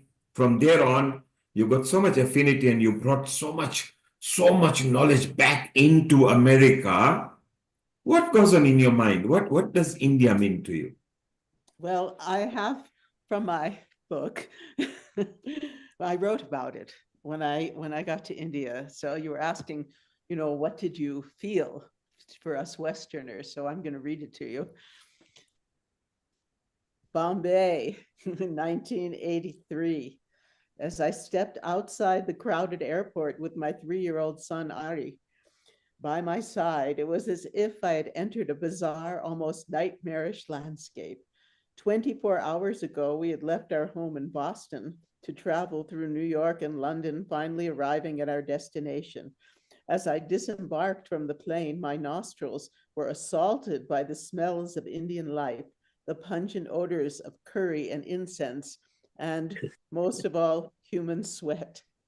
After making my way through the bureaucratic maze known as customs, where I was asked a seemingly never-ending series of questions concerning the nature of my visit, I finally emerged onto the street.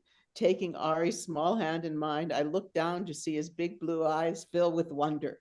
It was still the early hours of the morning before the dawn, yet the airport exit was filled with hundreds of people from all classes of society. Even though I had once lived amidst the cultural diversity of New York, I had never experienced anything like this before.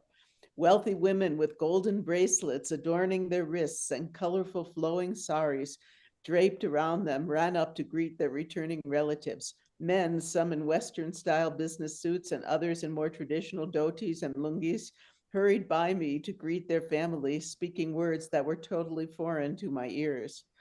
All of a sudden, I was surrounded by a large group of Indian men, all trying their best to address me in their broken English, wanting to be of some kind of assistance.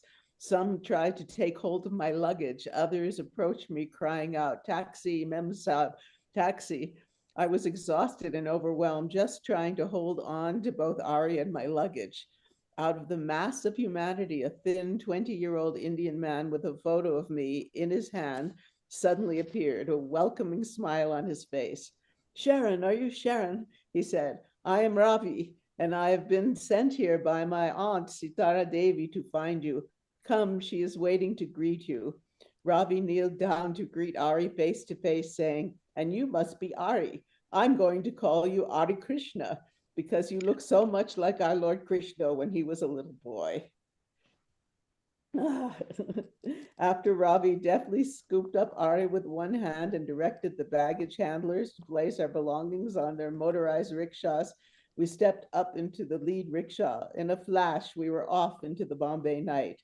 As the colors, sounds, and smells of the strange city enveloped us, I began to reflect on the remarkable circumstances that led me to this place.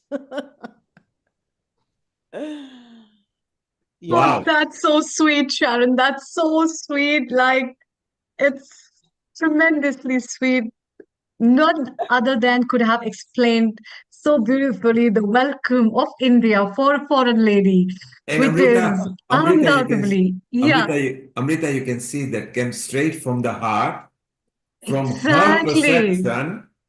And this is Yeah, what India does. You know, several decades back, a big yeah. entourage of Western diplomats went to India, and then Mm, somebody asked, "What do you think of India?" So they say it very yeah, simple, and this is true, you can just surf it up. They say, this country must be run by God, because we don't know how the traffic moves. We actually saw the cows coming near us, the camels were walking by us, elephants came near us. There is no country in the world where you see elephants and all those kind of things. So wow. there you are, look, Sharon is showing That's me. her time in India, which is so beautiful. Beautiful. Yeah. Yes. There's one other I really have to show you. It's too cool, too cute. And Hitendra, who knows Sharon actually in person now, I think in February you are together, aren't you, Hitendra? You and Sharon and Yes. Yes, we spend good quality time together with each other's family. And I want to invite all the people to attend the interview on Soul Satsang of Sharon on February 9th. So it will be February 8th, sorry. It will be a very interesting thing to know more about her book, her creations as a film producer, and to connect with her as a person more in depth. Of course, she is one of us at Healing Our Earth, but we are bringing her as one of the guests on Soul Satsang in February. And it's so beautiful that different Healing Our Earth people are meeting at different places. There is another picture there. Look at that. Yes. In fact, we've got, Yeah, I Sharon has think actually got this in a dance form as well. Mirabai. Yes. Yeah. And it's so beautiful. The sun is Krishna. Yes, it should Yeah. become a digital book. Maybe it will be so useful. Yes. While you are there, Hitendra, I want to introduce you to Natesh as well. Yes. He's in America as well. He's in Colorado area as well. And say hello, Hitendra, to Michael Henry Dunn. Again, Hi, Michael. Global very Namaste. popular. Global Namaste, everyone. And Michael is going to give a very apt message today, which is in both the places, not just affinity to India, but what happened recently in Los Angeles. And Natesh is over here as well. So Hitendra, if you keep in touch, I think you got the number and you guys have maybe connected already. Yes, I have your contact, Natesh. We are supposed to connect with each other. So it will happen. And if you could be the conduit, you and Sharon, Natesh, Michael, yourself, because you can be the start of Bhakti Fest in United States, as we have discussed. 3 years from now, I think it should be going so beautiful. So Natesh, stay around. We still want you doing one more Kirtan. I know you got a couple of things to catch up with, but stay around and be back. And let's say hello. Michael, say hello to Anakul, who is one of the top orthopedic and spinal surgeon, who actually now helps the government for any legal matter and giving opinion on that. So you will be in touch with him as well. So Anakul, we will be chit-chatting with Michael a bit later as well. Now, Michael, Sharon, of course, Sharon, Michael was brought to you and you know Michael very well. Tell us a bit about Michael, and then let's Michael tell us something which is very exciting, which also happened. It's not exciting because the fire in Los Angeles was not very exciting. It's a very poignant moment for us to think of. But what happened to one of the premises there, which never got burned out just because of something, Michael is going to tell us more. Sharon, introduce Michael to us. Oh, Michael, what a talented human being, really. Actor. Well, you can hear his incredible voice, both as reciting and in singing. And he went to Juilliard. See if I remember everything, Michael. He went to Juilliard. Then he was out in California, in Hollywood, and he was acting. And then he decided to he wanted to really come to a much deeper spiritual life, and he ended up at the Self-Realization Fellowship and was their cook for a while. He makes the best chai. It's unbelievable. And then they asked him, with that incredible voice, also, he's a great writer. He's a really, really fantastic writer. And he's doing some cool video work now too, working with John Milton, our friend of The Way of Nature. And yeah, let's see. That's the beginning of what he does. There's a gazillion things. So here he is. Global Namaste.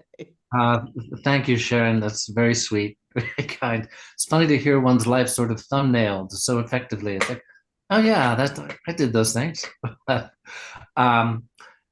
The events in Los Angeles over the last 3 weeks since the fires on January 7th have been devastating beyond belief. I spent the better part of 25 years in Pacific Palisades, which was completely devastated by these fires. I would not have believed it possible. We lived through a lot of fires in Malibu, just north of the Palisades, and we'd see the fires up on the ridges, but the Palisades felt safe. The Palisades, they'd have to cross Temescal Canyon. There's always a line of defense at Sunset Boulevard. It'll never get here. And as we know, if you followed it at all, 80 to 100 mile an hour winds, and the fire was up on the ridge directly above the Palisades, and it swept through the entire town, utterly destroying thousands of homes and churches and the entire downtown district of this sweet village. Very small town feeling in the middle of Los Angeles between the mountains and the ocean. And so I spent, my spiritual home, if it's anywhere in a physical location, was at the Lake Shrine. The just transcendently beautiful meditation gardens that Paramahansa Yogananda created in 1950, and where the ashes, a portion of the ashes of Mahatma Gandhi, are enshrined in the Gandhi World Peace Memorial at the Lake Shrine. And the Lake Shrine was dedicated by Yoganandaji on August 20th, 1950, together with the Lieutenant Governor of California and an assembled gathering of devotees and notable people. And so this link between Gandhiji and Paramahansa Yogananda, my guru, was very close. On his visit back to India in 1936, Yoganandaji departed from his itinerary to go to Wardha, where Gandhi was then staying. And he arrived on Gandhi's day of silence. So they communicated simply by the notes. But a lot of the people working directly with Gandhiji said afterwards that of all the notable personalities who came to visit him there, that the visit of Yogananda was most memorable. And so after Gandhi's day of silence, and they conversed at length, and Gandhiji asked Yogananda for initiation into the Kriya Yoga technique, which Yoganandaji received from his line of gurus, from, actually through Bhagavan Krishna to Mahavatar Babaji Lahir Mahashaya Sonashir Teshwar. And so come 1950, there was this very fortuitous event that a portion of the Mahatma's ashes were given to Yogananda to enshrine at the Lake Shrine. And it is really, to me, this beautiful living symbol of the riches of India that were given to the West, and the home that the West opened for the teachings of the Vedas. And this was, I was there every single day virtually, 5 days a week, often 6, for 25 years. And to see the devastation and to hear the updates as the fire swept through Pacific Palisades, to see a brief video from a close friend who was just saying, oh, well, you see the fire's up on the ridge. They're asking us to leave. So we'll leave, but you know, it'll be over soon. We'll come back. We'll just head out the door and we'll be back in an hour. Their home was completely destroyed. And this is true of many friends of mine. I could toss up 24 names of dear friends who served at the Lake Shrine who have lost their homes, and one dear friend who lost her life. So Michael, you just mentioned the fires and one dear friend. Is it appropriate? Let's hold a minute silence now for all those people who have perished.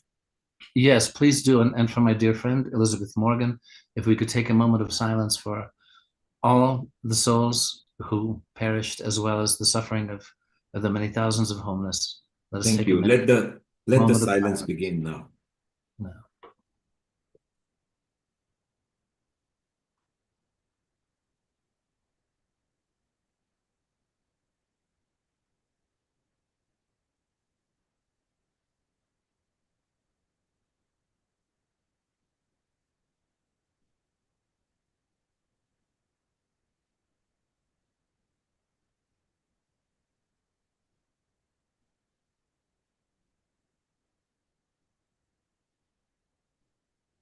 Om Shanti. So, Michael, as you were saying, that little did they know when it started, and they said, okay, we'll move out and we'll be back, and the fires are still burning. And you got affinity because not only it is a perception of that, you know the place inside out. We have seen what you have done in the social media. All your friends are so happy, the cool and calmness and your messages that you are giving, because I follow you there as well. So carry on, Michael. Yes, you know, it as the fires unfolded and we began to fear that the lake shrine itself would be completely consumed, there were these updates. One friend of mine was at an entertainment industry meeting, physical meeting, not a Zoom call, and she had just recently returned to Los Angeles, bought a home in the Palisades where she grew up, and she started getting updates on her phone from the security system in her home, which sends updates if there's any. It's like, oh, living room window broken, front door broken. She got minute by minute updates of the destruction of her home and was able to save nothing.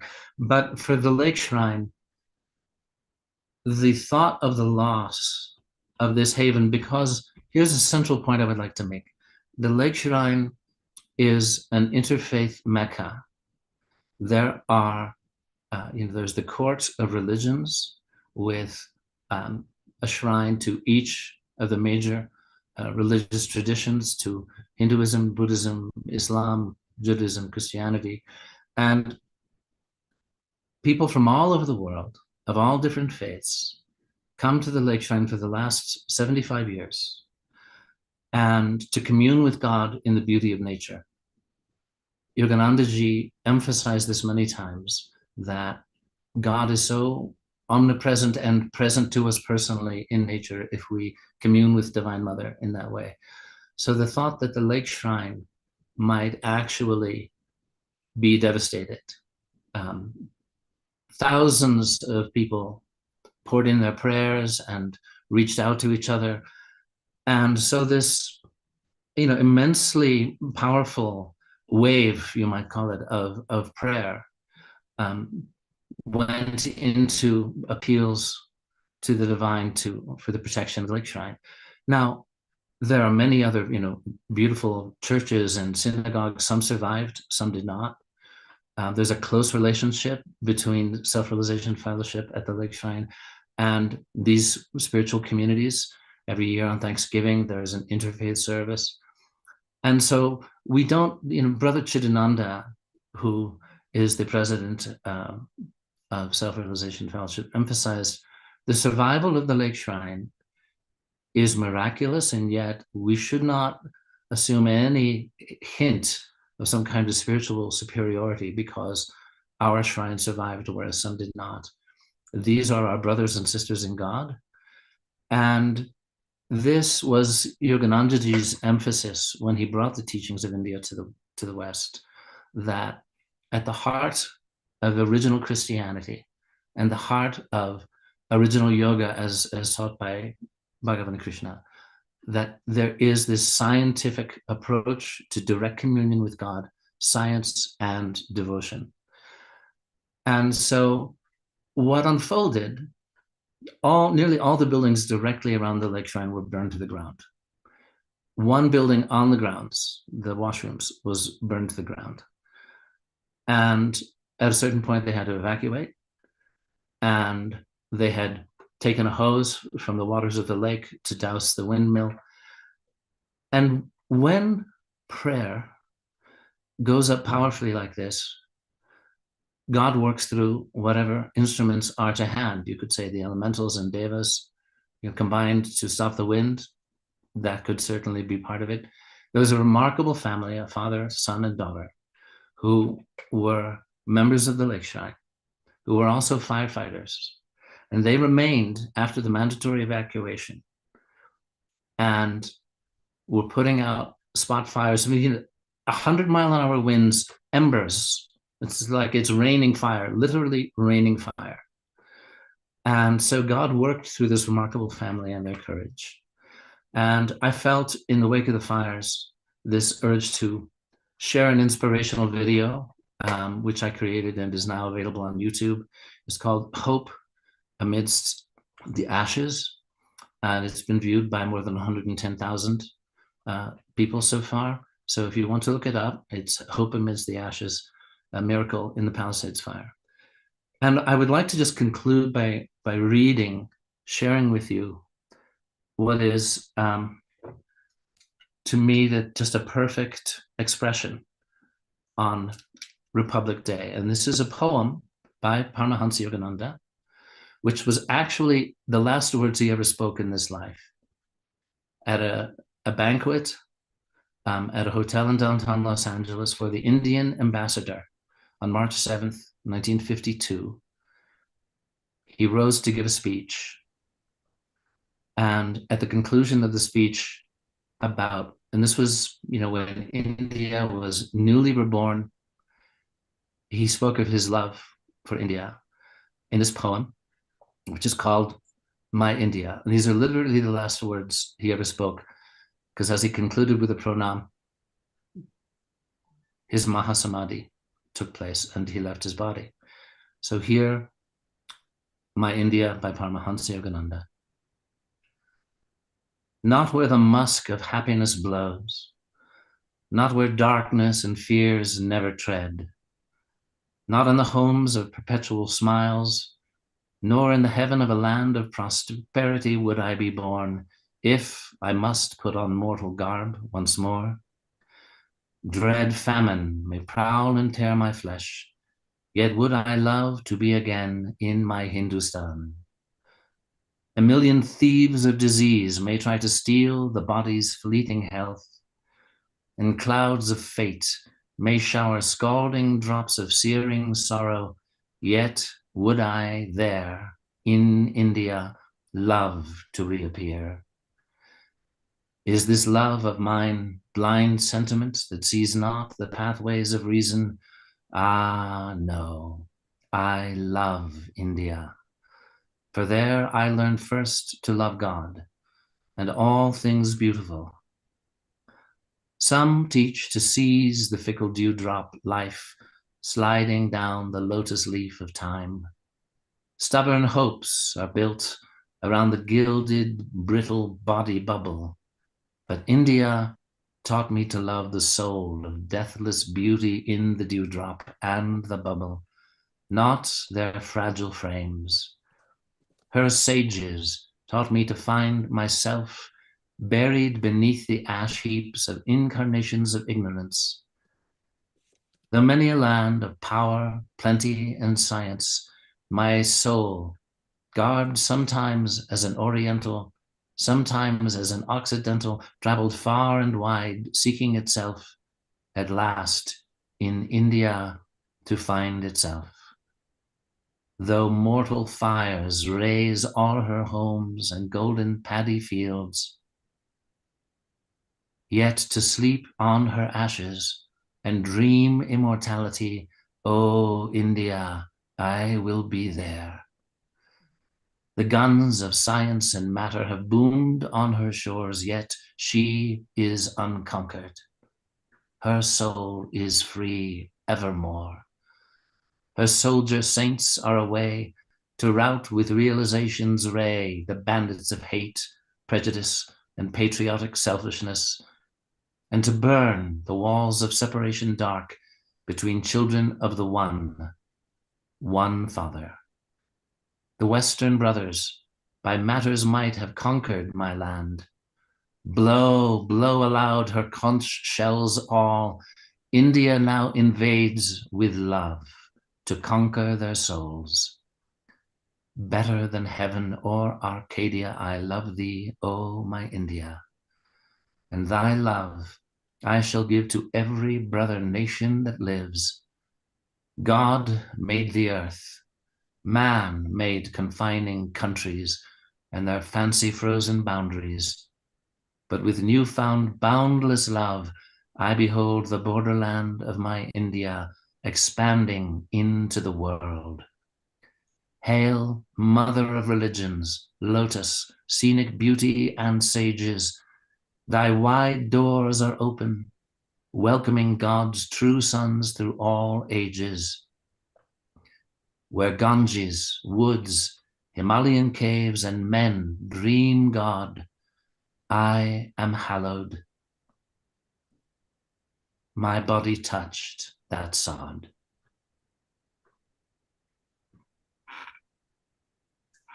And with those words, he pronounced to the gathering in Los Angeles and slipped to the floor and left his body. And it's a remarkable phenomenon that his body manifested incorruptibility. They did not put his body in the crypt for several weeks because there were devotees wanting to say goodbye to his mortal form. And the funeral directors found, we have never beheld a case like this. This form is incorruptible. So I am grateful that I'm able to share that beautiful poem. It moves me deeply, as I'm sure it does many of you. And you brought life to it, Michael.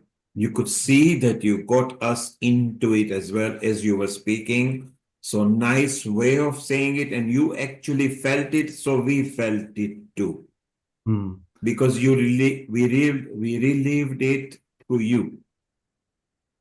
Beautiful, thank you. And if you go to Self-Realization Fellowship's website, there are links whereby you may give to various sources that are helping those made homeless by the fire.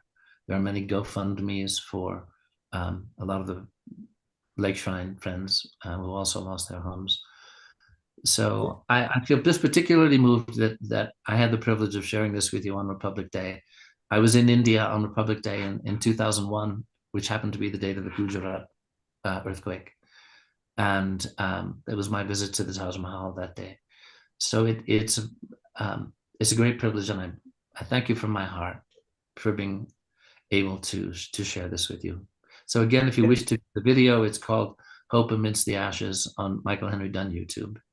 And so Michael Henry Dunn, just surf Michael Henry Dunn on YouTube and you will see this and other videos coming as well.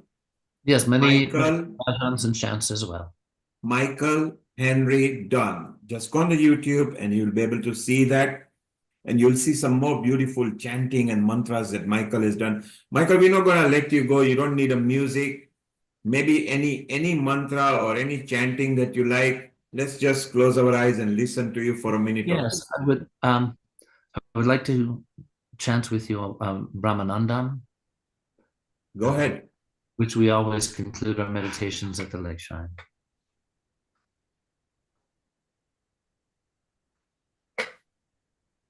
Brahmanandam Parama Sukadam Kevalam Jnanamurtim Dvandvatitam Gaganasya Drisham Tattvam Asya Dilakshyam Ekam Nityam Bimalam Achalam Sarvadi Sakshi Bhutam Bhavatitam Trigunarahitam Satgurum Tam Namami Satgurum Tam Namami Satgurum Tam Namami. How soothing, Michael. So wonderful. Michael, stay around. Hitendra wants to tell you because he went there just very recently and he has got a memory. He also took a video, but he is just wants to send Hitendra one kirtan or a bhajan for Michael and the memory he brought back to you about the center. Yes, so thank you very much, Michael, for sharing all this information. And as we all witnessed what happened in LA with this fire, we are sorry for that. But whenever we think about Lake Shrine, I visited in December 2021 for the first time, just 3 years ago. And I brought my family. We were almost like 10 people together and beautiful memories. But when we went near the visitor center, there are some poles that describes as a symbol of different religion that Paramhamsa Yogananda wanted us to respect and create the harmony with other people. That is what you described. And there were 2 white swans in the lake that were always like swimming together. That brings you so much peace to yourself. And the day we visited, there was some rain, so it added to the beauty and coolness and peace to the meditation gardens where we sat down and enjoyed meditation. And most memorable thing for me were 2 places where there was a chapel where most of the people who meditated with Paramhamsa Yogananda in that chapel, the wind home kind of structure that they had, windmill type of structure they have over there. And another shrine where they have preserved the ashes of Mahatma Gandhi. We had a unique experience, to be honest.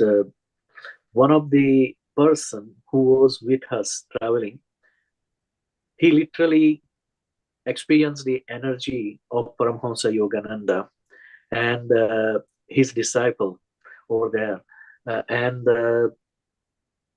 it was a unique experience because we felt that the energy of Paramhamsa Yogananda is still there in today's time, through vibrations, through energy. And those who can understand the vibration or can connect with his energy through meditation can certainly enjoy this blessing. So I will not be surprised if this place has some miraculous experiences today or in the future or in the past. So we want to show our respect and gratitude for Paramhamsa Yogananda coming to USA and spreading this blessing of Himalayan gurus, Lahari Mahasai, Yukteswarji, and Mahavatar Babaji to the people over here. And I was reading his book again because I kept so many things from there that I bought. The simplest thing that he gave was, it started with Om and it ends with Amen. Everything in our life starts with A, L, Ma, Akar, Makar, Ukar, and it ends with the peace. Om Shanti, Shanti, Shanti. That was the message I got from him. And that is what I want to say, that let there be peace in our heart, in our soul, in our mind, and in the world wherever we are living.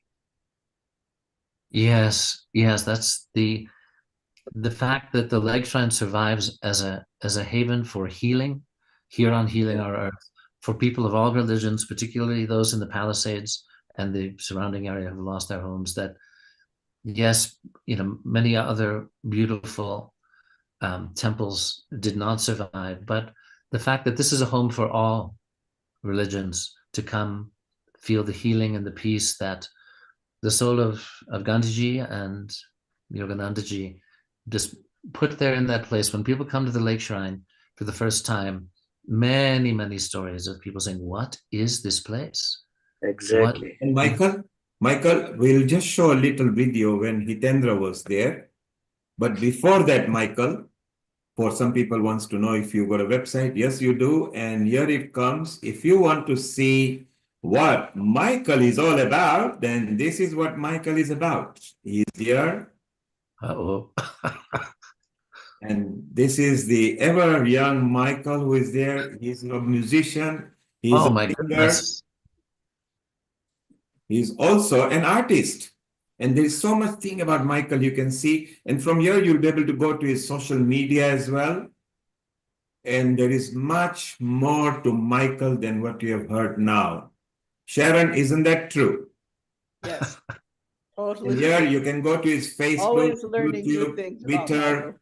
It's very easy. It's all here. So now you don't have to remember where to go. Yes. And see Michael's YouTube videos, Facebook, everywhere. Michael, we are very proud of you. And stay around, Michael, just one more, few more minutes. Nishit, let's go and kick in because I think it's just a private video. There is no copyright on that. Oh. India in 1893. Ignore the sound. United States in 1920 to bring the Kriya Yoga meditation technique and a universal message that there was underlying unity in all religions that can be found through meditation. In 1950, he established this. It's such a wonderful center. You can find the peace and cocoon, what we call over there. You can see the plush greenery, gardens. Look at the lake. Michael was talking about the lake, and Sharon actually mentioned the lake and showed us earlier. Windmill Chapel, that is where Yogananda held services and group meditations during his lifetime, and he visited that on one final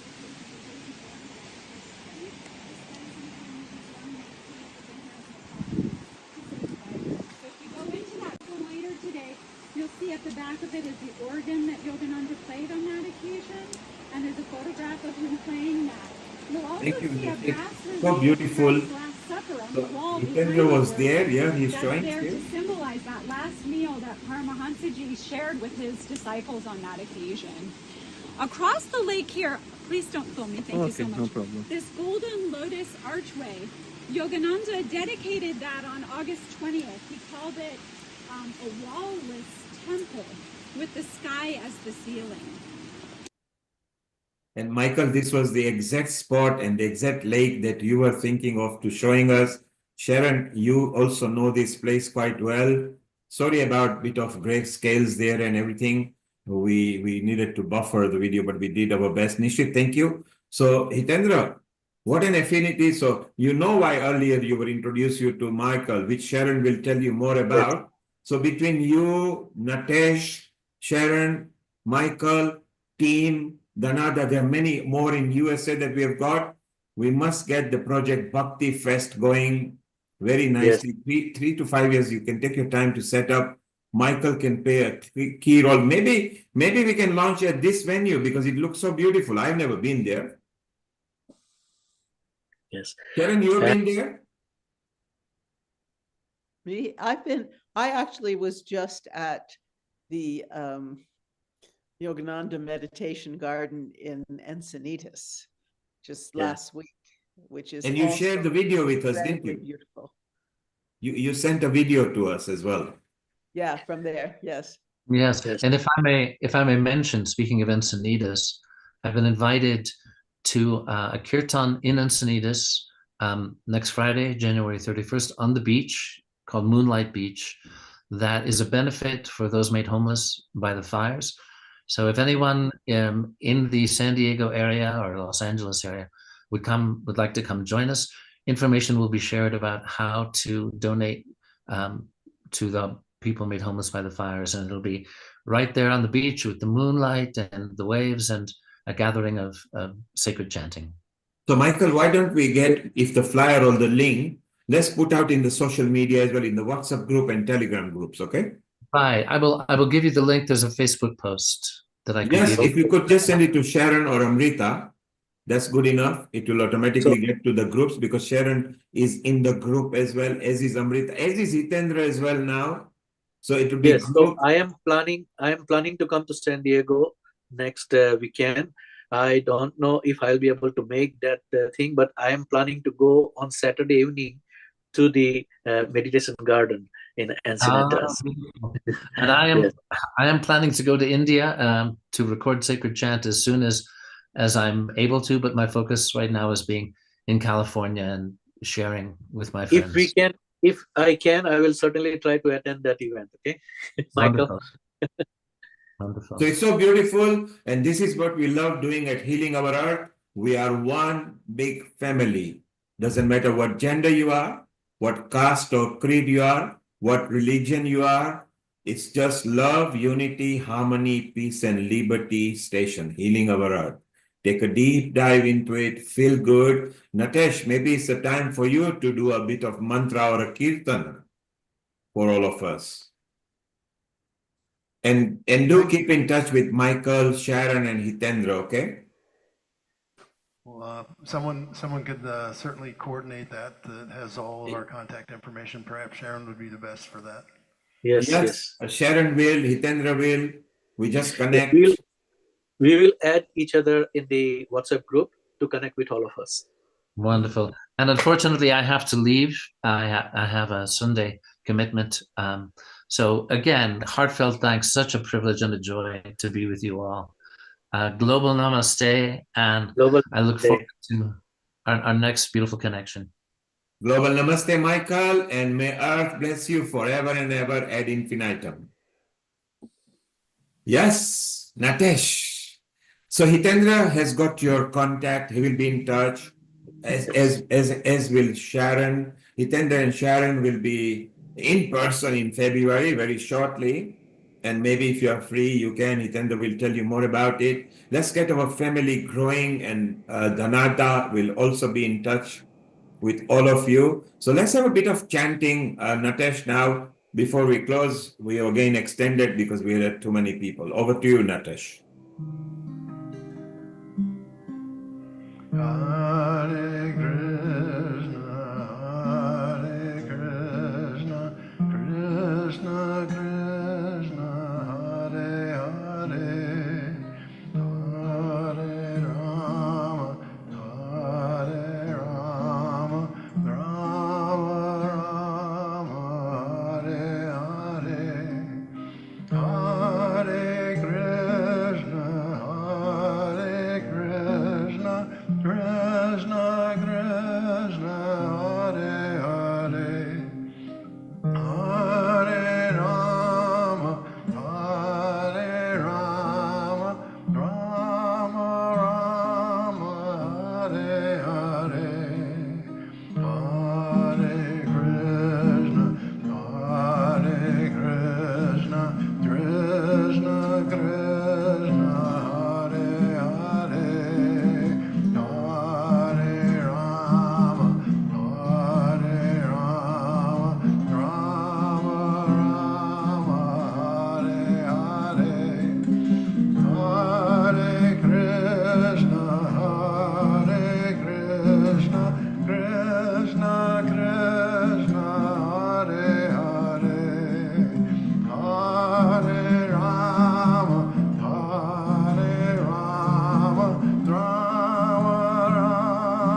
Soothing as ever, Natesh.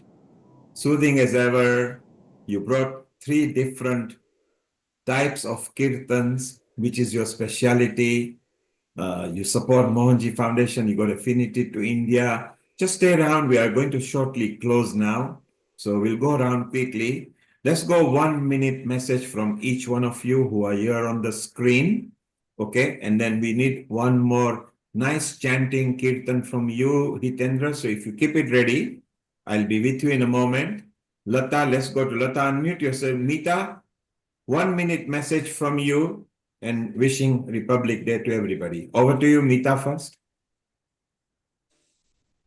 Neil, yeah, it was really very blissful and encouraging and chanting and inspiring and very soulful session today with so many people sharing their affinity towards India. So wishing once again a very happy Indian Republic Day, which is the Platinum Jubilee, and India is going to go a long way, especially with the bilateral relationship between UK and India, and Prime Minister Keir Starmer and Prime Minister Narendra Modi at G20 have committed to an ambitious, comprehensive strategic partnership in everything: climate, health, education, defense, security, economic growth. And we are keeping this cultural and spiritual sea alive over here through Healing Our Earth. So thank you very much, Neil, once again, to give the opportunity, and wishing once again a very, very happy Indian Independence Day. Thanks. Thank you. So wonderful Republic Day message from Mita over there. And Lata, over next minute, your quick message for Republic Day of India, and how did you enjoy today? So basically, today it helped me to reflect on India and the population of India and the people who come out of India and how the blessings that God has put upon them, sprinkled upon them, they've taken it throughout the lands of the earth, be it America, be it Australia, Canada, UK. I think, we've busted a lot of the myths that Indians are over spiritual or over, they don't know what they're doing. But I think it's shown the world through Mr. Modi, the Prime Minister. Thanks to him, we've got such a great economical and educational program going, medical, and really we are leading the way in many ways. And although, people have tried to hold us back, we've shone through. We've seen a lot of resentment towards us and a lot of hatred and in subtle ways. But nevertheless, we've always come out with flying colors because we're showing love in return, and patience, tolerance, and spirituality, I think, is our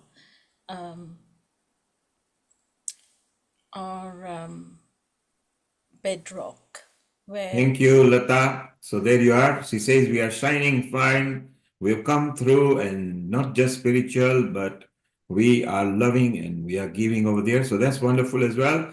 Anakul, before I move to Nishit, Ratesh, and them lot, your 1 minute message for this Republic Day, positive message for India. Oh yes, I mean India is a fantastic country, but it's not a country; it's a civilization, and that is how it must be seen. But I must say, as a man who has served in the army and otherwise, the price of freedom is eternal vigilance. And I would like to say this in two ways. One is vigilant to be what we are internally. We can have many demonical forces within and inside our mind. And how we can purify that is very, very important. And sadhana chatushtaya is one of the systems what is way of trying to purify oneself. So one is purifying one internally. Another thing is to be taking care of things what are outside, which can damage us and our systems. So it's very important to look out for both sides eternally. And what I find very interesting is many of us over here have got proper gurus, which is very, very fascinating because to achieve moksha, you have to go through 3 phases of life, and each phase has got 5 subclasses.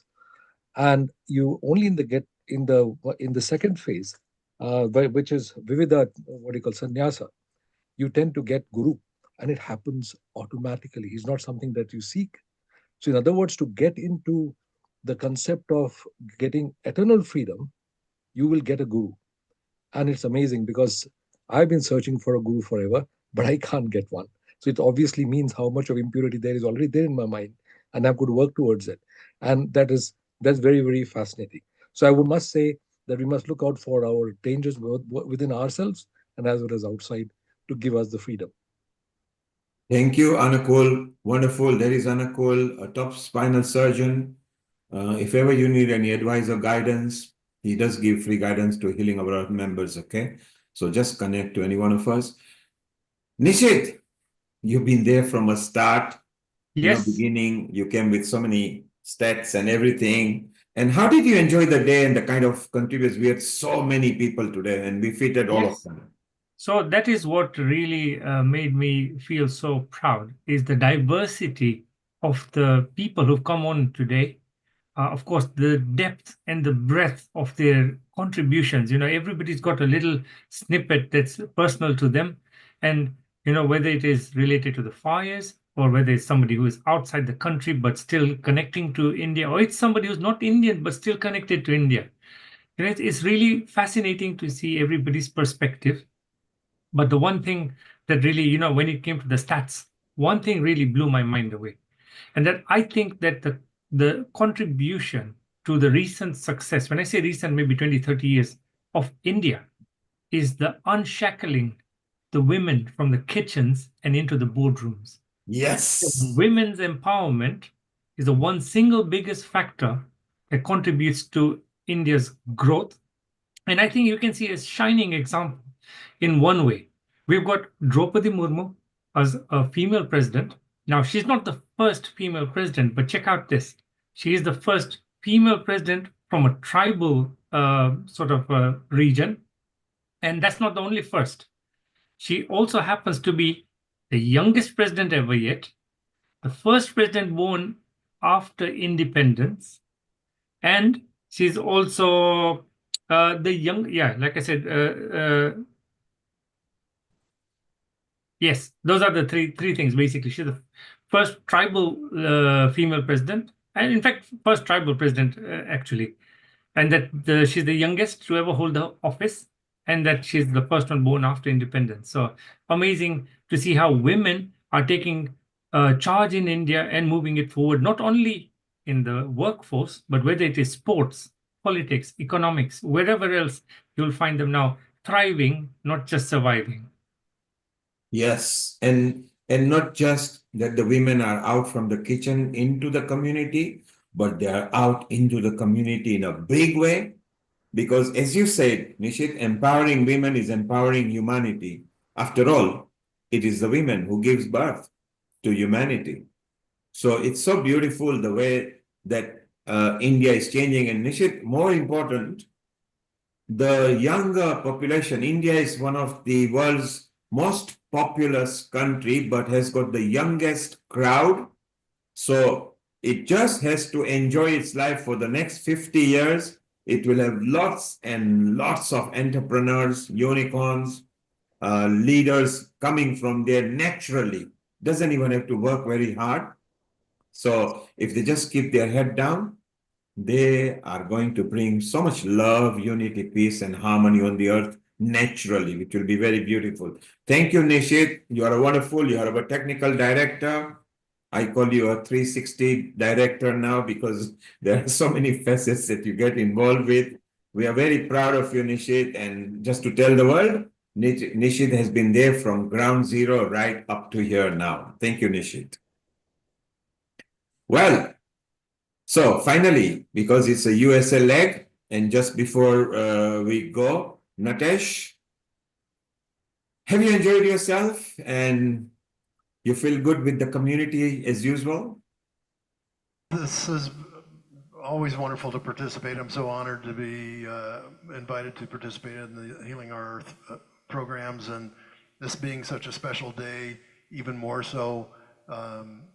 Yeah, like you said, my affinity for India, having grown up in the US, you know, India came to me. You know, I wasn't seeking a guru. In fact, I didn't want to have anything to do with the whole concept of guru, and yet it chased me down.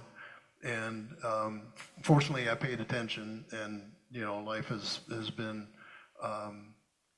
better ever since. And so I just, you know, deep respect for the traditions of India, Sanatana Dharma. Such a great blessing now to be connected with someone like Maharishi Mohanji, and who's now a Kumbh Mela, Maha Kumbh Mela, and there's a Mohanji village there. I don't, you know, have the resources to go.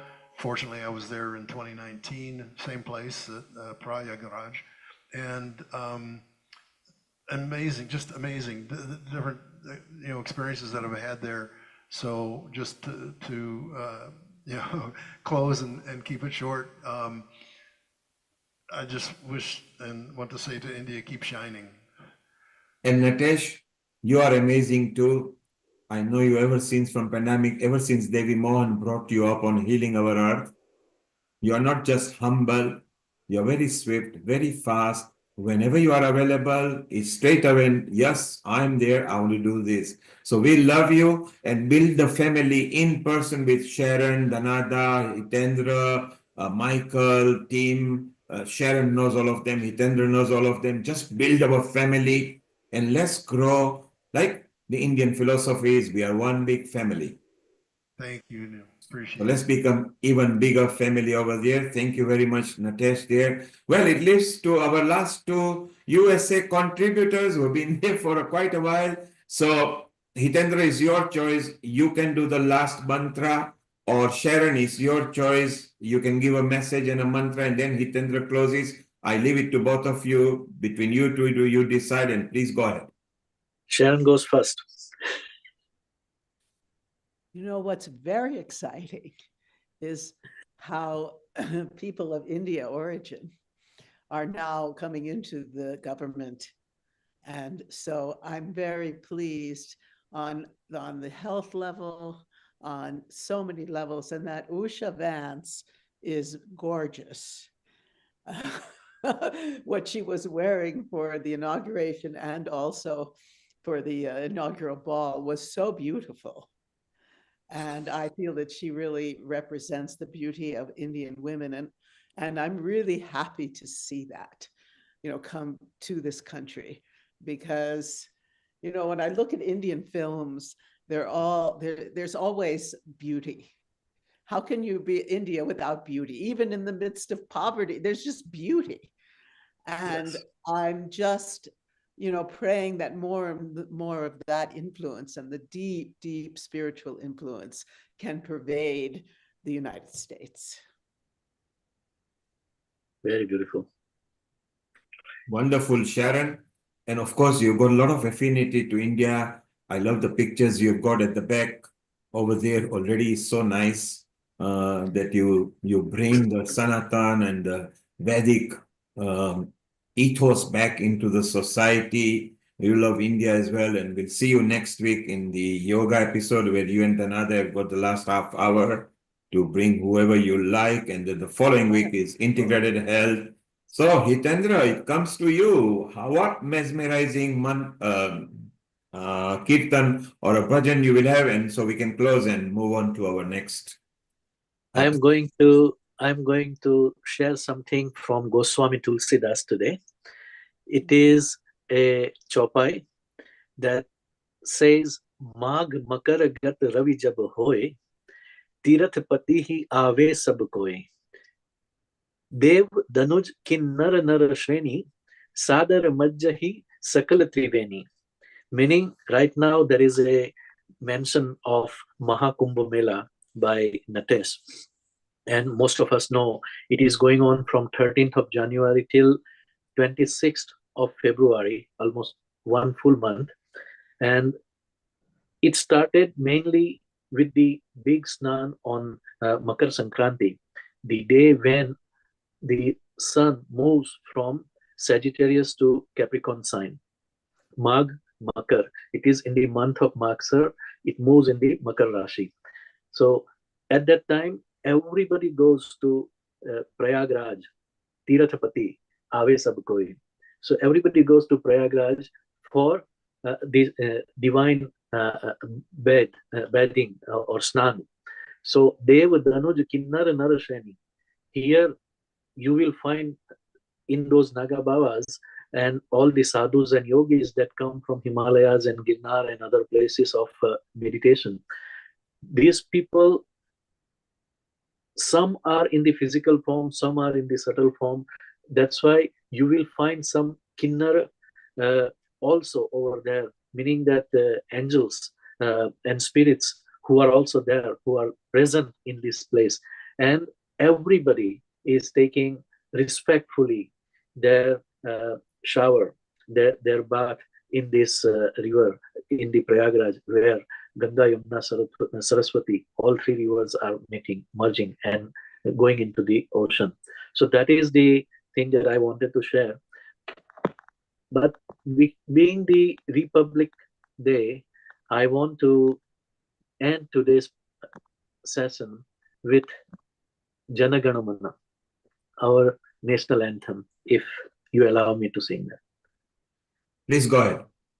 And maybe if everybody just stands up, so it's more respectful, and it would be nice. Just adjust your camera. And we remember our cinema days. The whole cinema used to get up. Yes, yes.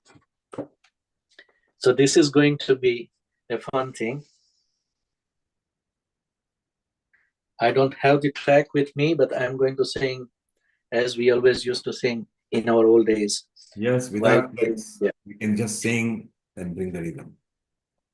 Jana Gana Mana Dinayak Jaya Hai Bharat Bhagya Vidhata Punjab Sindh Gujarat Maratha Dravid Utkal Banga Vindhya Himachal Yamuna Ganga Uchchal Jaladhi Taranga